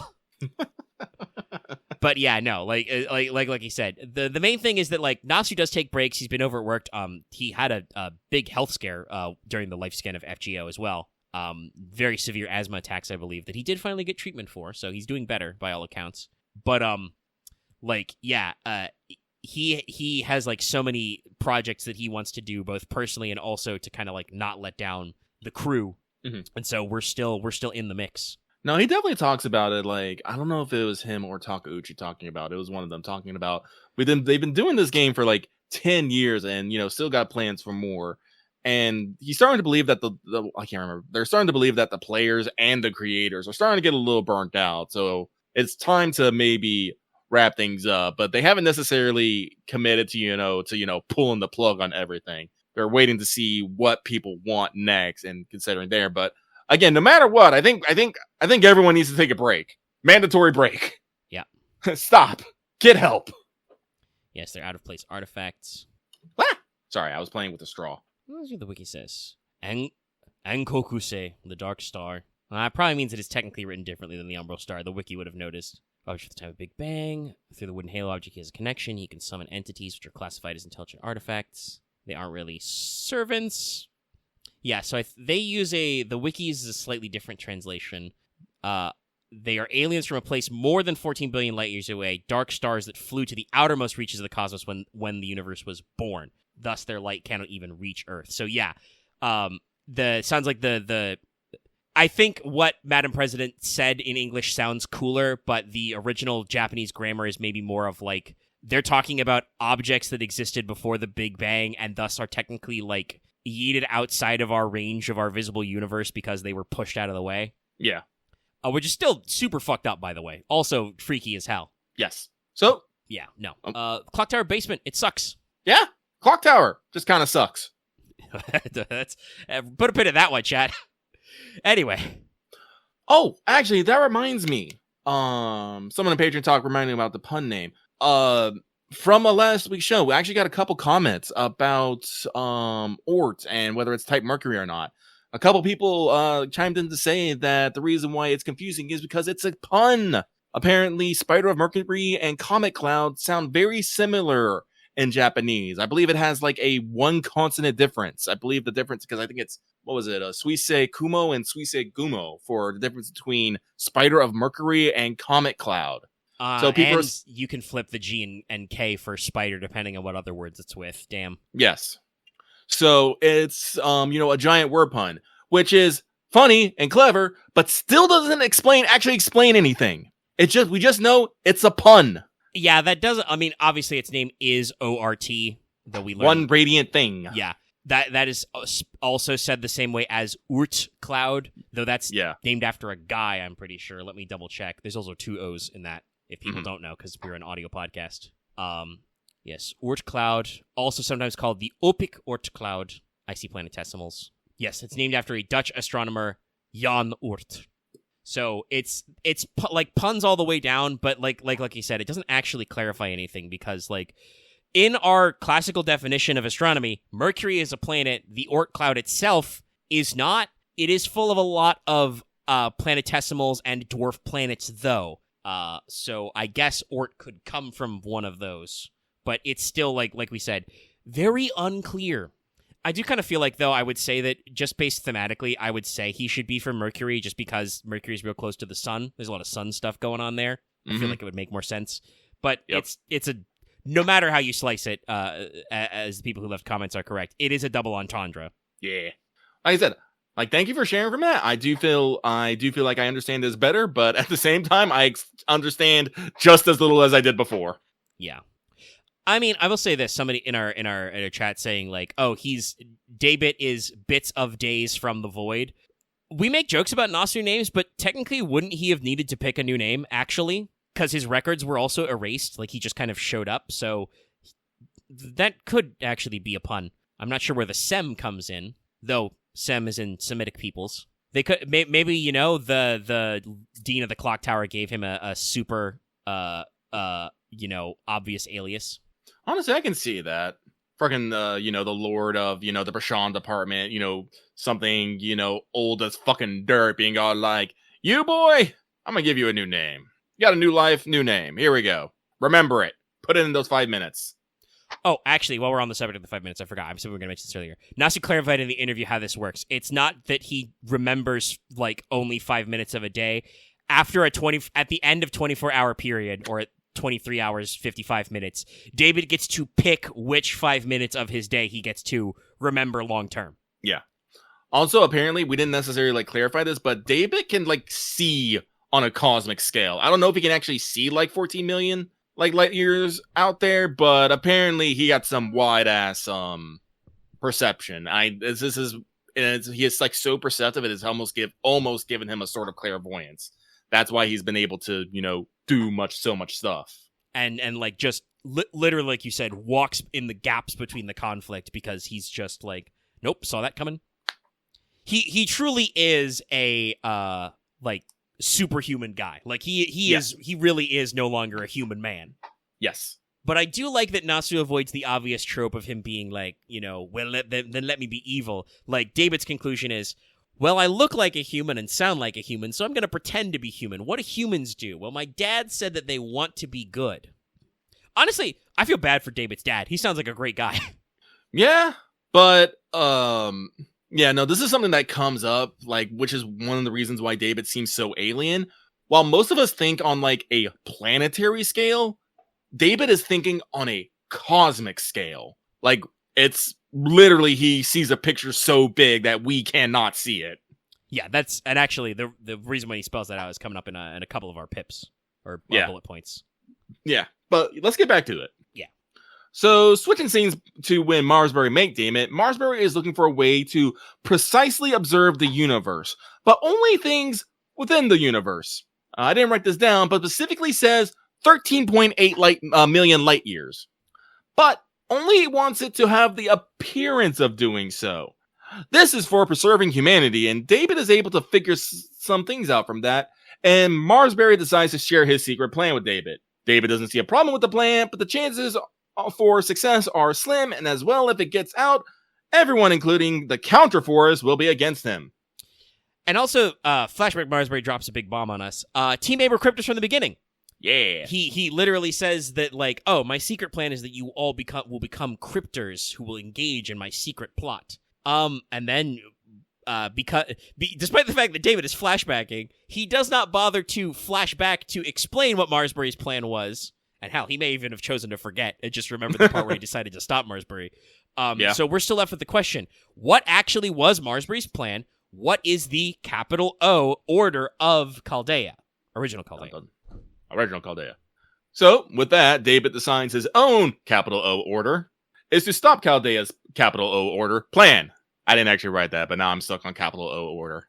I mean, we've always used capital O orders or like grand orders for like our business, but this is the first time it seemed like actually important to point out when they use the big letter. Like it's suddenly become a major theme. Yes.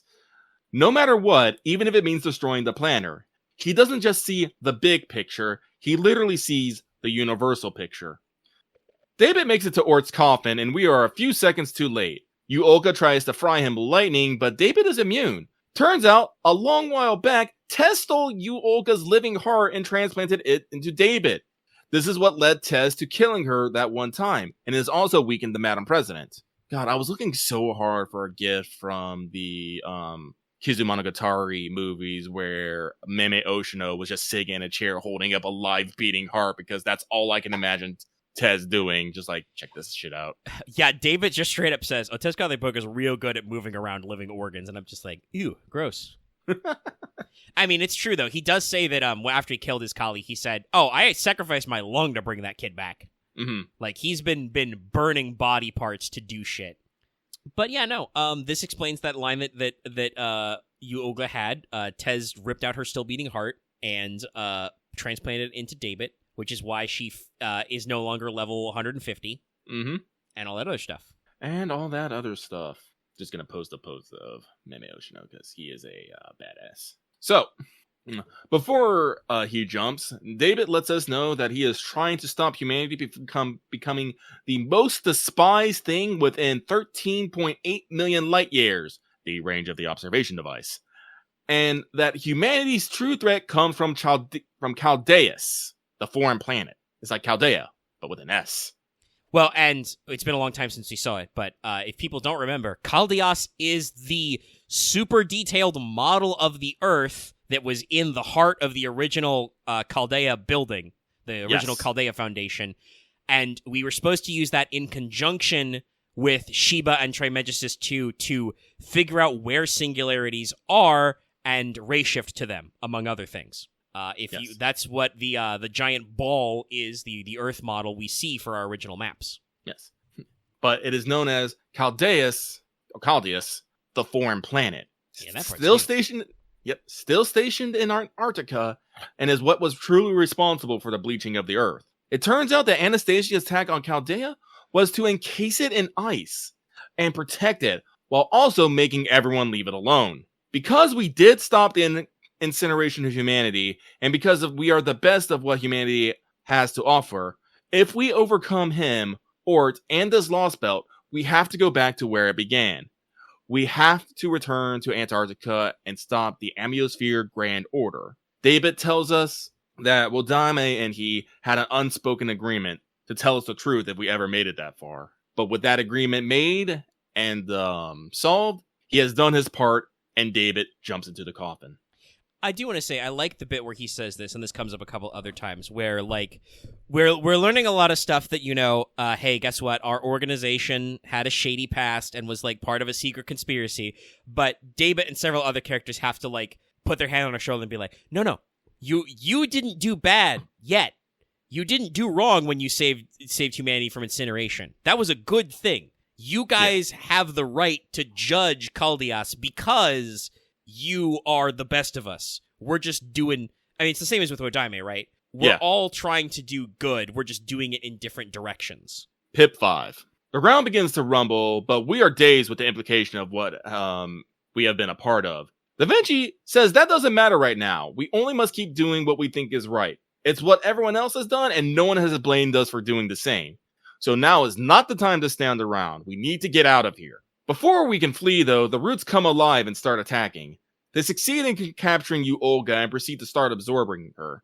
There is nothing we can do. The radiation coming off the roots will be fatal. That doesn't matter to one, though. Wok-chan jumps into the fray, attacking the root with his body and fangs, and frees you, Olga.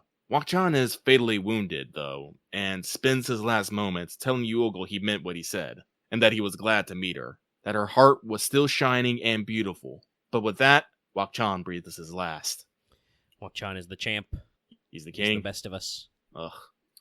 You, Olga, just seeing Wok-chan give his life for her, is extremely confused. I didn't write this as a note, but it did the text box thing where it's just question marks everywhere, not even on a line. Just pure confusion. Pure confusion. She says that she knows humans are evil. They tortured her for years. So why are they treating her with kindness now? Kotomini says that's not important right now. If she's absorbed by Ort, she'll end up subordinate to it. Olga takes a moment but agrees. Ort not only has her heart now, but about 30% of her body. She takes Kotomini and heads for the surface. She isn't going to watch the Earthlings die here. You know that moment where you feel the sneeze and you're just like, wait for it? Yep. Sorry, that was it. That was that pause. Section 20. Ort. Pip 1. We still need to get out of here ourselves. We want to bring back Wok-chan, but his body is flooded with toxin. Likewise, Tenochtitlan says she can't go with us. So we and Da Vinci climb aboard Tepu and make our escape. We thank Wok-chan for saving our friend. But now, the real shit begins. We flee for the surface and something beneath us activates. MASH detects it's coming, declaring it a satellite-class spirit origin. It breaches the mantle. Ort has arrived. It is huge, terrifying, and worst of all, trapped us down here. Ort is deploying its net and we have no option. Suddenly, a voice rings out. An attack cleaves through the net. It's Kukulkan for the top rope! Ooh, ooh. Cuckoo is here and she saves us. She's a bit flustered and she chides us for not doing anything. She really didn't want our devs to be because she took a tea break with Kadok thinking everything would be fine. And now we get a flashback to the Supremely Unlucky Duo. Yeah, they're actually named that at some point. We flash back to after David's attack on the Shadow Border. The vehicle is flipped, Gordov is trapped in the driver's seat, and Koyaaskaya is still battling the terminals. Kadok has no solution, but Cuckoo shows up and solves all of their problems. She tries acting like the big bad again, but the B team no-sells it, as they should. I mean, they were just in real peril. I think this is the conversation where, like, Gordolf is like, Kadok, you have to go, you have to leave me. And he's like, why? My belt has become fused. I cannot leave the chair. Also, I think this was the point where I wanted to make a joke from Barry Claimer, like, explains Kingdom Hearts, because I wanted to say, Gordolf is trapped in the driver's seat, Koyaaskaya is battling the terminals, and Kadok turns into a boat. But I didn't. Boat. Or maybe I did make the joke later. I don't remember. Listen, Lucky's been working very hard on these notes, and it's like over 90 pages. I can't remember everything I wrote, guys. Yeah. So they thank Cuckoo, except for Koyan, who is sulking, for helping them, and say even if they're enemies, it's because she has a duty to this Lostbelt, and not because she hates us. With that in mind, Gordov invites her for tea, and Cuckoo admits that she can't track the cryptor. The Mala apparently can't track his heartbeat. Maybe he's like using another heart or something. Yeah, gee, I wonder why.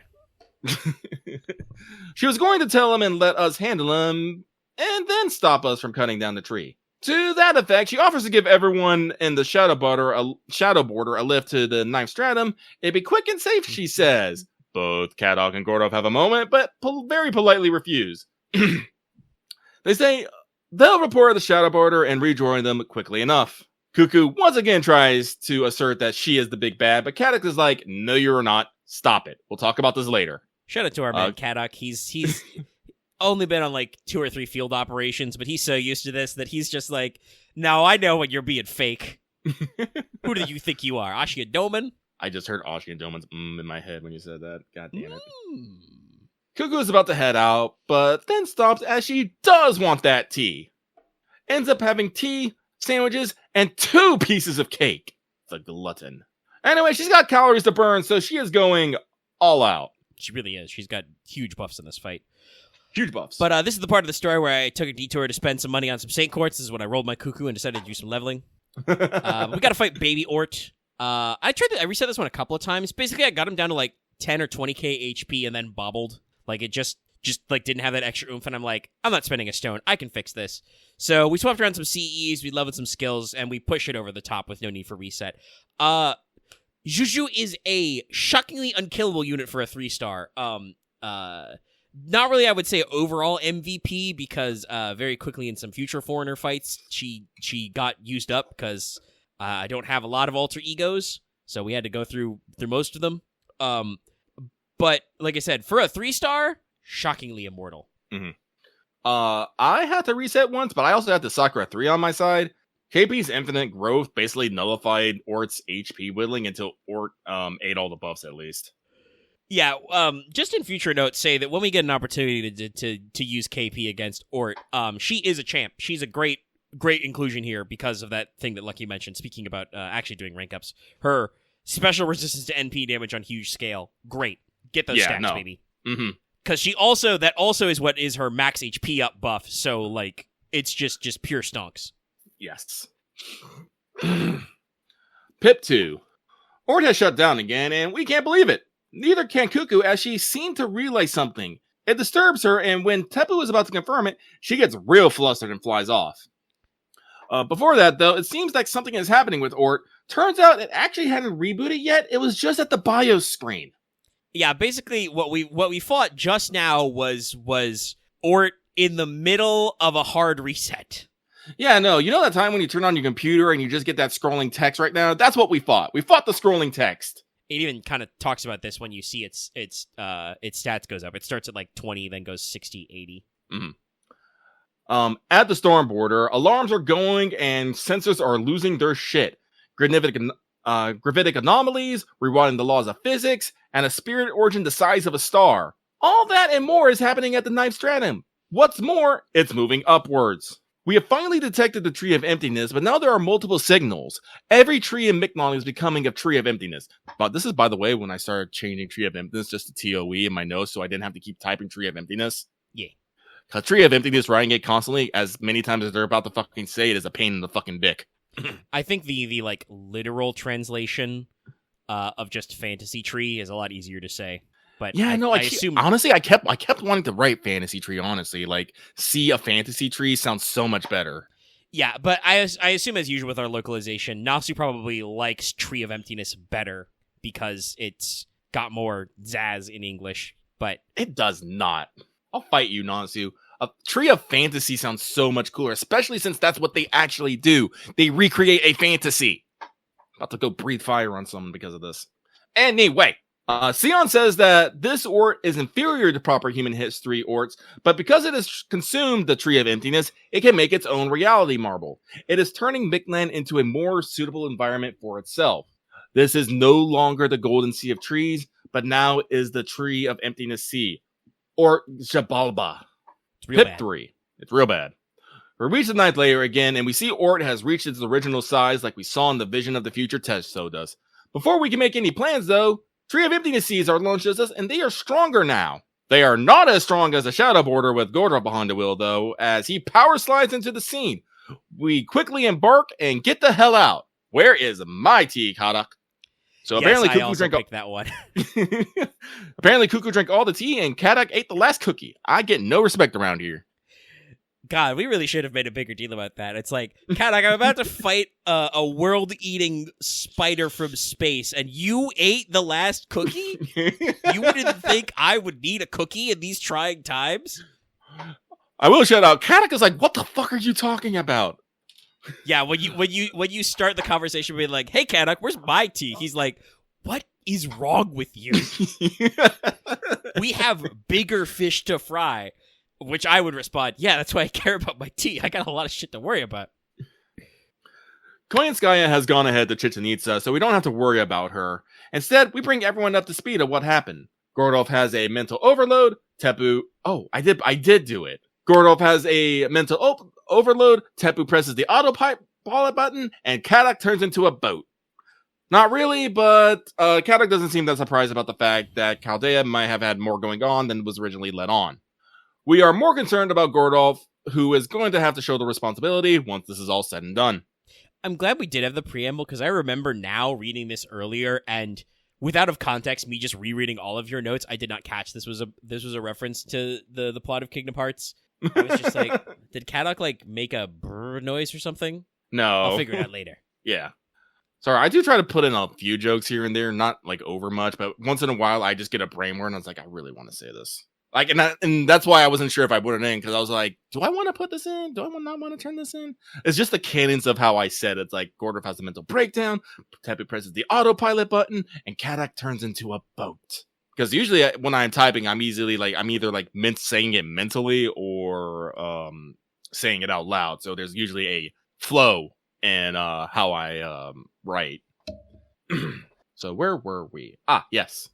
Did that. The problem is with ORT being the Tree of Emptiness and the Tree of Emptiness becoming all over Mictlan, we aren't really sure if we can actually stop it. What's more, with its order to destroy Chaldeus, that attack alone will destroy 40% of the planet and wipe out proper human history and the Lostbelt. Since Chaldeus is a incredibly detailed recreation of the planet, it would take an attack strong enough to destroy a planet to destroy it. So while Chaldeus may be a problem, we have to keep it safe for now. To do that, we have to defeat ORT.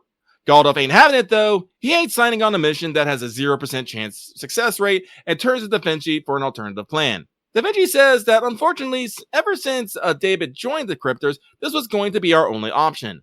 The Stormborder isn't a spaceship, so if the Earth goes, we go too. Gordolf doesn't want to send the young to their deaths. The Da Vinci says to give us more credit than that. We don't fight battles that we don't think we can win, and we will not begin a mission where death is a certainty. Never again. With that, Sienna's on the line.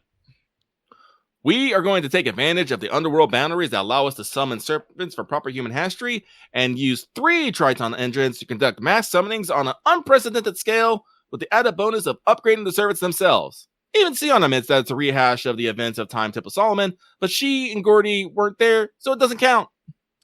This is great. The game actually lists out how many servants you're going to summon. So my number is 275. My number is 330. So, with a plan in place, Gordolf gives us the full okay, and we ask what we will be doing exactly. Pursuing ORT and engaging in battle, it turns out. We have about 20 hours till ORT reaches the surface, and that is our time limit. Trimegesis 2 says that this operation has a chance for success, with no percentage given. With that, we are entering combat mode. Main title change from to Sea of Tree of Emptiness, Zort Zababa. And of course, I just had to take a little bit of the piss. I just wrote down Sea of Tree. Sea of Fantasy Trees would flow a lot better. Yes. Damn, Max, you got 353? What is the max number of servants one can have right now? Does anyone know off the top of their head? He's at 353. It might be. Hold on. You know what? Oh, 358. Thank you, X. Oh, okay. My solution was just going to be to check what either Cuckoo or Talok's servant ID was. Mm-hmm. Section 21. Tree of Emptiness. Decisive Battle. So, we got, the title change. They kicked us all the way back out to the main menu. And then we go into a very fancy graphical transition into a customized version of the world map. Yeah, instead of the horizontal view we had on our journey to the end, we now have a vertical view where we can see Orc climbing to escape. I think this is better to show our change in objectives along with like the color change. And now that I've said this, like now I'm gonna really double down that Zor Zabalba is our time template solvable. We have a fucking name change, we have a map change, we have an objective change. Lucky's doubling down on that comparison. If the first part was our not Babylonia, this part is our not Time Temple Solomon. Here I also started putting where raids were and how many they were and where Orc was on the field when it happens. Yes, because this, like I said, this whole thing is a custom animation that goes up over time as time progresses and does change. Yes. So raid 1, 9th stratum, pip 1, and so we begin the battle. And my first thought when I actually got into the battle was just, Jesus, I thought Fluffy had an expensive battle screen. Yeah, no, Orc just walking unceasingly through the sea of trees of emptiness is intimidating as hell, but I'm just gonna fucking say it. Your servants floating and looking to the left kind of takes me out. It's like we're looking at Orc askew. Like, Orc should have just been like straight up on the left, advancing with the trees passing, instead of this like 3/4 view that we got. It's cool as hell, don't get me wrong, but it just doesn't work with how our servants are positioned. It really doesn't. I think that they did this way because it is technically the more like complex to do it this method. Because you're showing it in kind of like you said 3/4 view rather than from just one angle. And I suspect they wanted to show off Pazil's Fals. His name's just a bunch of consonants. It's like PFAZL LZ or something. They wanted to show off his work because this is another thing Natsu did talk about in the interview was they had like a very simplified version from like when they first vaguely mentioned Type Mercury in Tsukihime. But that artist really like brought him to life, including some details we'll get into later. So they ended up with like this really like extra over the top design for its horrible spider body. So I think they wanted to like show it off a little. You are right. I saw some screen caps later. I didn't really think about it because I just saw like, my eyes track to moving objects and I'm just like, holy shit, this is like. No, it's cool. It's impressive. It just doesn't match. Sorry, I didn't mean to cut you off. No, that was basically the end of my statement too. Like I said, I was trailing off because it's just like, yeah, I just kind of like locked in on the action. And also like, Ort has a couple of battle themes here that we've used before, but they're also like really good. Mm-hmm. Like it was all as usual, just very, very immersive and great. So we quickly learn that when our servants are defeated, Ort is using that connection to directly attack the Throne of Heroes and damage it, effectively removing servants from it and storing them. Ort can't digest them, but can save them as energy and information. So if we can destroy Ort, we can release the servants, and Da Vinci uses banking as an analogy here, basically saying that Ort is like a bank account and servants are money. The more money you have, the more valuable the bank account is. Yeah, basically by sucking up more information from the Throne of Heroes, Ort can get stronger because it's got more humanity in it, basically. But also that means it has to keep slurping them up. And this is learned after we do the like you do a little beta test fight. You get the first break bar, but it's not actually the raid set up yet. And after the end, you like literally like I think snap to Da Vinci and go, Da Vinci, what happened to those servants? Because they play the crystallized animation again. But this is when the Raid Shadow Legends begins now. Also, thank you Hints tab for reminding me vaguely what Ort skills do. After obviously you run through a basic set of raids, it makes sense, but I was worried about remembering all the buffs. I was like, fuck it, we'll ball, and then it's like, Hints tab. Oh, yes, we vaguely relate what Ort does. Also, we have very weird descriptions for some of these skills. Like, it does not give, like, exact effects and numbers, but kind of gives you vague hints. So it's like, oh, this will happen and absorb your buffs, or Cosmic Rays give you random status effects, and I'm just like, okay, that's the debuff one, got it. Yeah, it's enough. I'm gonna be honest, I didn't actually pay attention to them, but I'll explain to you why. But Omega has the next line here. Yeah, so, because I wrote my notes first. My general strategy for the raid was start at the bottom of my list with my lowest leveled servants, my least rare. Basically using them to feel out or like to try out the different class battles and get a handle for the mechanics. And as we get deeper and deeper into the bars, we use higher level servants who can do more. And also to start, only go 3 deep at a time. Yes, I am also thankful for people telling me about this because I probably would not have thought of it immediately. Hell, I think my first fight I accidentally used 3 of my alter egos right off the bat. I really shouldn't have. I do not have a multitude of those. Yeah, I with my lower servant count, I ran out of those before the fight was over. We had to get a little creative. No, I had 1 left, and that was my KP. But I did the same with the 3 of them and using my lower class ones. And I do appreciate that we rotate through classes so everyone could get in their class advantages and disadvantages. I was a little concerned that my less used servants would be able to do much, but they pulled their weight and then some. 3 MLB case scopes covers a multitude of sins. Yeah. Even with my, even though they're all like max level, most of them are like 1-1-1, sometimes didn't even have their 3rd skill. But even so, firing off all their MPs and then, slapping Orph a little bit was usually enough to still get like 500k done, like each fucking run. So honestly, like I really didn't pay attention to the buffs or debuffs because it really didn't matter. I was firing off all my damage, and after that, it was just slapping Gord until Ort said, all right, I'm done with you. Yeets. Or the bar broke. Yeah, there are a couple of effects, and there's one in particular for story reasons in the second phase that I think is a little more challenging to deal with. Mm-hmm. But in general, like, the buffs sound really nasty, but they don't proc all the time, so it's, like, not really meaningful. Oh, I should have wrote this as a note, because I told you about this, but I'll say it now, because I just remembered. For one of Ort's abilities, like Paradigm Invitation, I think it's called, or something like that. That's the one where Ort can copy your offensive buffs after you use them. It doesn't steal them, but it copies them. What offensive buffs Ort can copy are hilarious. So it doesn't do card types, I think, because Ort only has 2 attacks. But it can copy special damage, which is very funny. I believe at one time when I was forced to use my double X later in the fight, it copied her anti-saber damage, or it may have been my regular MHX in assassin slot. Don't have a lot of those either. But at some point it did a couple of those that was just like, well, that's very funny. Like we'll get into it there, but again, once even Ort started copying attacks, I'm just like, nope, I'm firing my MPs. Die. Usually I think he would end the fight sooner after that because he would have like 3 or 4 attack up buffs and that really hurts, but I'm just like, nah, my servants did what they needed to do. They outie. Yeah, I mean, that's basically the strat. Like, I don't have 3 MLB K-scopes, but I have 1 MLB K-scope and 2 spares, and I also, for several fights, just like slotted in, 1 full K-scope and servants with like batteries and just went like, okay, the plan is fire your NP for sure, and then we're just gonna see how long we can hold on for. I had several fights where I was actually like really surprised how freaking long a servant would go.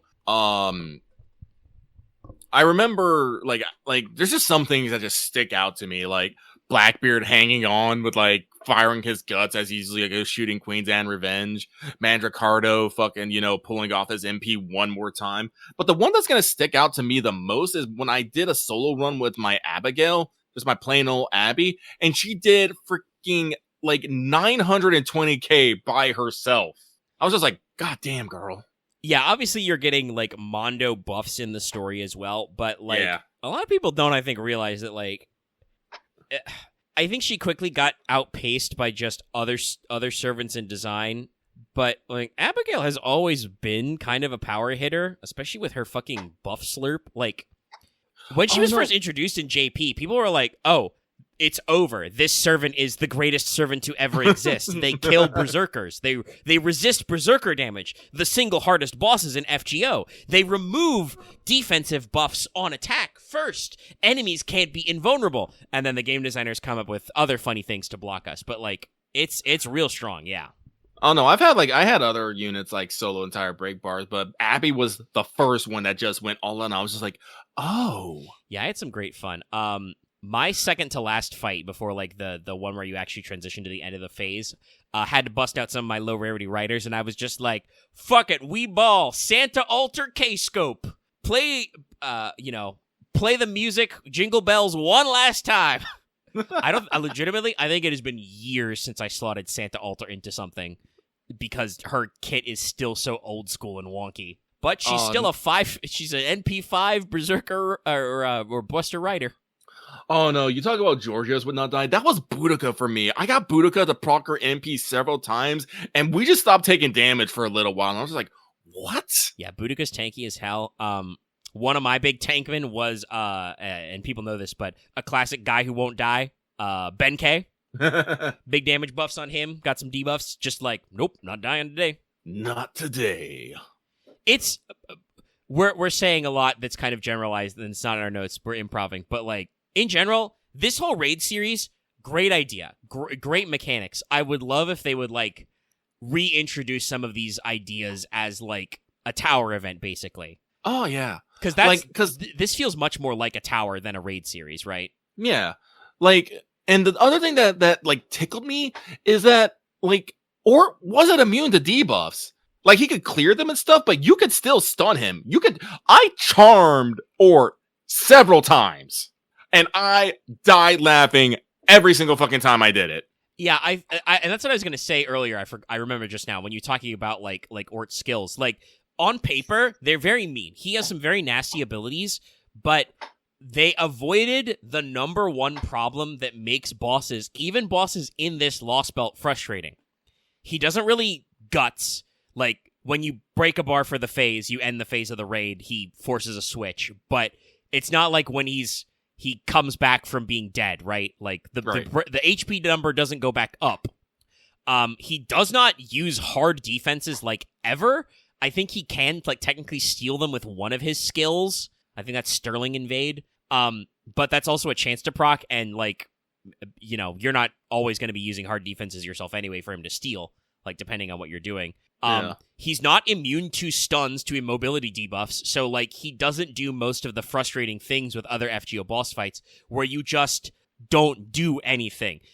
These fights with Ort are the ultimate do-anything fights, in fact. Literally, your units who have presumably been you know, sweltering in your bottom lines are waiting for when you really need a budget cast. Like, you know, I used a couple. Like, I busted into some welfares, too, for 4 stars. Like, at some point, you know, Ryder Kentucky came out after a long while. Haven't needed him for a bit, but the Golden Bear rides again, you know, kind of shit. Like, but because of the buffs and the way it's designed, your older servants can really shine and do heavy lifting. They do not feel like dead weight. And in fact, honestly, I barely scratched my 5 stars, mostly in a couple classes where, like I said, I had some bad guys left over. Like, I don't know how crazy my damage would have been, but I probably could have gone at this from the other end and just soloed with 5 stars, and probably done it in fewer fights.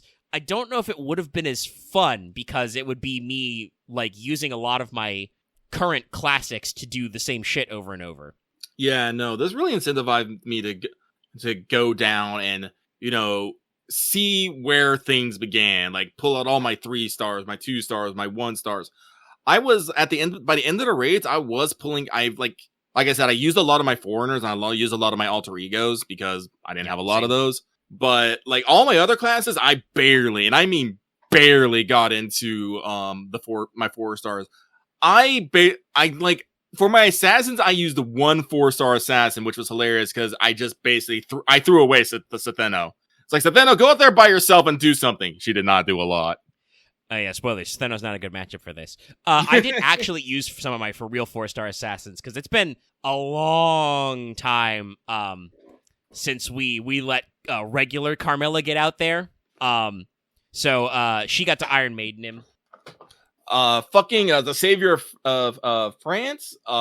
He did some good work, by the way. Yeah. Jinkei hits big fucking numbers. No, it's great. But like I also concur. The classes that I ran out of by the end of both raid series were alter egos and foreigners. They're just like, that was just like, I don't have enough of these to do the stuff. So like for some of the berserker or foreigner nodes, I was like, okay, extra classes. Who do we want to send out? Like, I think in like the second to last phase, I had to send out Jolter just for like, Jolter, fucking hit this man with everything you got. I need him to go away. Yeah, I didn't send out a single Avenger or Ruler. Like, I'm gonna be real, I forgot that Berserkers existed for a little bit until I was in the second set of raids. I was like, oh yeah, this is a thing. I didn't forget they existed, but that I didn't feel a need to use them until we got deep, and I'm just like, oh yeah, I can bust out some Berserkers. We can get some funny in there. I did not feel the need to use any of my Pretenders. I have so many of the core Knight classes. Like I said, I got to... Archer's got to have fun. Fucking William got to get out there. Paris. Like all my... I used some AoEs, but I went through like a lot of my single targets first just for that extra damage, and like we got to have some fun. Billy got out there, quick shooting, like just letting the damage rack up. It's a hell of a time. It's a hell of a time. I had fun. But we might talk more about the raids as we go on, but we should probably keep going. My prediction is correct, and we are quickly approaching midnight my time, which is it's we're 2:22 a.m. over here. And what I was gonna say as my segue was also, by the way, there's a shitload of story woven in between the raid battles. Yes. So yeah, pip number 2. Pip 2. We are doing damage, but we're wearing ourselves out. The Tree of Emptiness seeds are constantly attacking as well, and we realize with the Tree of Emptiness spreading everywhere, no one in Miklong is safe anymore. We get a call from the storm border, and we are informed of ORT's route. It is heading straight for Mexico City. We know from the vision that we had that it would go there, but we don't know why it is going there in the first place. It's a detour from the surface. More bad news! ORT isn't even fully powered. Its limbs are acting under their own power. Nemo describes it as a creature without a heart or a vehicle without an engine. We realize that this ORT is significantly weaker than it could be, and give thanks to Cammy for ripping its heart out. But Tepu puts 2 and 2 together, and so do we. ORT isn't moving towards Mexico City, it's moving towards the sun. It turns out that the mullah turned ORT's heart into their sun after the last one went out. It's the same as David and Olga. ORT's heart hasn't regenerated because it's still out there. Now we have to defeat it before it reaches Mexico City. Raid 3, approaching the 8th stratum. Pip 3, Kalakmul. Tenochtitlan has made it to the 9th stratum with the body of his Kali. She had intended to die there beneath the temple, but seeing Kali's dead body provoked an unknown fury and forced her to move. Unfortunately, that rage was spent, and all Tenochtitlan can do is now look up upon Miklon and watch it be destroyed. Side note here, we don't really talk about it, but there's also this visual effect as ORT moves up the stratums, where behind him is just a tree, a spreading form of green crystals behind him as it just consumes everything and moves slowly up. They also have some CG shots when he takes over the trees of like the jungle turning into like the weird crystal jungle. Yeah, no, there is a lot of visual flair in the map during this. She wonders why she even bothers and speaks aloud to his colleague, calling him a copy of the king who destroyed her. Neither evil nor incompetent, just unsuited for the job. She looks upon his scar, the one that never faded no matter how many times his body was remade. It served as a reminder of his hatred against the Spaniards that stabbed him in the back and the people that stoned him to death. A constant, painful reminder of his hate and anger of proper human history. That would be the fuel to override ORT's instinct. Sorry, I mistyped something there. And yet, Tenochtitlan remembers after we freed the captives in Mexico City, his colleague speaks that despite his anger and hate, he has grown fond of the Osalome and Mexico City, and the vision of their destruction has unsettled him. Despite his anger and rage at proper human history, he wants them to continue to flourish, and even those that he knows he would be sacrificed, he would like to build a city of his own to rival Mexico City. She remembers that while his rage was will, he still put that aside for what he really wanted and died for it. Tenochtitlan then remembers what Nitocris said, that when she realizes who her enemy is and when she should fight them, to not lie to herself anymore. Tenochtitlan stands, and with irritation in her voice, declares humans to be so damn irritating and takes off into the jungle. Back in Chichen Itza, the Danos are returning. Despite knowing that they don't need to be here, they still want to be here. They like it here. They marvel that they can have a fixation like this, but as the Sea of Emptiness spreads... Sorry, I just realized I called it the Sea of Emptiness and not the Sea of Trees of Emptiness. Sea of Emptiness is fine. Sounds better. Yeah. They realize that their extinction comes regardless, but kind as they are more worried about us than they are with themselves. Raid 4, 8th Stratum. Raid 5, approaching 7th Stratum. Pip 4, we need to take a break. Kadok tells us to relax and lean back. Take 15, but don't rely on the ampules as they'll catch up to us later. We've cleared the area of enemies now, so we are moving to a safer location to recuperate a little. We've been fighting for about 4 hours straight with us summoning servants against ORT and Mash protecting the shadow border. Mash returns to the interior for our tune-up, which is definitely not relaxing. Tepu is looking at the trees of emptiness and questions their use and purpose. What are they actually doing? We are slightly confused by Tepu's focus here, but Gordolf helps illuminate it with his next line. We can't get ahead of ORT to save any other dinos, and we can't get to Metztitlon before ORT. We cannot reach Zaquik before ORT does. Tepu doesn't seem flustered, saying Zaquik couldn't leave the dome even if we made it in time. He says we shouldn't feel guilty, as it's his fault for not being able to free her after hundreds of years. At the observatory, Zaquik looks upon her oncoming destruction with calm thoughts and a bit of an excitement. Cuckoo appears to tell her that Zaquik wouldn't survive outside the dome even if Cuckoo saved her, so she is going to watch her last moments as the arbiter of Miklon. Cuckoo tells that the Mala decided to leave ORT alone as it has become the Tree of Emptiness, and that Chaldea tries to destroy ORT, Cuckoo was going to stop them herself. Zaquik isn't buying it though, and tells her that the quest that she is based off of was way more free-spirited than that she is. Cuckoo says that proper human history quests, and she is a god of Miklon, so she has her duties. Zaquik merely states that they are merely what-ifs who are never able to become the real thing. Like he's realizing that some of his word choice was poor in this. This is why he should probably do more editing, but he was crunching. Zaquik says that as her friend and daughter of this world, let her say goodbye. The Mala chose to save the dinos and regretted it ever since, spending tens of millions of years trying to make up for it. Zaquik says it's okay. They had good lives, and it's okay to grieve and dreams of things going better. Unfortunately, ORT approaches, and Cuckoo needs to leave before she gets caught up in it. But Zaquik thanks her again for being a son that watches over her, and Brother Tepu for being her only friends. Her life was filled with more love than any in humanity, and so eventful. Cuckoo doesn't say anything and leaves, while ORT reaches the observatory, and everything is destroyed in a flash of light. Pip 5. We have reached the 6th stratum ahead of ORT, if only just barely, and need to set up our line of defense. I have a note here. It says final line of defense, but there is no way this is the final line of the defense. I know how writing works. Correct. We call to our invincible goddess Arashkagal, who appears in a flash and praises us for making it here before ORT. She has a plan that is going to end it once and for all, and calls for Dumazid, who falls from the sky in a bright, shining sheep and turns into his human form with a triple cut-in. He has to do it himself because there's no camera crew. He is here. He is here to return the magical energy magical energy he was entrusted with. Mash has to do a quick rounds of introductions, but immediately calls out Dumazid for being part of some problem. Turns out then when Nikigal told Doomsy to turn all the flowers into magical energy, he didn't and kept it all for himself. I chose to believe that he did it for this exact moment. He is a shady sheep, but he's always been on our side.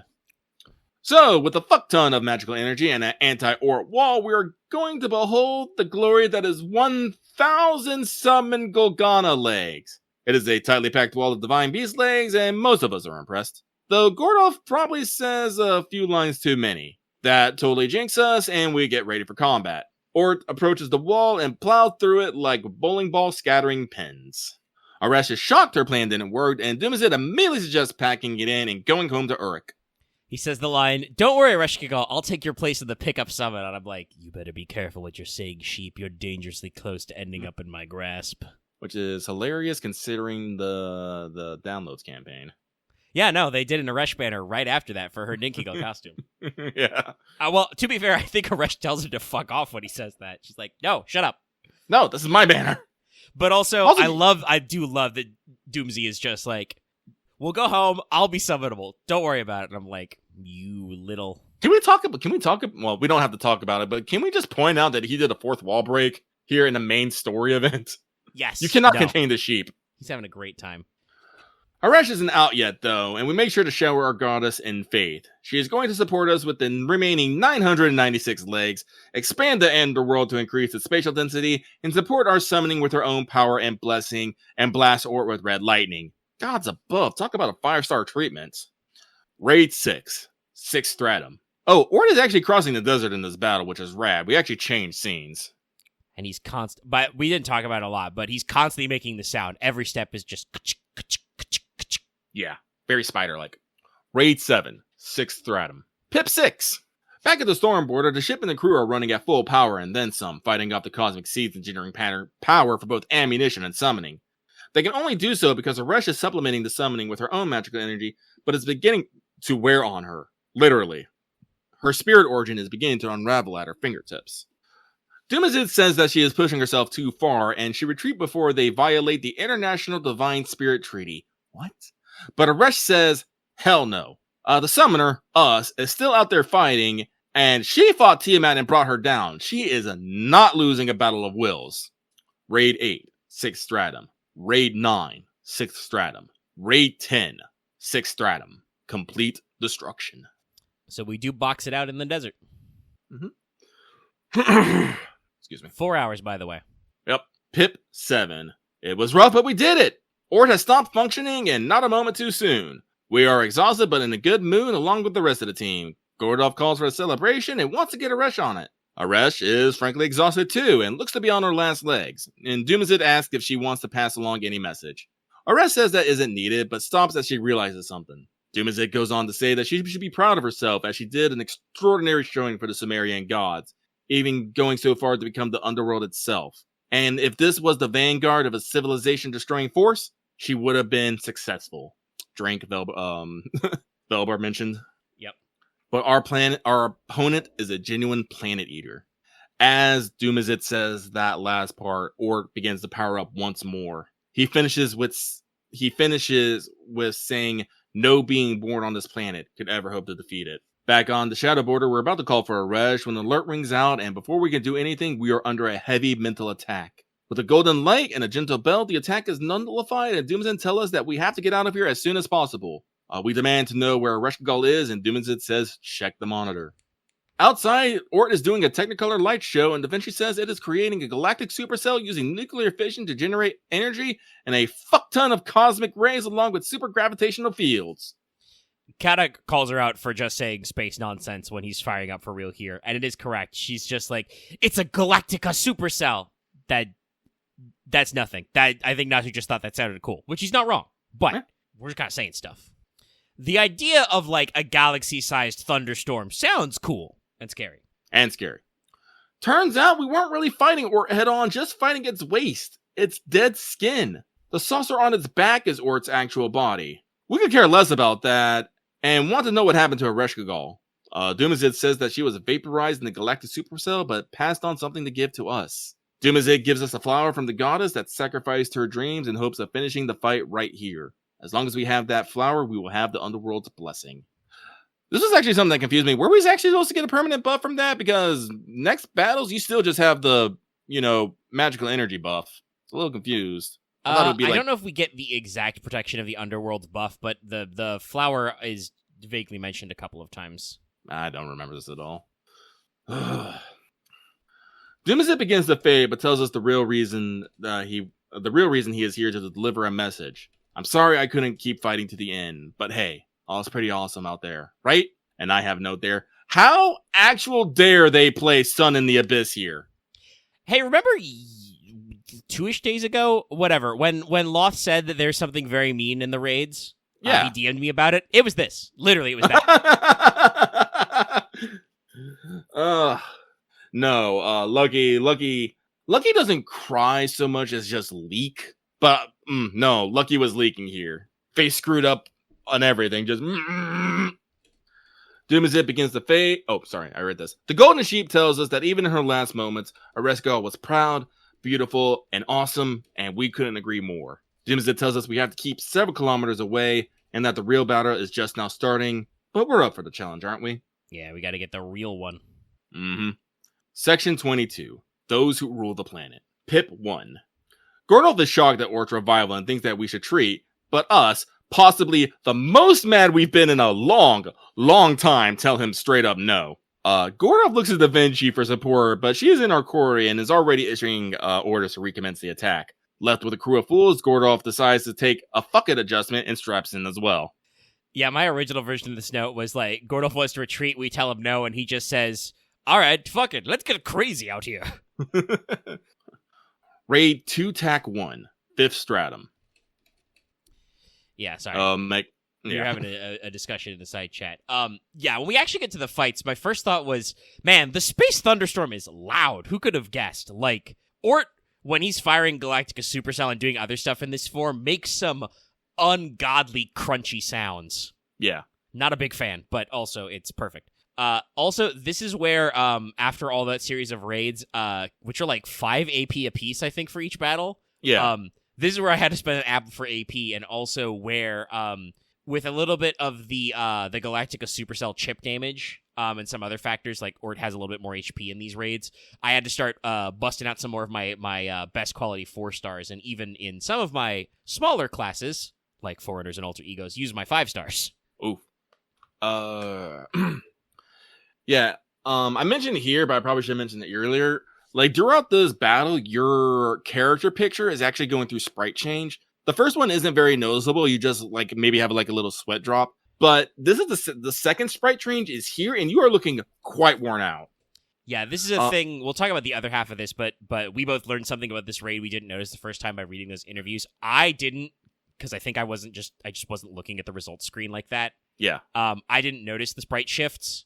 I believe it was said in the interview that Takuchi drew 4 variations of your sprite. Yeah. There was supposed to be a 5th one, but it was too far. And knowing how some of Type Moon's illustrations can go, I can believe it. Yeah. But I believe you're at the second one here. But we go to Pip 2, Mexico City. A storm approaches Mexico City, and with it comes death. And the Ocelome understand this. Their surrounding settlements have been destroyed, and their city is their last bastion of safety. They could flee, but not a single one does. The warriors take up their arms. At the altar, Vakub can't figure out why the Ocelome aren't fleeing. They face the impossible and have a better chance of survival fleeing Ort. One of the Ocelome responds to his question as he finally learned the Danos language. He doesn't fight for a king, nor for a god, but for his city, for Mictlan. He wants to keep living here, get smarter, and see more children laugh. He fights for their world. Yes, this is a great moment where the Ocelot units start to experience character development as well. They're I think last in the line of major characters to get it, but they're working on it.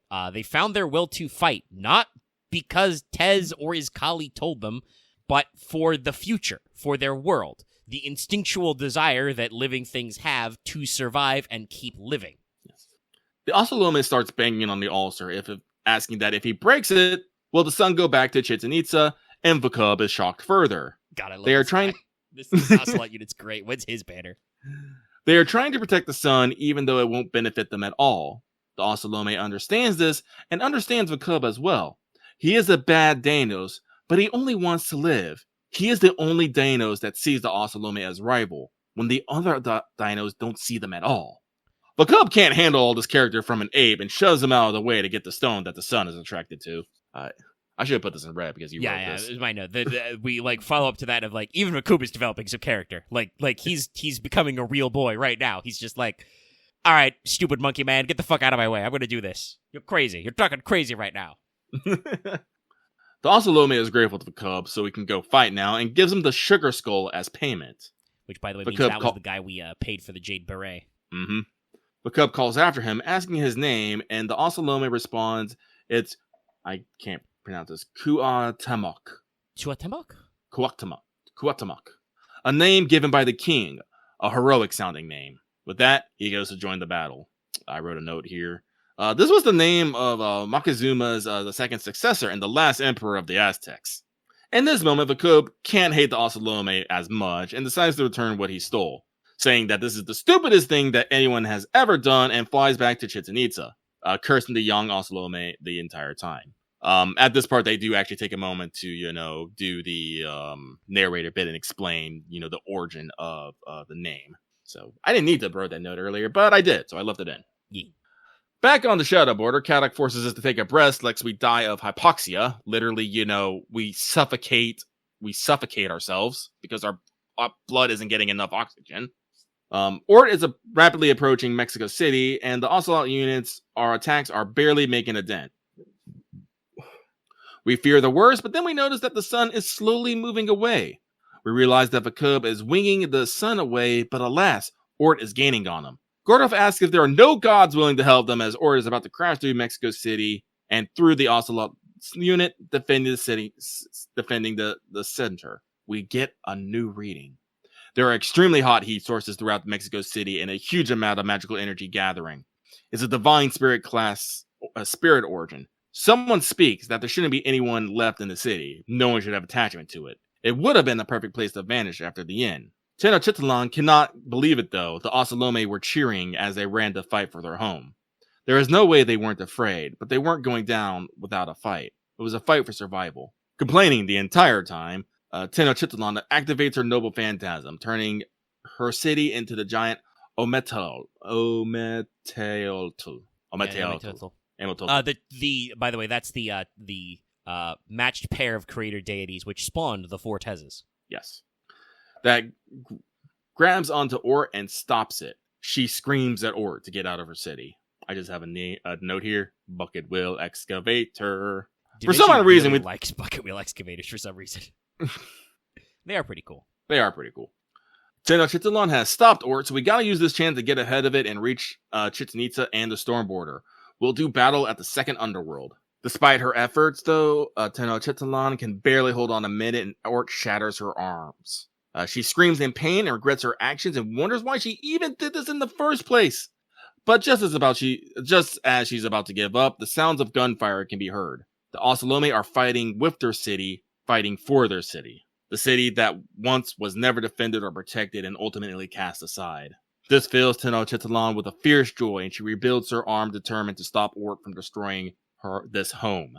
She rebuilds her arms again and again to protect their son. Tenochtitlan thinks about the Ocelot units, Tez, Iskali, and even Nitocris, realizing what she wanted all along and having spent her fury. ORT has moved on around the city and only destroyed half of it, with only a few of the Ocelome surviving. But it was enough. She protected their home and their world, so she says goodbye to it, as well to nosy Nitocris. Interesting role someone has. But yeah, this moment, speaking about like leaking a little bit, yeah, this actually got me a little leaky, which is very rare for me. But like this was a real one. This made me get a little in the teary mood.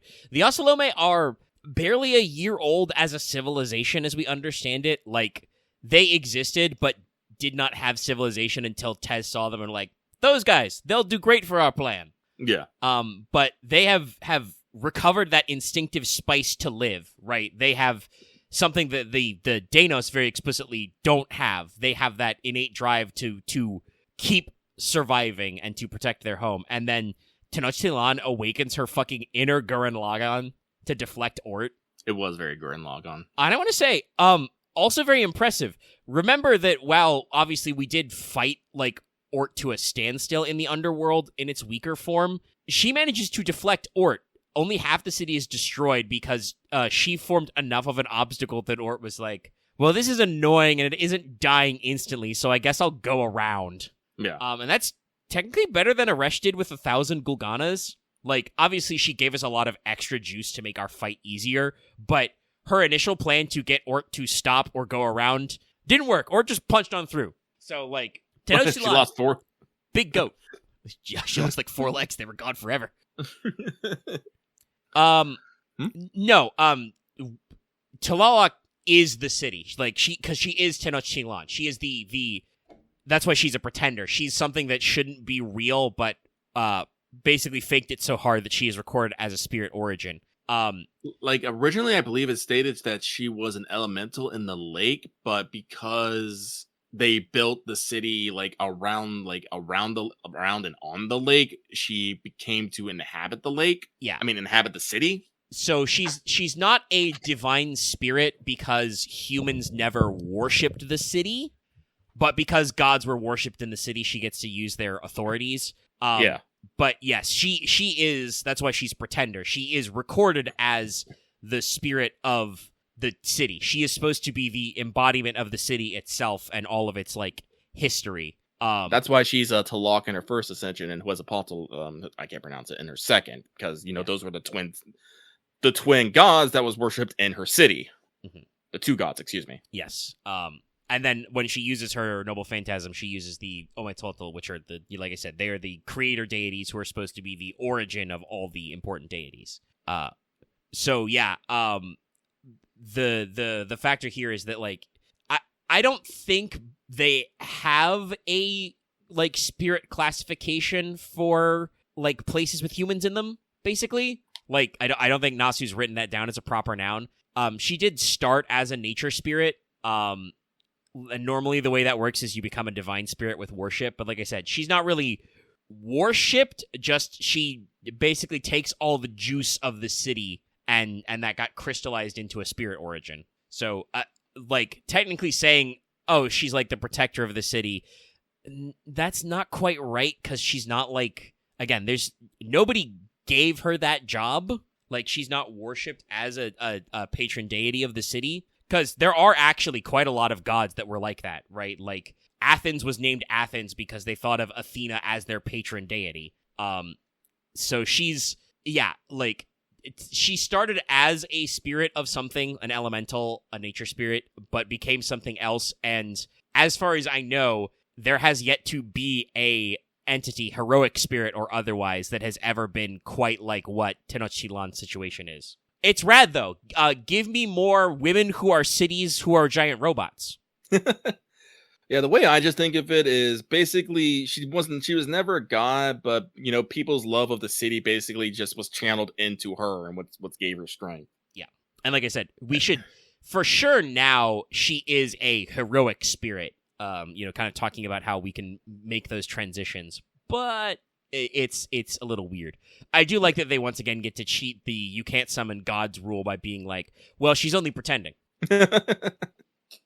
So, Pip 3. After a small nap, read as coma, we are approaching the second underworld. The sun won't move past the third stratum, so we can't assume that we'll get another opportunity before ORT reclaims its heart. Tepu explains as much before calling out to us who seems to be running on fumes. Tepu says it's nothing, actually. The Stormporter is working on a plan to deal with the galactic supercell. The apparent plan involves both KP and Benny Inma, and neither of them are willing to do it. KP especially seems against it and is about to leave. We arrive and are asked to convince them. We exit the vehicle to greet them, but upon seeing us, both KP and Benny Inma immediately agree to the plan. They are 125% mad at seeing us in our current state. Also, KP gets in some great boasts. Like, she straight up says, like, oh, by the way, if we leave our underworlds, we die. But I left mine because you asked, because I'm just that much of a fucking badass, okay? I mean, KP is that much of a badass. I'm so strong that I can leave my underworld if I feel like it. But it does suck. So you do owe me, and I am going home. And then presumably they see us with our more tired sprite going on, and they're just like, no, you know what? Never mind. I'm gonna fuck this thing up. Trimegesis 2 has identified the organ generating the supercell, so the plan is for KP to grab ORT while Benny Inma cuts out the offending organ. KP starts complaining again about the plan, then tells Benny Inma she won't be able to cut ORT without being in her alter form. So Benny Inma does a magical girl transformation, not really, and informs KP that she has a range of 4 Ri and that the first Asan taught her an angel trick to impart the concept of depth on things. It only works here though. They need to wait for an opening, so we'll have to keep the mass summonings going. A Ri is about 4 kilometers. Thank you for the last minute note. You even got the ping pong. I love this. Yes, King Protea just is straight up like, she doesn't say, obviously she doesn't cuss, but she basically says, "What the fuck is a Ri?" Also, by the way, that means Benny Inma is slinging her giant, or Benny Inma Alter is slinging her giant mountain swords with a range of 12 kilometers. Crazy shit. Well, when you see the fucking sprite later that they use for this, I didn't mention it, but it looks like it's a big ass fucking cut. It's pretty cool, yeah. Yeah. Raid 2 Tac 2, 4th Stratum. ORT over rocks. We had a field change here. Now ORT is ORT is floating now. It's a flying saucer. It's literally a flying saucer, yes. It's literally a flying saucer. It makes so much sense and so little sense, Yeah. And this is the thing I said before. Sometimes Nasu just does things because he thinks they're cool, and he's just like, I have no explanation. He's just a flying saucer, because why wouldn't he be a flying saucer? And like, you can't defeat that logic. Why wouldn't he be a flying saucer? There's nothing to be said. Also, right here was starting to make my phone chug, so I had to stop and do some maintenance. Like, I had to, close my phone, close all my apps, restart the phone, make sure my phone cooled down. It was... Yeah, some of these terrain effects and animations are a little spicy. Well, mostly because I think it was because this is where we still have the Galactic Supercell in it, so there's a fucking Technicolor fucking spiral happening constantly. I think that was an extra layer that they put in, and I think it really hurt the performance. Yeah, I think somebody else mentioned earlier that, like with many other of FGO's Sandstorm effects, when they were doing the desert fights, they had trouble. Yeah. Because there's a lot of particles. Mm-hmm. Yes, a lot of people have interpreted this as ORT makes an attack on your technology. Yeah. ORT attacks your phone. Pip 4. We cause ORT to flinch, and KP releases the Sea of Milk to increase her authority and grabs hold of ORT. And Beniima leaps into the air, cleaving ORT, destroying the organ, generating the supercell. So, fun fact, I was literally in my notes doing this fight and was about to write a complaint about the global effect of the Galactica Supercell, and then the story took care of it. The Galactica Supercell, by the way, is a really annoying debuff. You get a semi-random chunk of your HP shaved off every turn, at the end of every turn. If you have a defense up, it will negate it, but that means that you have to have a defense left after ORT has been beating you up, because I think it doesn't proc until the end of his turn. So it's tough. It wears down your servants a little faster than you would like, and I was just like, man, this is kind of putting a cramp in my style. And then, like I said, Benny Enma's literally like, I'm going to cut it now. Blam! Blam! With that out of the way, we can fully resume our attack on ORT, and if we can whittle away 60% of its armor, we can take it out with the main cannon aboard the Stormboarder. We ask about KP and Benny Enma, and Da Vinci says they're falling back and resting, so don't worry about them. Actually, though, the fight took out more of them than we realized, and they are fading. They don't want us to be in any more pain, as this has taken a toll on us mentally as well as physically, and go quietly. They basically mentioned they see us in constant pain, and every time a servant gets crystallized, we just clutch our chest. It's like, we're not taking this well. Raid 2 TAC 3, 4th Stratum. My note here, the real power of the Galactica Super Spell was it trying to crash my phone. We buttery smooth here again. Also, this is where I first saw ORT's Lost Supernova MP. Wild. Raid 2 TAC 4, 4th Stratum. Raid 2 TAC 5, 4th Stratum. When you break the bar, you see that the next one is 2 million, and I had a definite, oh, moment again. Yeah, he's getting cranked up. Pip 5.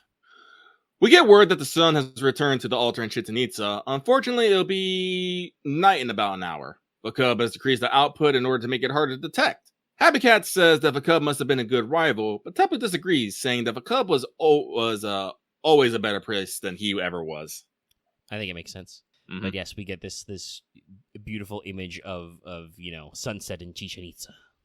Peace. The Stormboarder reports that 98% of Mictlan's indigenous life is dead. The Tree of Emptiness Seeds have nothing to do, so they kill themselves off as well. The only things left here is a few Danos and ORT. Again, I want to call this out. When you're calling up the map, the green crystals that come out behind ORT are actually slowly spreading around Mictlan, so there are just several stratum that are just gone. There are nothing but green crystal. Little terrifying. We are ready to fire on ORT as soon as we get the shot, and hopefully that will end that. Then we just have to worry about the battle after that. Tepu apologizes for our difficult goddess, but says, well, he doesn't know what she'll do. For sure, he knows that she won't wipe us out. Tepu is about to go on about how he wishes Cuckoo would join us, but he stops as he hears something outside. It's the Danos, and they are all heading this way. A little while ago, Koyanskaya is in Chichen Itza looking over all the Danos gathering and having feelings. Vakub flies in and is abrasive to the rest of the Danos as usual. The Danos knows that their end is coming and there is nothing they can do about it, but they still feel conflicted. They know they shouldn't waste energy on pointless things, but someone speaks out, calling the Danos so smart that they are dumb. It's Little Tez, here after regenerating. He calls out the Danos for their attitudes and how they learned without conflict, so it wouldn't drive them apart. But this is your last day, and what you do on your last day, regardless of if it's pointless or a waste of energy, still has meaning. The fact that you acted has meaning in itself. The King of Dinosaur tells the Danos that all the other Lostbelts, knowing that their end was coming, still fought their greatest enemy, Chaldea, to go out like they wanted. It was foolish, but there was nothing wrong about being foolish at the end of everything. The Thanos take a moment and agree, and go to pick up weapons. Yeah, so I had a brief version of this note just talking about how, like, the short version of what the Blue Tezcatlipoca here says is just, if it's your last day on Earth, why don't you do what you want? It won't matter anyway in the end. Like what you do won't change the outcome necessarily, but the act of doing so is of what you do with your time left is important, right? Right. And then I'm like, after all this philosophical shit, our perfect cutaway. Anyway, dinosaurs with guns. Dinosaurs with guns.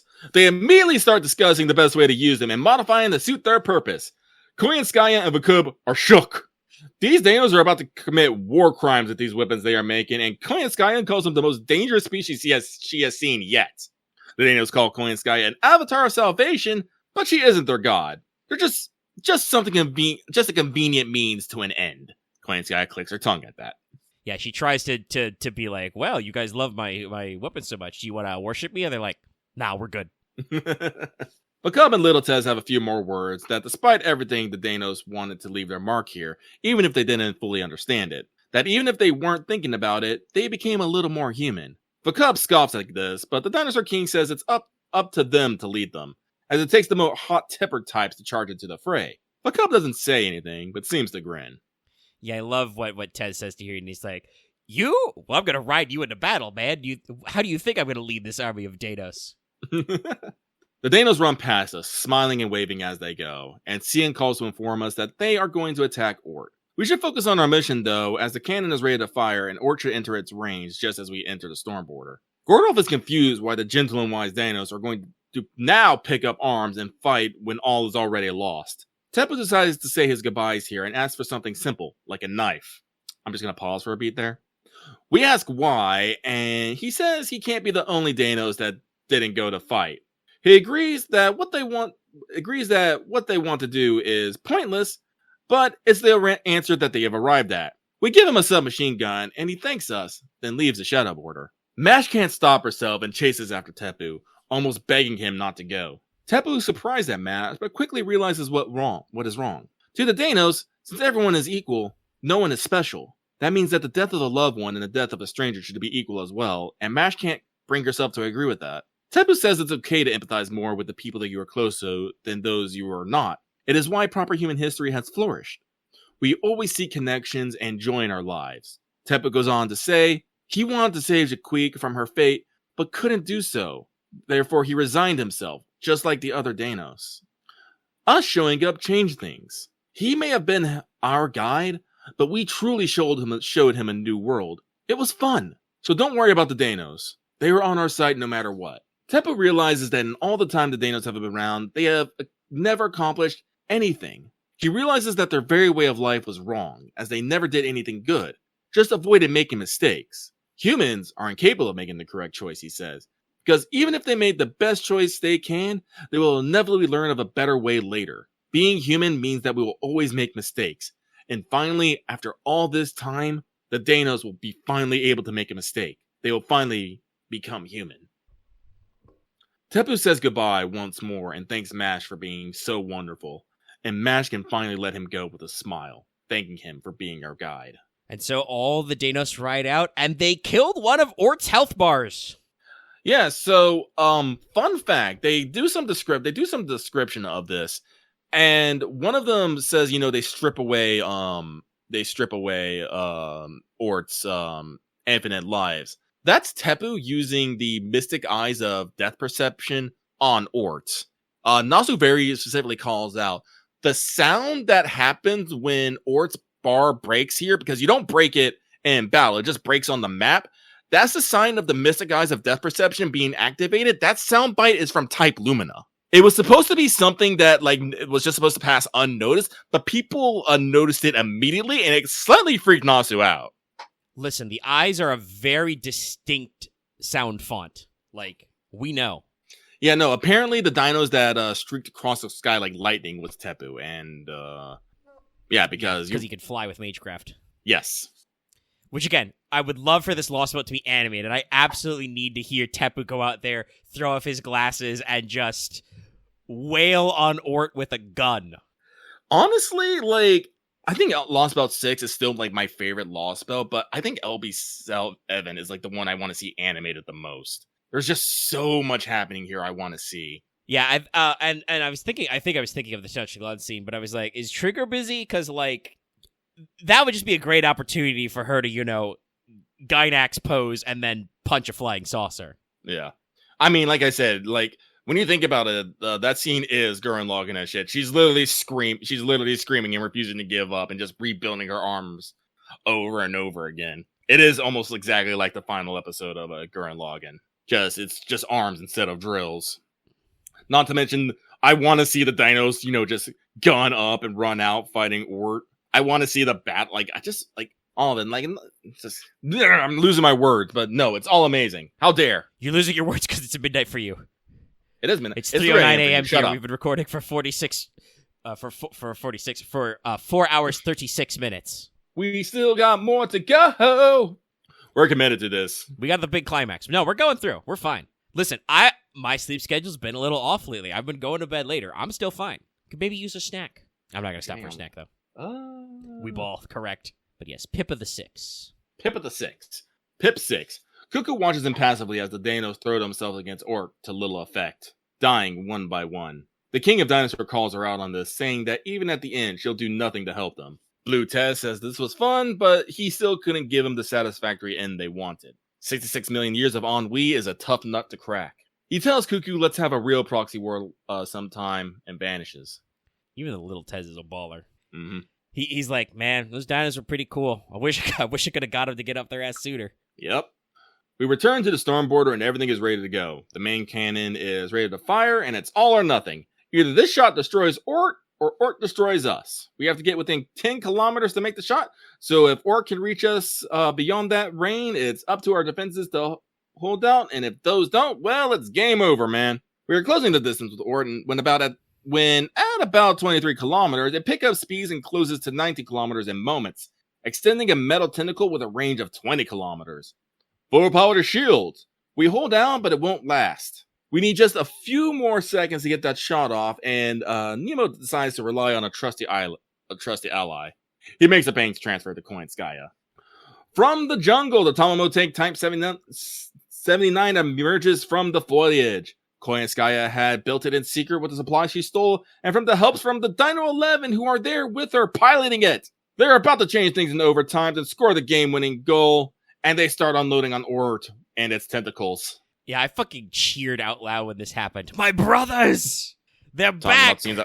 Talking about scenes I want to see animated, this is one of them with just the tank rising up, but all the Dino 11 at controls and just firing. Ugh. And of course, if you guys don't recall, the Tamamo tank Type 79 is Coin of Light's NP. Yes. So the Dano 11 are riding a fucking Metal Gear. Also, yes, I'm still going to say to little effect because most of that damage was done by, I believe, was done by Tepu. Yes, Tepu actually was the only one who counted. It's kind of like the with Talak and the Osaloma. The Osaloma didn't really do anything, but it was the spirit that counted. But yes. Yeah, Tepu does all the work.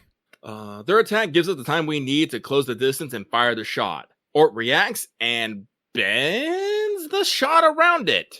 Apparently, it regrew and upgraded its space-time distortion organ. It's not insurmountable. We just need to recalculate and fire again. Unfortunately, it's going to take another 2 minutes at least to recharge. That's twice now our big scary cannon has done nothing. At least it did nothing in a different way. This one missed rather than failed to affect the target. But I guess we're going by rules of threes. It's true. Or it's closing fast and we don't have any other options. We could escape, but then what? We can't go fight it as the cosmic radiation will literally nuke us. The world is faded to white and the static is overwhelming. Kotomine has a suggestion though. We are shook. Pip 5. I have a note here. This one actually has a foreigner fight at the end of it. Yep. Kotomine seems to have stopped time and says that they are in the Tachyon. Is it Tachyon? Yes, Tachyon jail. Tachyon jail. One of the foreign god's 7 super authorities. By the way, he did not name it. He wants us to know that. I wouldn't have thought you did, but thanks. Anyway, this is pretty cool. A tachyon is a hypothetical particle which travels faster than the speed of light. Obviously, that is not possible by normal particle physics, but it is a hypothetical that's been suggested for a long time. We've never actually observed them, but based on, math, which is a big underpinning of physics, we know that they should have certain properties if they did exist. For instance, their velocity actually gets higher the less energy they have. More energy makes them go slower. And while it's not required, one hypothetical explanation for a tachyon would mean that a particle has a mass that is a imaginary number value. Remember how much Nasu likes imaginary numbers. And if we could detect and create tachyons, this would allow us to perform superluminal communication, which would violate causality as we currently understand it. Or, as Sion actually does put it pretty well, we are temporarily stopping time because Olga accelerates us to go faster than space-time. Literally going faster than the rest of the universe. Which is apparently a power that not even ORT has properly. Yeah. Someone yells out for Kotomini to stop fooling around and deliver the message. It's UO! Like she said, she isn't going to waste her time watching us Earthlings die in this Lostbelt. How can she judge proper human history if there's no proper human history to judge? Even if the world has been bleached. Anyways, ORT is using Madam President's heart to power itself, and that can't be allowed, so they are willing to work with us to get it back.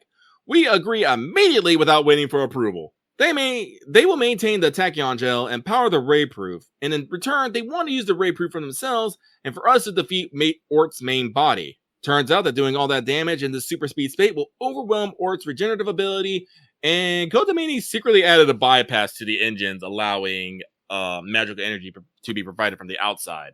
Yeah, remember when he was being all helpful? Yeah.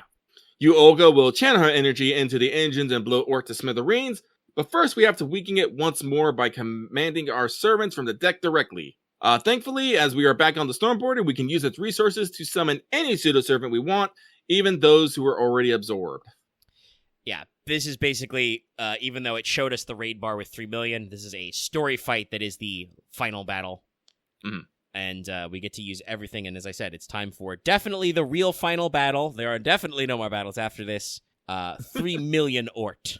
Yes. Apparently, ORT is made up of QP and space stuff. This was probably the battle I should have equipped the QP up CEs, but I didn't know that it was this fight. We have so many final battles! And that was, in fact, the joke I just made. Yeah, I assume we get the QP back here because of the talking about the bank stuff and the information. Because I believe QP is supposed to be like quantum bits. Yeah. But also, I think it just might have been that whatever ORT crystallized into was just, we were just like, ooh, let's take that. Because when you defeat ORT, this one, it doesn't like vanish, it like kind of crystallizes. Reduced to atoms, in fact. Yeah.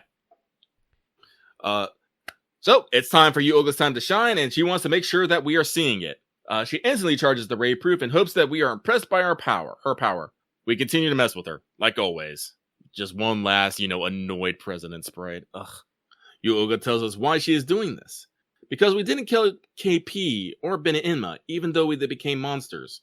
We accepted them as they were. It's the hard way of doing things, but it's better that way.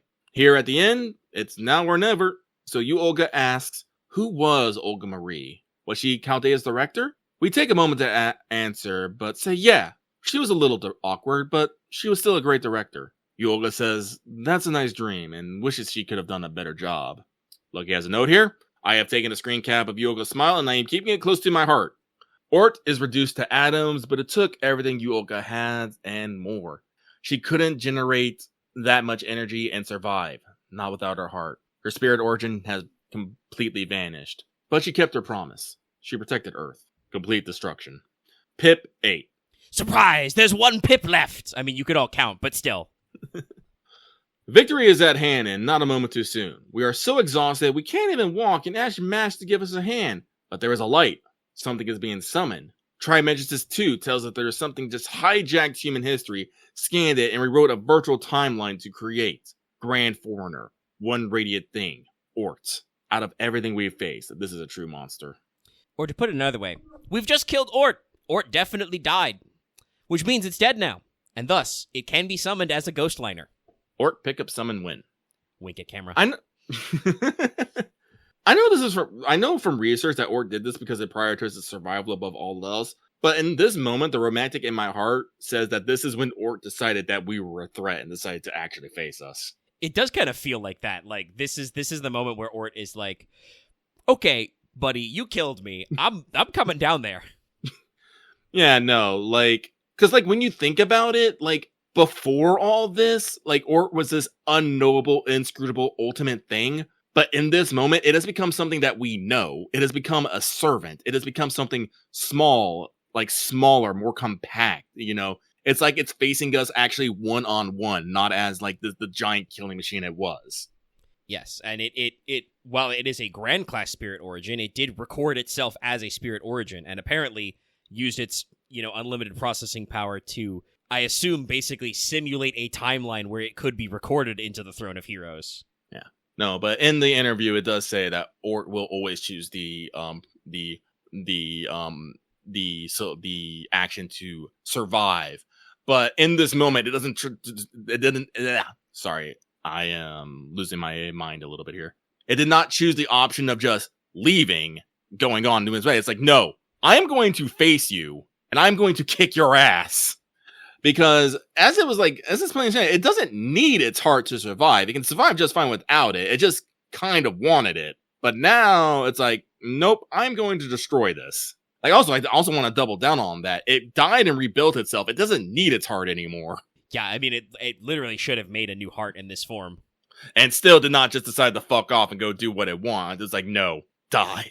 So I like to believe, I want to say, it could be because it's still operating under the Order, right? Like, if it's under the Order, it understands, oh, shit, this guy's going to stop me from doing that thing. But I would have said, if it was making that Order planet, its objective should have been to get away from us. Like, however technologically advanced the Stormboarder is, do you think it could really keep up with an ultimate one? Speed-wise, I don't know. Especially, I don't know if he's smaller. Like, we don't know a lot about what Grand. Yeah, I'm gonna be real. I don't know Ort's spec, but he's just chilling now. Yeah. So anyway, I did want to bring this up. Like, it's a bit of a more my romantic ideal because, like I said, Nasu has spoken about this, but this is the moment where I feel like I'm actually fighting Ort, not just kind of like slapping it on its knees, trying to say, "Notice me." Well, and I mean, I think thematically that's a thing that's been very recurring. We fought Gaetium mano a mano, fought Qin Wang mano a mano. Like, it is a habit of us to get up close and personal with creatures that should be way stronger than us and don't need to notice us. But we basically, like, get so in their grill and you're just shouting, "Notice me!" So, Ort releases an ionized particle burst towards us. And while not as powerful as the supercell, still has more than enough power to end us. Specifically, it's a solar wind. Radiation wave, baby. We've already given it all it's had. We have nothing less. As the end approaches, the green light darts out and stops the attack. Cuckoo is here, and she has decided to stop Ort and save proper human history. Flashback to the aftermath of the Dino attack, with Miklon's last sunset on the horizon. Cuckoo is talking to Tepu, who lays on the ground dying. Only she is not Cuckoo right now. She is the teachings of the sun. She watched their battle and will watch their last moments. Then wait for Ort to complete his attack, and Damala will wait for the next life to be born on the fractured surface. If Tepu has any requests, she'll do her best to fulfill them. This starts Tepu coughing and spitting blood, which is what happens when you try to laugh with only one lung. He talks about how Cuckoo has gotten so expressive and that her emotions have become so real. He says that it's okay to feel sad at their deaths. The teaching of the sun denies this, saying that it would be cruel, inhumane, and unforgivable. Tepu says, so what? Who would deny her forgiveness? The Danos? The Supercorn? Who cares? That doesn't matter. What does matter is that Cuckoo has been repressing her emotions for so long, it is time to let go and be free. For that matter, standing back and doing nothing would be wrong, as this is her mess to clean up. The teaching of the sun is shocked as Tepu knows something. He said he knew it from the start, which is why he knows that she is refusing to help out of guilt. If she is going to sleep, should be while feeling relieved, not stress. The Tepu wants the teaching of the sun to see them off with a smile. The teaching of the sun asks if it's really okay for her to start doing what she wants at this point. Tepu says, of course it is. But to make that last request, he wants to see one last dream, to create a story, a myth of their own. Show the Danos a form that would take their breath away. The teachings of Sun was really never on our side. She loved the Danos and everything else that lived on Miklon. The ones that called her friends, even though she was a false sun. Look, he has a note here. This line right here is when it clicked for me. This one was technically spoiled for me because of reasons that become clear when you finish the Lostbelt. Kukulkan's hidden scale is called Archetype ORT. So I knew that one already, sadly, from servant research. But it's a good build. Yeah. Like, I think you can guess maybe about when Kukulkan first figures it out, and Teppo is like, well, of course, that would be because of the blah, blah, blah. And she's just like, gets a big blush sprite and flies away. Yeah, no, honestly, like, I always thought her second ascension was kind of weird. Like, I was like, man, that's very specific. Like, that makes me think of, then it's like, honestly, there was a reason for that. I was just like, oh, where were we? Oh, yes. But Sun Gun Kukulkan says if that is what they want, she will become this Lostbelt's god. She is going to steal her heart. She leaps into the sky, and the Thanos watch her skreek across the sky with joy of life in their hearts, along with regrets of death. And they pray for proper human's history future, as if they were own. The fifth extinction comes. Back on the storm border, Cuckoo is trying real hard to be dignified, but it's not really working. She has a specific vibe in mind for her costume. Yeah. But yeah, this is the fight. This is it. This is ORT Xibalba. It's a hell of a one. My note here is just alter egos. Dance battle this tree. Yeah, for me, KP pretty much 1v1 ORT since like the third health bar. Her class resistance plus constant HP us just could not be overcome. Plus with Cuckoo just eventually like doing, what was it, antibody? Yeah. Something antibody. Which also like gave you resistance to ORT attacks and HP plus on top of that. I think my KP did not drop under like 25k. And also, that was still at like half health. Is this the fight where every couple of turns your story support guys get in there too? No, that was that final that was ORT, a regular ORT? Yeah, no, that was with you Olga was charging the cannon. They jumped in. Oh yeah, she tells you to go at all. Yeah, I didn't mention that. I'm sorry. But yeah, no, during the that fight, yes, Koyanskaya, Da Vinci, and Nemo would jump on and just fire off their NPs for you. Just like rad. But yeah, this is ORT Xibalba, the final guy. So it's a new mode.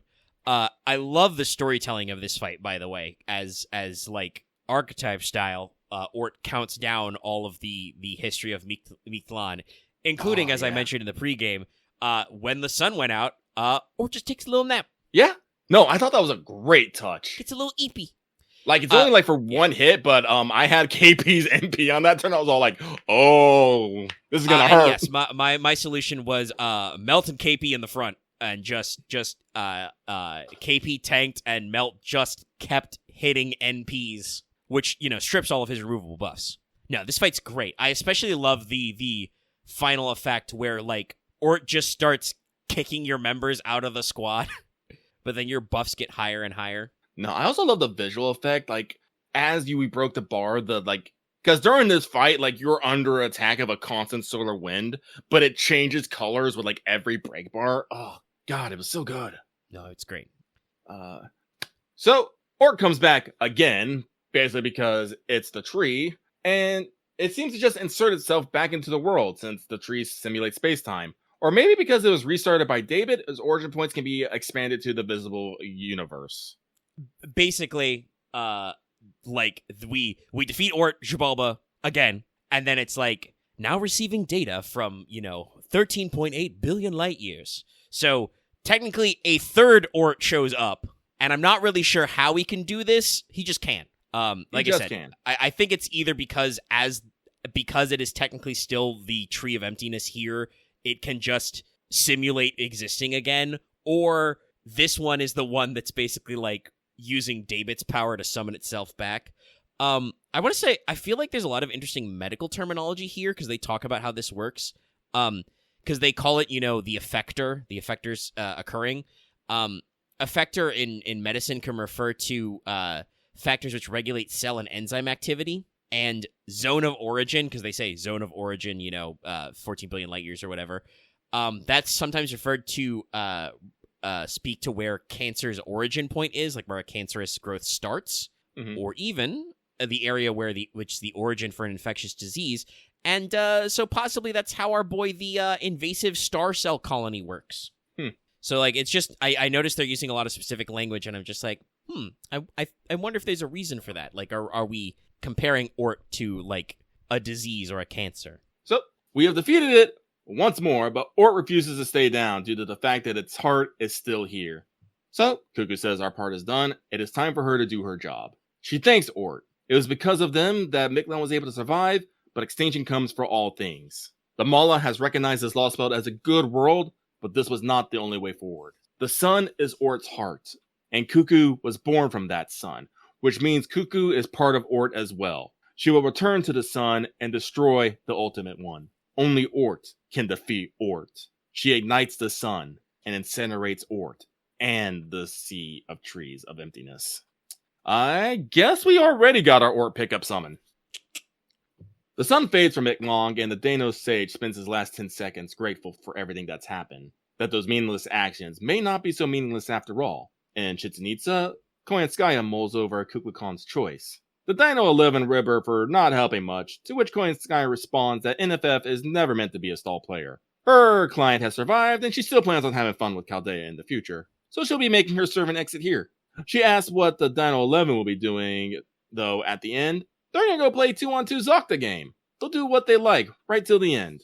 My brothers. Hey, brothers. At the storm border, Cuckoo is being herself and teases us a little about how we never doubted she was our friend. Unfortunately, she is the Lostbelt King and the new god, so she has to stay and watch to the end. But she lets us know that she and the Supercorn will be rooting for us, because it's natural to cheer on those in the middle of their journey. She gives us her blessing and leaps across the sky.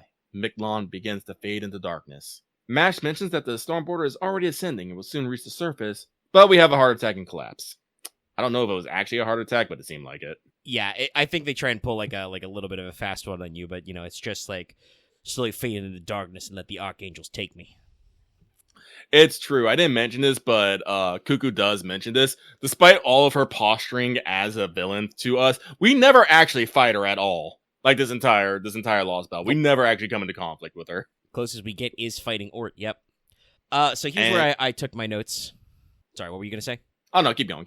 Yeah, I was gonna say. This is where, so I jotted down that kicking ORT's ass through both raid phases probably took me about 8 hours of real time from start to finish. I cut it a break for a little bit for us to play Plate Up in there, but I did include the real time where I had to plug in my phone and recharge on my calculation. That's part of the raid. I said, or attack your phone.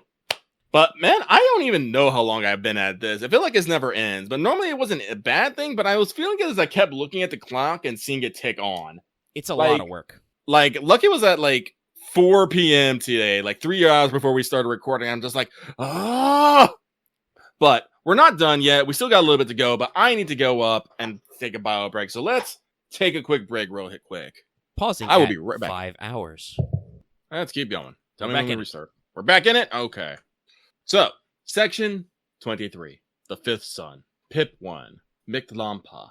We return to the land of fog we first arrived in. We feel strangely fulfilled and decide to go pay someone a visit. But yes, my note about this when it started is, remember, kids, it's never over till it's over. We have one last little thing to take care of you may have forgotten about. We get a brief overview of Aztec the mythological underworld, but the important information here is that even though Tezcatlipoca was a god of war and conflict, the realm of the dead he oversaw was one of peace and repose. We don't know why this is, but we can assume it is for souls that overcame a great battle and earned a good, long rest. We come across a fire again, with David and Tez there. David says that Chaldea defeated ORT, so that makes him a liar and he needs to be punished. So he's gonna go get Quetz. David's great in this scene, by the way. Tez says, no, he didn't lie. Mictlan was destroyed, so that totally counts. That doesn't matter now, as they have a guess. Greetings all around. I'm sorry, I'm just imagining, it's fucking Shepard and Rex. It's just David, Master, Tez. Greetings all around, but we're here to get something back. Our master rights. David, for once, is confused. He saw us summoning servants, but Tez says we just piggybacked off the underworld to make that happen. And that he only gave Camazotz the command cells, not the rights themselves. David understands and realizes that it was never a fair fight, and that's why we appeared so unintimidating despite having saved the world. So that clearly means we should fight. And here, it would be as fair as it could be, as we would be in perfect condition. The winner would return to life and get back what they paid. For us, we will return to the storm border with our master rights and go to Antarctica. For David, we will return to when he summoned Tez and do this plan all over again. We ask him why he is so hell-bent on destroying Earth, and David answers for the same reason that we are doing this thing. For self-gratification. Tez even says that David and us are cut from the same cloth. Tez says no holding back though. This is a fight for warriors. David lets us know that even if we win, Chaldea has abused humanity too much to be a match for the Foreign Guard. Marsbury is an enemy of the entire universe. David will destroy humanity to prevent it becoming the greatest villain in the universe. Our goal is to save the world. David's is to save all of creation. Both our intentions are good, but conflict was inevitable. David challenges us not as a cryptor, but as a master. So, went to the fight screen here. Wow, you actually can't use MASH in this battle. Nope. But, there's only one thing to say here, which is, hit the guitars! Yeah, this is the note I originally wrote down, and Lucky has no edits too. It's just, it's what it is. Hit the guitars, baby. Ace Combat ass sound of music. Yeah, no, I made the joke earlier. It was going around the Patreon earlier. It's the guitars are going crazy, and my space girls are going even crazier. Yep. All right, guys, we've been in this episode for 5 hours of raw recording. This is our literally the last fight of this story. There are no more fights after this. We have to hit the joke one last time. Say it with me, everybody. His one weakness: a giant evil woman, aka Space Ishtar. Send this man to the back rooms. I do also have one last shout out, though. Also to mention Castoria, putting in overtime at the last minute. Tez Katlipoka has an NP that auto pierces. So generally, due to the restrictions and the general composition of enemies in LB7, I have not used my Castoria a lot during this phase. And like I said, she came in hard at the end here, and those anti-purges were priceless. Plus, just the ungodly NP gen made this fight go so smooth. This is a great battle. Oh no, I did write my joke here. God damn it. Lucky forgets that he writes stuff. My note here is the guitars are going wild, but my space leaders are going even crazier. Space Ishtar and Summer Kama annihilated this man along with Castoria with special guest appearance from Tamamo. He didn't even get the chance to take any of them out. Visually speaking, I really like this battlefield as the black sun is rising and the fog is fading. Hell, yeah, when you actually defeat Tez, like the sun starts shining and you white out. I mentioned this in the pregame, but I love how it works. Just when you crack the last bar, you break his last HP, he's just like, nope, one more. Yeah, no, seals everything. NPs only.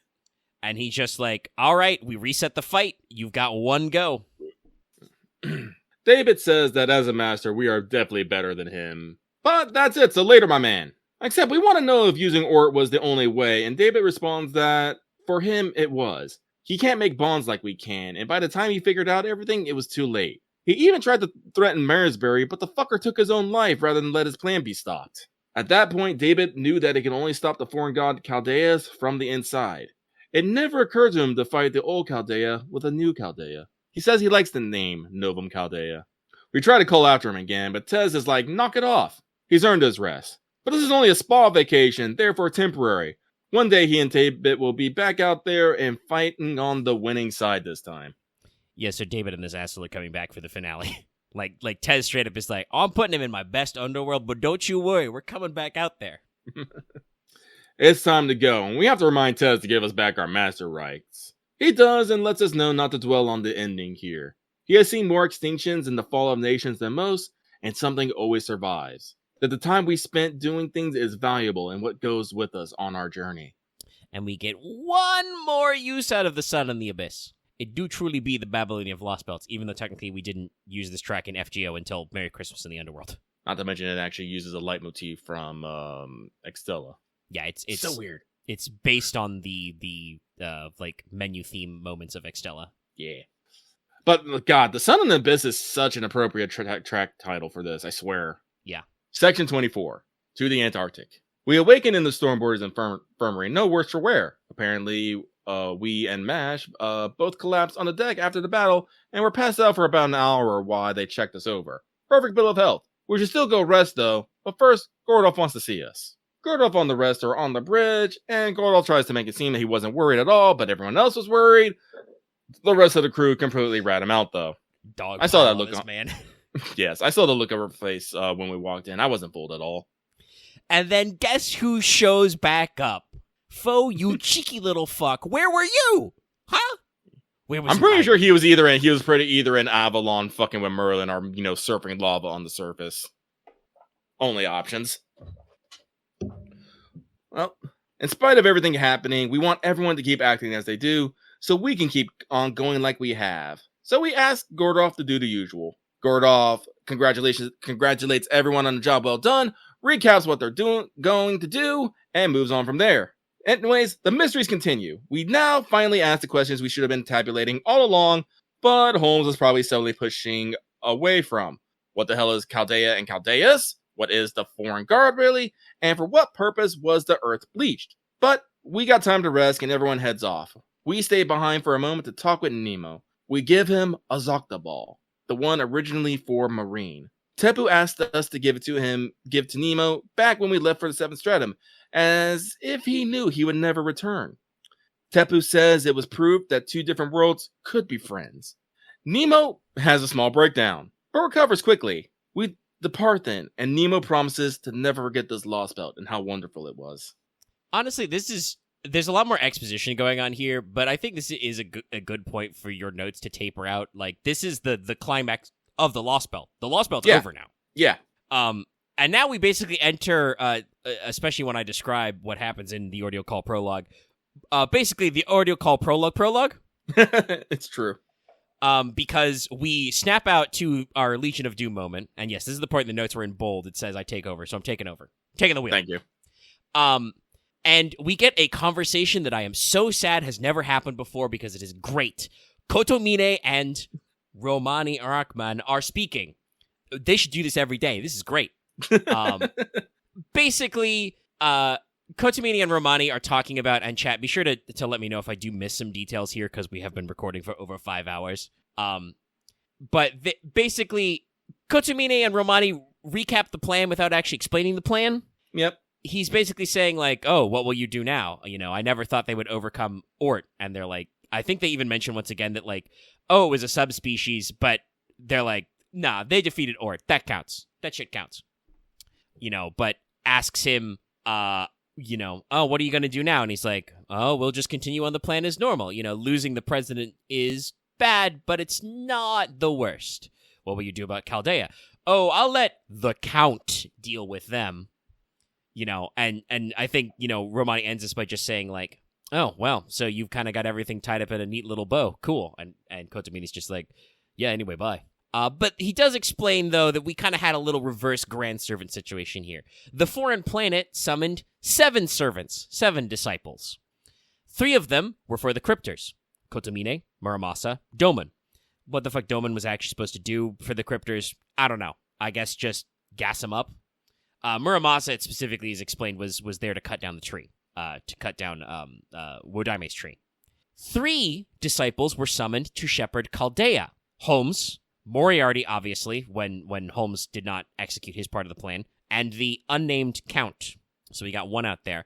And then the double secret ultra reveal that the 7th servant summoned was the team leader, Olga Mary herself, thus meaning that she is a servant. She was recorded and summoned as a servant by the foreign planet, who is not exactly the same as the foreign god, but sometimes we talk about it like they're the same. Yeah, no, I don't remember where I exactly remember seeing this, but even though you, Olga, was calling yourself, like, the president, the foreign god, she's not actually the foreign god. She was kind of a... She was the 7th disciple. She was supposed to lead the other 6 disciples, and it sounds like the foreign planet, the foreign god, if they are the same thing, basically, like, when they summoned her to pretend to be them, basically, to be kind of like, I guess, I don't know, their arms and legs. After all, Chaldeus is a ball, so it probably can't, pick stuff up. No thumbs. But yeah, so I think this is like our best bet at explaining, kind of like we said before, where does the foreign god stop and Olga Mary begin? Technically, it was all Olga Mary, but because she was summoned by the foreign god, she had a lot of the same mix-ups and rules that the other disciples had. Also, by the way, Romani says very clearly here that despite disappearing her spirit origin was merely fragmented and scattered everywhere. So a weaker Yuoga could be made if you assembled all the bits. Kotomina does specifically say he's not going to do that because it would be weak and soulless, but this is Kotomina we're speaking of, so who knows what that actually means. Well, and also I want to point out that I think in the 8th anniversary interviews that you brought up, because that was after they started the Bleached Earth quests, Nasu talks about, like, the Bleached Earth mechanics and some of those rebound fights, and, like, well, you know, something will happen when we complete all these phases, so yeah, no. I think this is the trigger for the summonable version, because he also talks at length about, like, how Madam President's mechanics work, and straight up says that, like, her Pierce invincibility is supposed to be a, like, story factor. The enemies we encounter in the Lostbelt are supposed to be literally invincible, like the Danos and stuff. And her special AoE attacks are supposed to be something beyond what servants can do. Obviously, you know, a year later they made it so you could do that anyway. But, like, the way he phrases it sounds very specific to basically telegraph that, like, yeah, there will be a summonal version of Yuoga, but she will have different mechanics because she's not the special Lostbelt 7 version anymore. Which makes sense. Like we said, there's no... I think I said this in one of our recaps. There's no way you can have a 300% battery on a servant, right? Like, that just won't work. Not without some really big drawback. Well, I have some theories about what exactly Olga is when we talk about the prologue, but that's not clear yet. But basically after kind of, like, discussing his future plans where, again, Kotomini doesn't actually explain what the plan is, but he just says that his plans are unaffected and he's going to continuing on, you know? He doesn't have to fuck with us. Yeah, he says he has someone to report to, so, Yeah, I guess, back in Antarctica, somebody's minding the Magic 8 Ball. So he's got to go report in, explain what happened, and that he does not need to worry about Chaldea. That's not his job. After he's kind of left alone, Romani, you know, muses to himself a little and says that, okay, you know, he didn't think we'd beat Ort. We did pretty good, but we've got another challenge ahead of us because we've racked up a little bit of a debt on the old sin machine, which I'm going to be honest, we've talked about this before. I don't contest. We've deleted 7 worlds. Yeah, we've probably committed a few sins here and there. War crimes, baby. I guess we technically entered actual Avalon, so I don't, you know.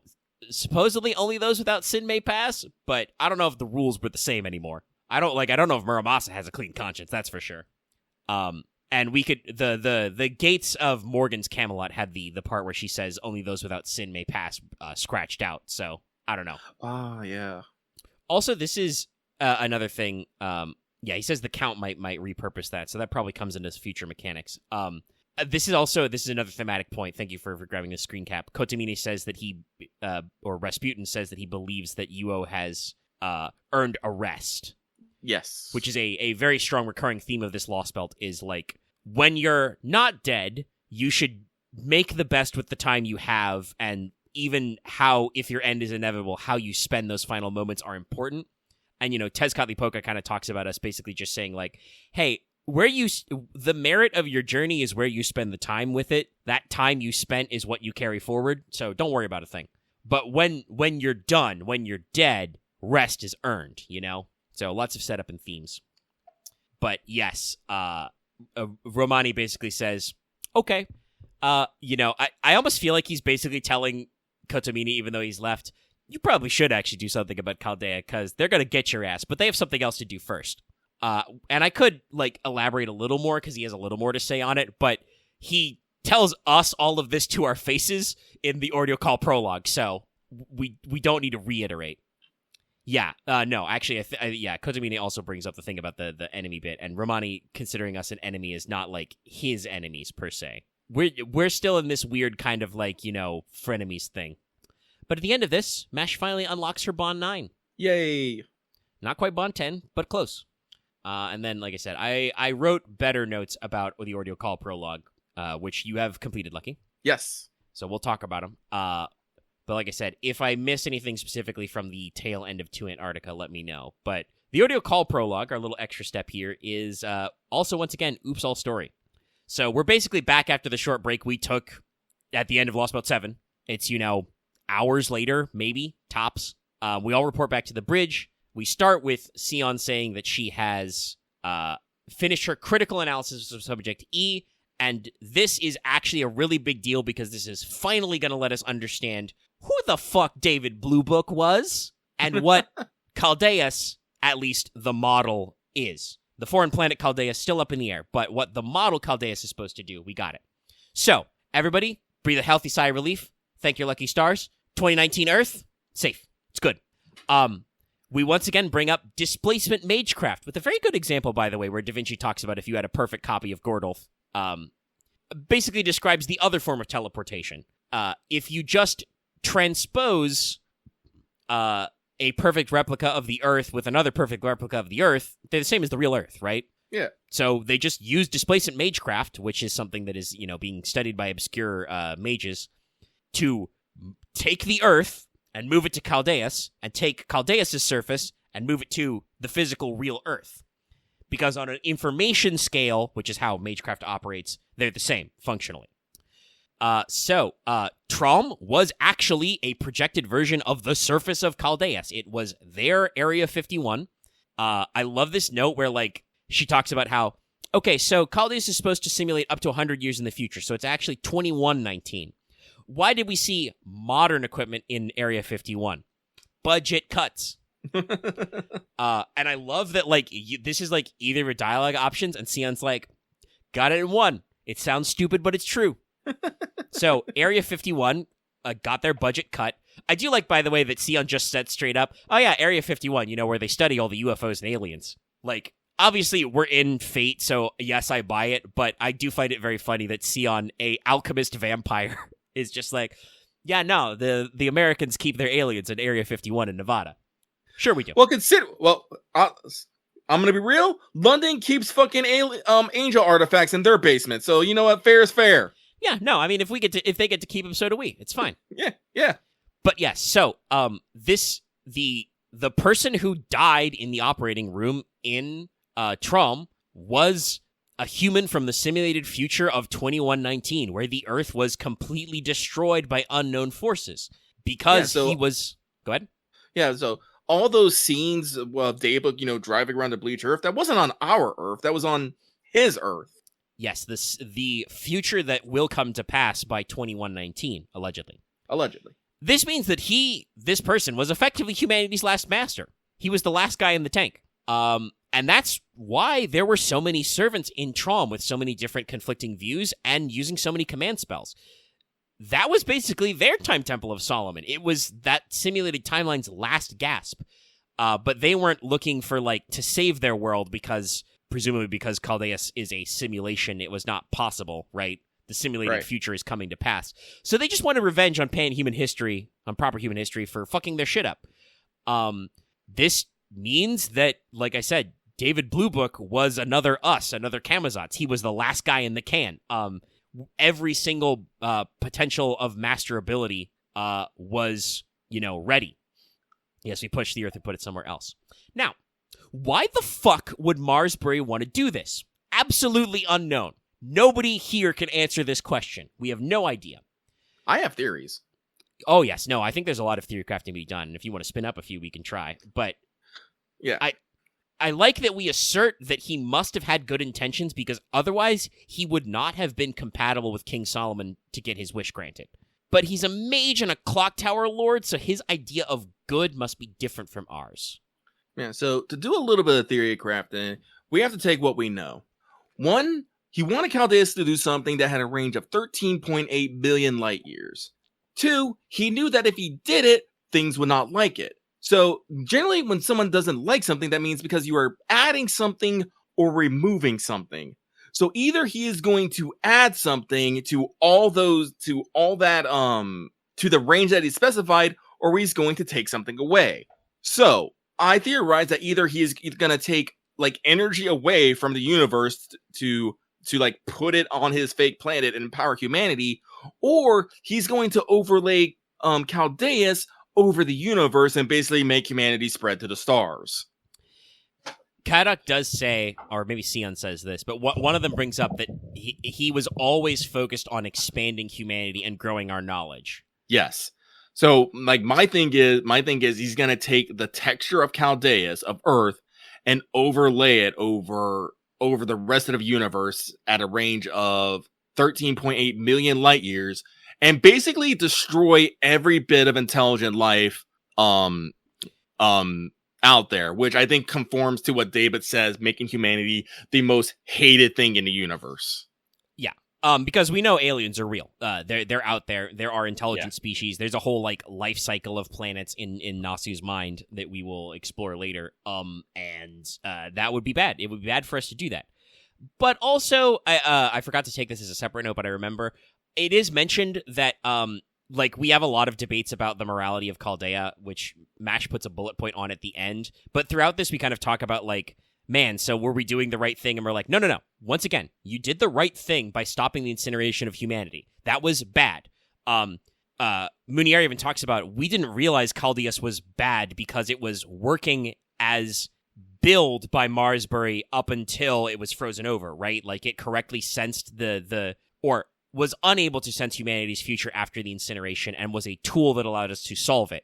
So whatever project it had going on was going to launch in probably 2018 or 2019 anyway, right? Yeah, no, they also talk about how the explosion in the command room was probably also not part of the plan, as well as Olga Marie getting thrown into Chaldeus. That wasn't part of the plan either. Yes, I remember that was now. Yeah, they bring that up. That was Lev Lehner, who was an agent of Gatia, one of the demon pillars, fucking it up. So yeah, that was probably not intentional. And somebody in the chat asked the question of like, so was you Olga like tortured in Area 51 in Chaldeus? Actually, yes, I think so. That would fit with what she said earlier. She said that she was tortured by humans even though she was a human. But remember, when they scanned the remains of David Bluebook, Trismegistus was able to say it was something that was basically had the exact same composition as a human, but was clearly not from Earth. So if you Olga Mary was forcefully yeeted into Chaldeus, the simulation of the Earth, basically they would be able to tell that she was not of their planet. And then they tortured her at Area 51 for 100 years, despite her saying she's one of them. And that's leading to 2000, to her basically busting out in year 2119. Which, by the way, we forgot to connect these dots earlier because I forgot that Chaldeus was supposed to simulate the Earth in 100 years. Hey, what was our timeline for being strong enough to reckon with ORT normally? It was 100 years. Said we were 100 years too early to understand it. So yeah, I think something may have happened in the Chaldeus universe that basically led to notes, but worse. Like maybe no gun god to stop the ultimate ones or something. Yeah, like it says ORT would is a planet destroyer, but it doesn't actually say how it destroys planets. Yeah. So there's quite a few things going on there, but yes, I think that yes, it's a decent say to say that, yeah, you Olga was, or regular Olga Mary was thrown into the singularity of Chaldeus and ended up in the simulated world because nobody but Marsbury knew, well, and I guess David, but he was unconscious at that point. He was blown up. But nobody but Marsbury knew that it was actually like simulating a universe in a proper sense because he wanted to do some displacement shit to it. And so she ended up in, 100 years of hell, and then the Earth gets bleached, and like I said, David Bluebook goes to all this effort to figure out what the fuck is going on, and he gets shot by somebody. Who is that? Don't know still. If the person was still like a void. Yeah. Don't know how the priestess works into this, but I think that is basically like where you Olga Mary's origin is that divider. Yeah. So we're unpacking a lot of stuff, but we also still have huge questions that can't be answered. But so we're flying to Antarctica, and unfortunately we can't get there because we run into a video game boundary. There's a fucking invisible wall, or it becomes very visible when we approach, technically, but there's a boundary that's perfectly circular that prevents us from getting inside. We have no idea what's going on. We can't scan through it. It goes away when we leave. It comes back when we come back. But eventually, after a little bit of discussion, MASH concludes that it's a barrier of humanity. It's the same principle as Lord Camelot. It's not literally Lord Camelot, but it functions the same way. And basically, we are somehow no longer counted as part of proper human history, so we can't cross the barrier. We kind of have a little bit of time to have a little ennui about, oh man, what did we do that we are discounted from humanity? But don't worry, Romani Arkman is on our roof. He's appeared on our roof to give us another PV speech. How does he keep doing this? He does actually play the theme from the speech from the original. Which is Lostbelt the trailer. grand battle theme too. So yeah, he does that. I also love that like we just hear him speaking outside, and Da Vinci's like, "Put a camera on him, show me that man." Romani Gaetia better hope he never actually steps inside our front door, or like little Da Vinci's gonna destroy his shins. She's gonna kick his ass. She's basically gonna be like, "Where the fuck have you been, huh? Why haven't you been helping?" He's gonna be like, "I was helping. Oh, didn't look back to me. Stop doing that. You have wheels on your feet." But yeah. Anyway, he basically explains, hey, you defeated all the Lostbelts. Those were supposed to be new foundations of proper human history. They're gone now. So the version of humanity that's stored on Caldeus is now the foundation for proper human history again. Cool. Great. Now you can't make it across the border, though. Why? Well, you've been using extra classes. He specifically calls out Ruler, Avenger, and Alter Ego by name, and basically goes on to explain, none of these classes were intended to actually be used by humans. We have been using them without really thinking about it, which is true. we did not ever pause to think about what summoning Servant Spirit Origins meant. Technically, I think a lot of people had questions when we got Summonable Beast, but that is after this point in the story, so... Actually, I do think that we as players had a lot of questions, like, man, why can't we summon these? And I think it has been brought up that it's a little weird that we can summon these extra classes, but it's fine. It was fine. It was totally fine. Turns out it was not fine. Yeah. So we're now counted as outside of proper human history. We've been using tools that humans are not supposed to be using. We can't cross the barrier in our current state. But don't worry, you're not being completely rejected. We are not exiled forever. Dr. Roman says if we can overcome 3 trials. Once again, when I read this, I was just like, oh, you cheeky fuckers. Because guess what? There is a 4th trial. We added an extra one. But if we can overcome 3 trials, we can come to understand why these extra classes exist. We can understand deeply why they are here. Also, in this process, this will force us to acknowledge some of the sins we may have committed. And once we understand exactly what we've been using, we can be allowed to pass again, because specifically we will have corrected what he calls an imbalance. So he says that things are out of balance with us, but if we find these points, these trials, and overcome them, we will get a deeper understanding of the classes, we will acknowledge our own sins, and we will correct our imbalance. What exactly these sins are is probably going to depend on what's going on there, but it's a weird one. So, we'll work it all out. Gaetia Romani, though, does warn us of partings along this route. He loves his partings. But yeah, says that, things are going to be a little rough through this process, but we can do it. And then he's just gone. I don't really know what he does. Does he jump off the roof? Does he fly away? Does he, vanish in twinkling lights? Don't know, but he's not here anymore. He shuts up. He goes away. So we're back in the command room. We have a powwow. I mentioned earlier, MASH kind of has a moment of resolve where, again, we talk about, oh, did the things we do in Chaldea, were they really good? All that stuff. And, we talk about how, are we counted inside of proper human history anymore? Munir actually says something that's cut off, and I'm not sure exactly what word he meant to say. What was he going to bring up that MASH's class is Shielder, which is non-standard, or was it something else about the demi-servants? I'm not sure. But basically, MASH kind of puts a bullet point on this by saying that, yes, when this is all done, Chaldea will have to face the music on the fact that they did something really fucked up in creating her. MASH is a designer baby who originally had a set lifespan and was just used as a vessel to summon a servant. And was that good? Was that bad? Was it a bad thing that even does that mean that her life basically is inherently evil, or can good come from bad things, sort of a thing?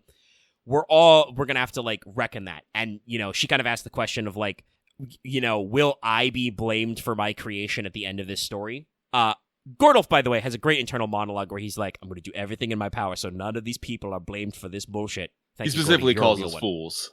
Yes. He says none of these fools should be blamed for this shit. It's not their fault.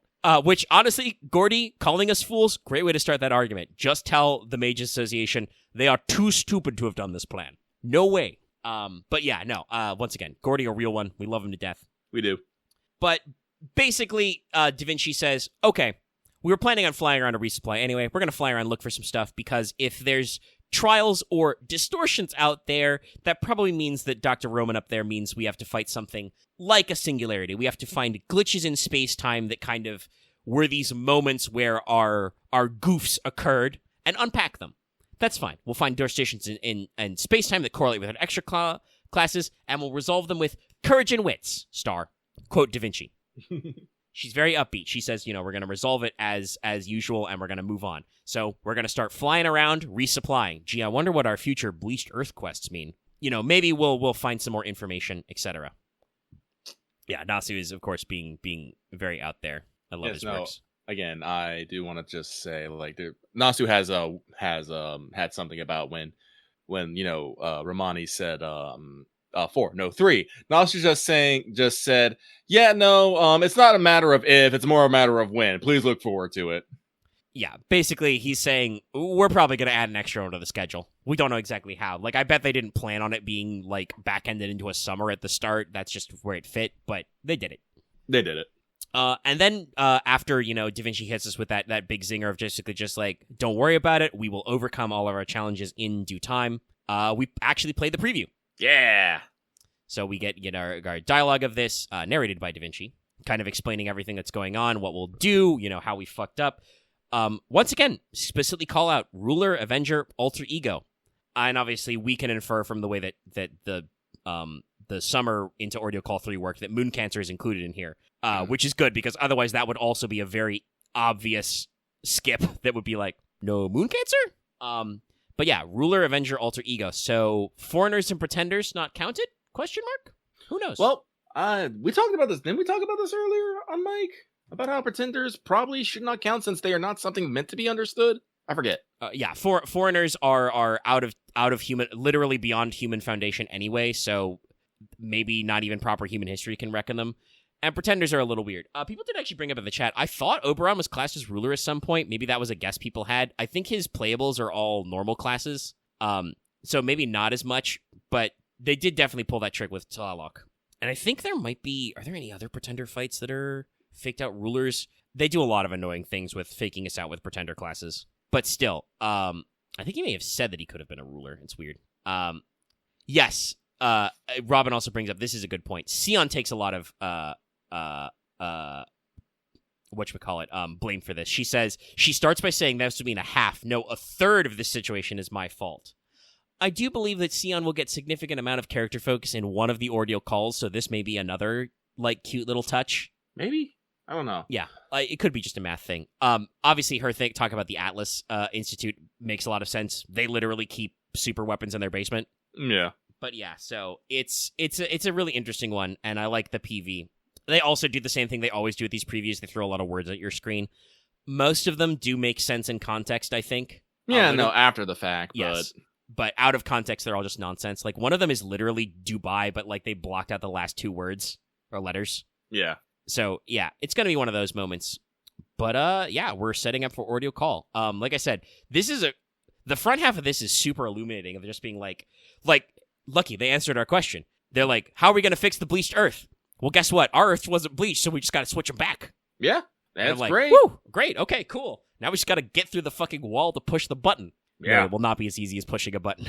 No, I'm excited. Like I'm also kind of glad that we kind of figured out more about what happened in that room. Like them talking about having an alien that they studied for 100 years. Really wasn't an alien. It was just Olga Marie who fell through a fucking time warp because things didn't go to plan. Oh God. Yeah, I mean, she did have to pass through the singularity. That's something also that Da Vinci explains why we had to go through that hall, though it was so long. That was us literally crossing the space to reach the Caldeus version, right? Like, we had to cross the gap of that compressed space. So, like, yeah, it's really interesting. Still not entirely sure who the priestess is. If I had to guess, I would assume that she is the quote-unquote master that summoned the servants, the disciples, but I don't know. I don't know. She's been around. She's been kicking around for a while. Like, remember, she first appeared in the Moonlight in the Lost Room PV, which happened before the prologue, actually. Yeah. So honestly, she, like they say, she's the priestess of the foreign god, so she must be acting on behalf of Caldeus, the planet. maybe acting as its archetype. Maybe she's archetype Chaldeus. Could make sense. Observing us. That could follow. Yeah, she's. Yeah. That's why she can't interfere with us. She's just supposed to like passively collect the data. Yeah. But also, much like our other archetypes, she clearly has like ideas, of like what's supposed to be going on.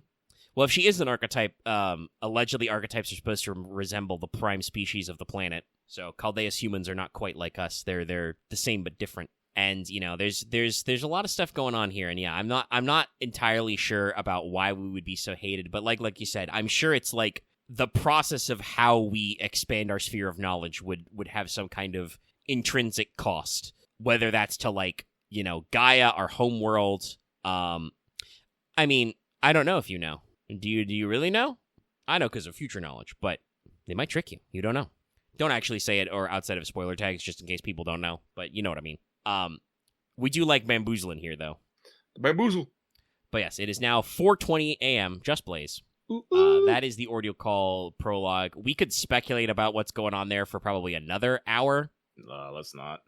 No, we'll pack it in. We'll leave that for our comments. Leave your ideas out there. Careful of spoilers, obviously, because we put the spoiler warning. But like, there's some theories I think you can throw out without necessarily naming names. I did put in a note to say what's up Vintage Story. No, we did not do that today. We did this for 4 hours and 47 minutes instead. Has it been that though? Oh, yes, it has.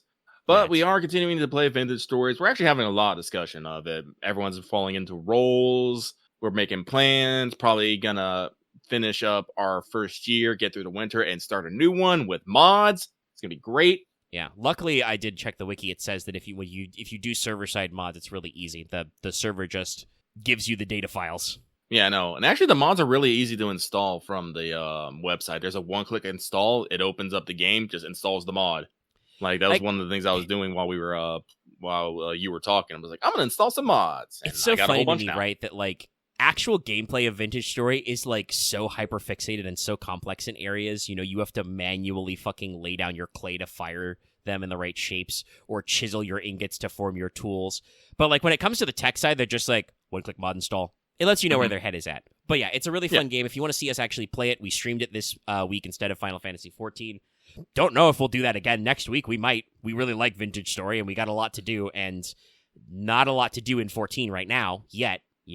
I think the Valentine event should be up by next week. That's true. They did announce that, so we can probably clock that in. But we're going to keep playing Vintage Story. We wanted to play some today, but we're not going to get to. No, we're not doing so. You didn't get that 5-star this time. We could do it after, mentioning that she's Tenoch-Shinlan, but it's okay. We can do it at a later date. Assuming people don't already know what she does. Most of you have rolled her instead of me, so but yeah, we will continue to be doing Vintage Story and talk about other things. So I think that's time to wrap this up because, like I said, I gotta crunch this audio and like probably start the process of turning it into a video and sleep and then fire it up when I wake up. But we'll get the audio up before I go to bed. Expect a little bit of a rougher edit than normal, but it's a big boy. Yeah, let's do the outro. It's almost 4:30 in the morning. Let's do the outro. Outro.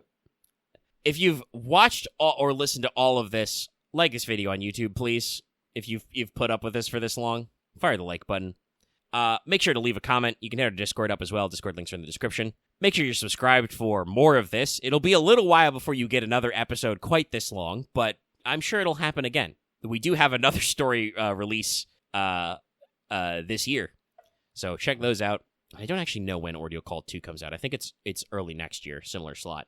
Anyway, make sure you're subbed. Make sure you've rung the bell so you can always follow our video posts and our streams as well. Get those notifications. You can join our channel memberships, get access to membership badges and emotes and other fun stuff. And you can support us on Patreon. $1 gets you... $1 a month, I should say, gets you access to the audio version of this show and all of our other audio releases. Higher levels let you vote in polls like Fan Servant Friday. And at our higher tiers, our highest tier 2 tiers, you can listen to us record the show live and get on-air shoutouts like the following patrons, some of whom have been with us most, if not this entire time. So, as always, a very special shout-out to our highest level patrons like Adam DeHart, Blackstow G, Call Me Zed, Carlos, Dragon, JDV9000, Chris Starlight, Legendary Boss Hunter, Rise of Kenji, Rogue Robin, Sharvor, some guy named Bob, and Very the Crow. Thank you very much for your support, all of our patrons and viewers, and thank you for sticking with us for this. We are going to get on out of here and slip. Enjoy Slap. I'm I'm definitely gonna go slep. Have a good slep, everybody. We will see you next time.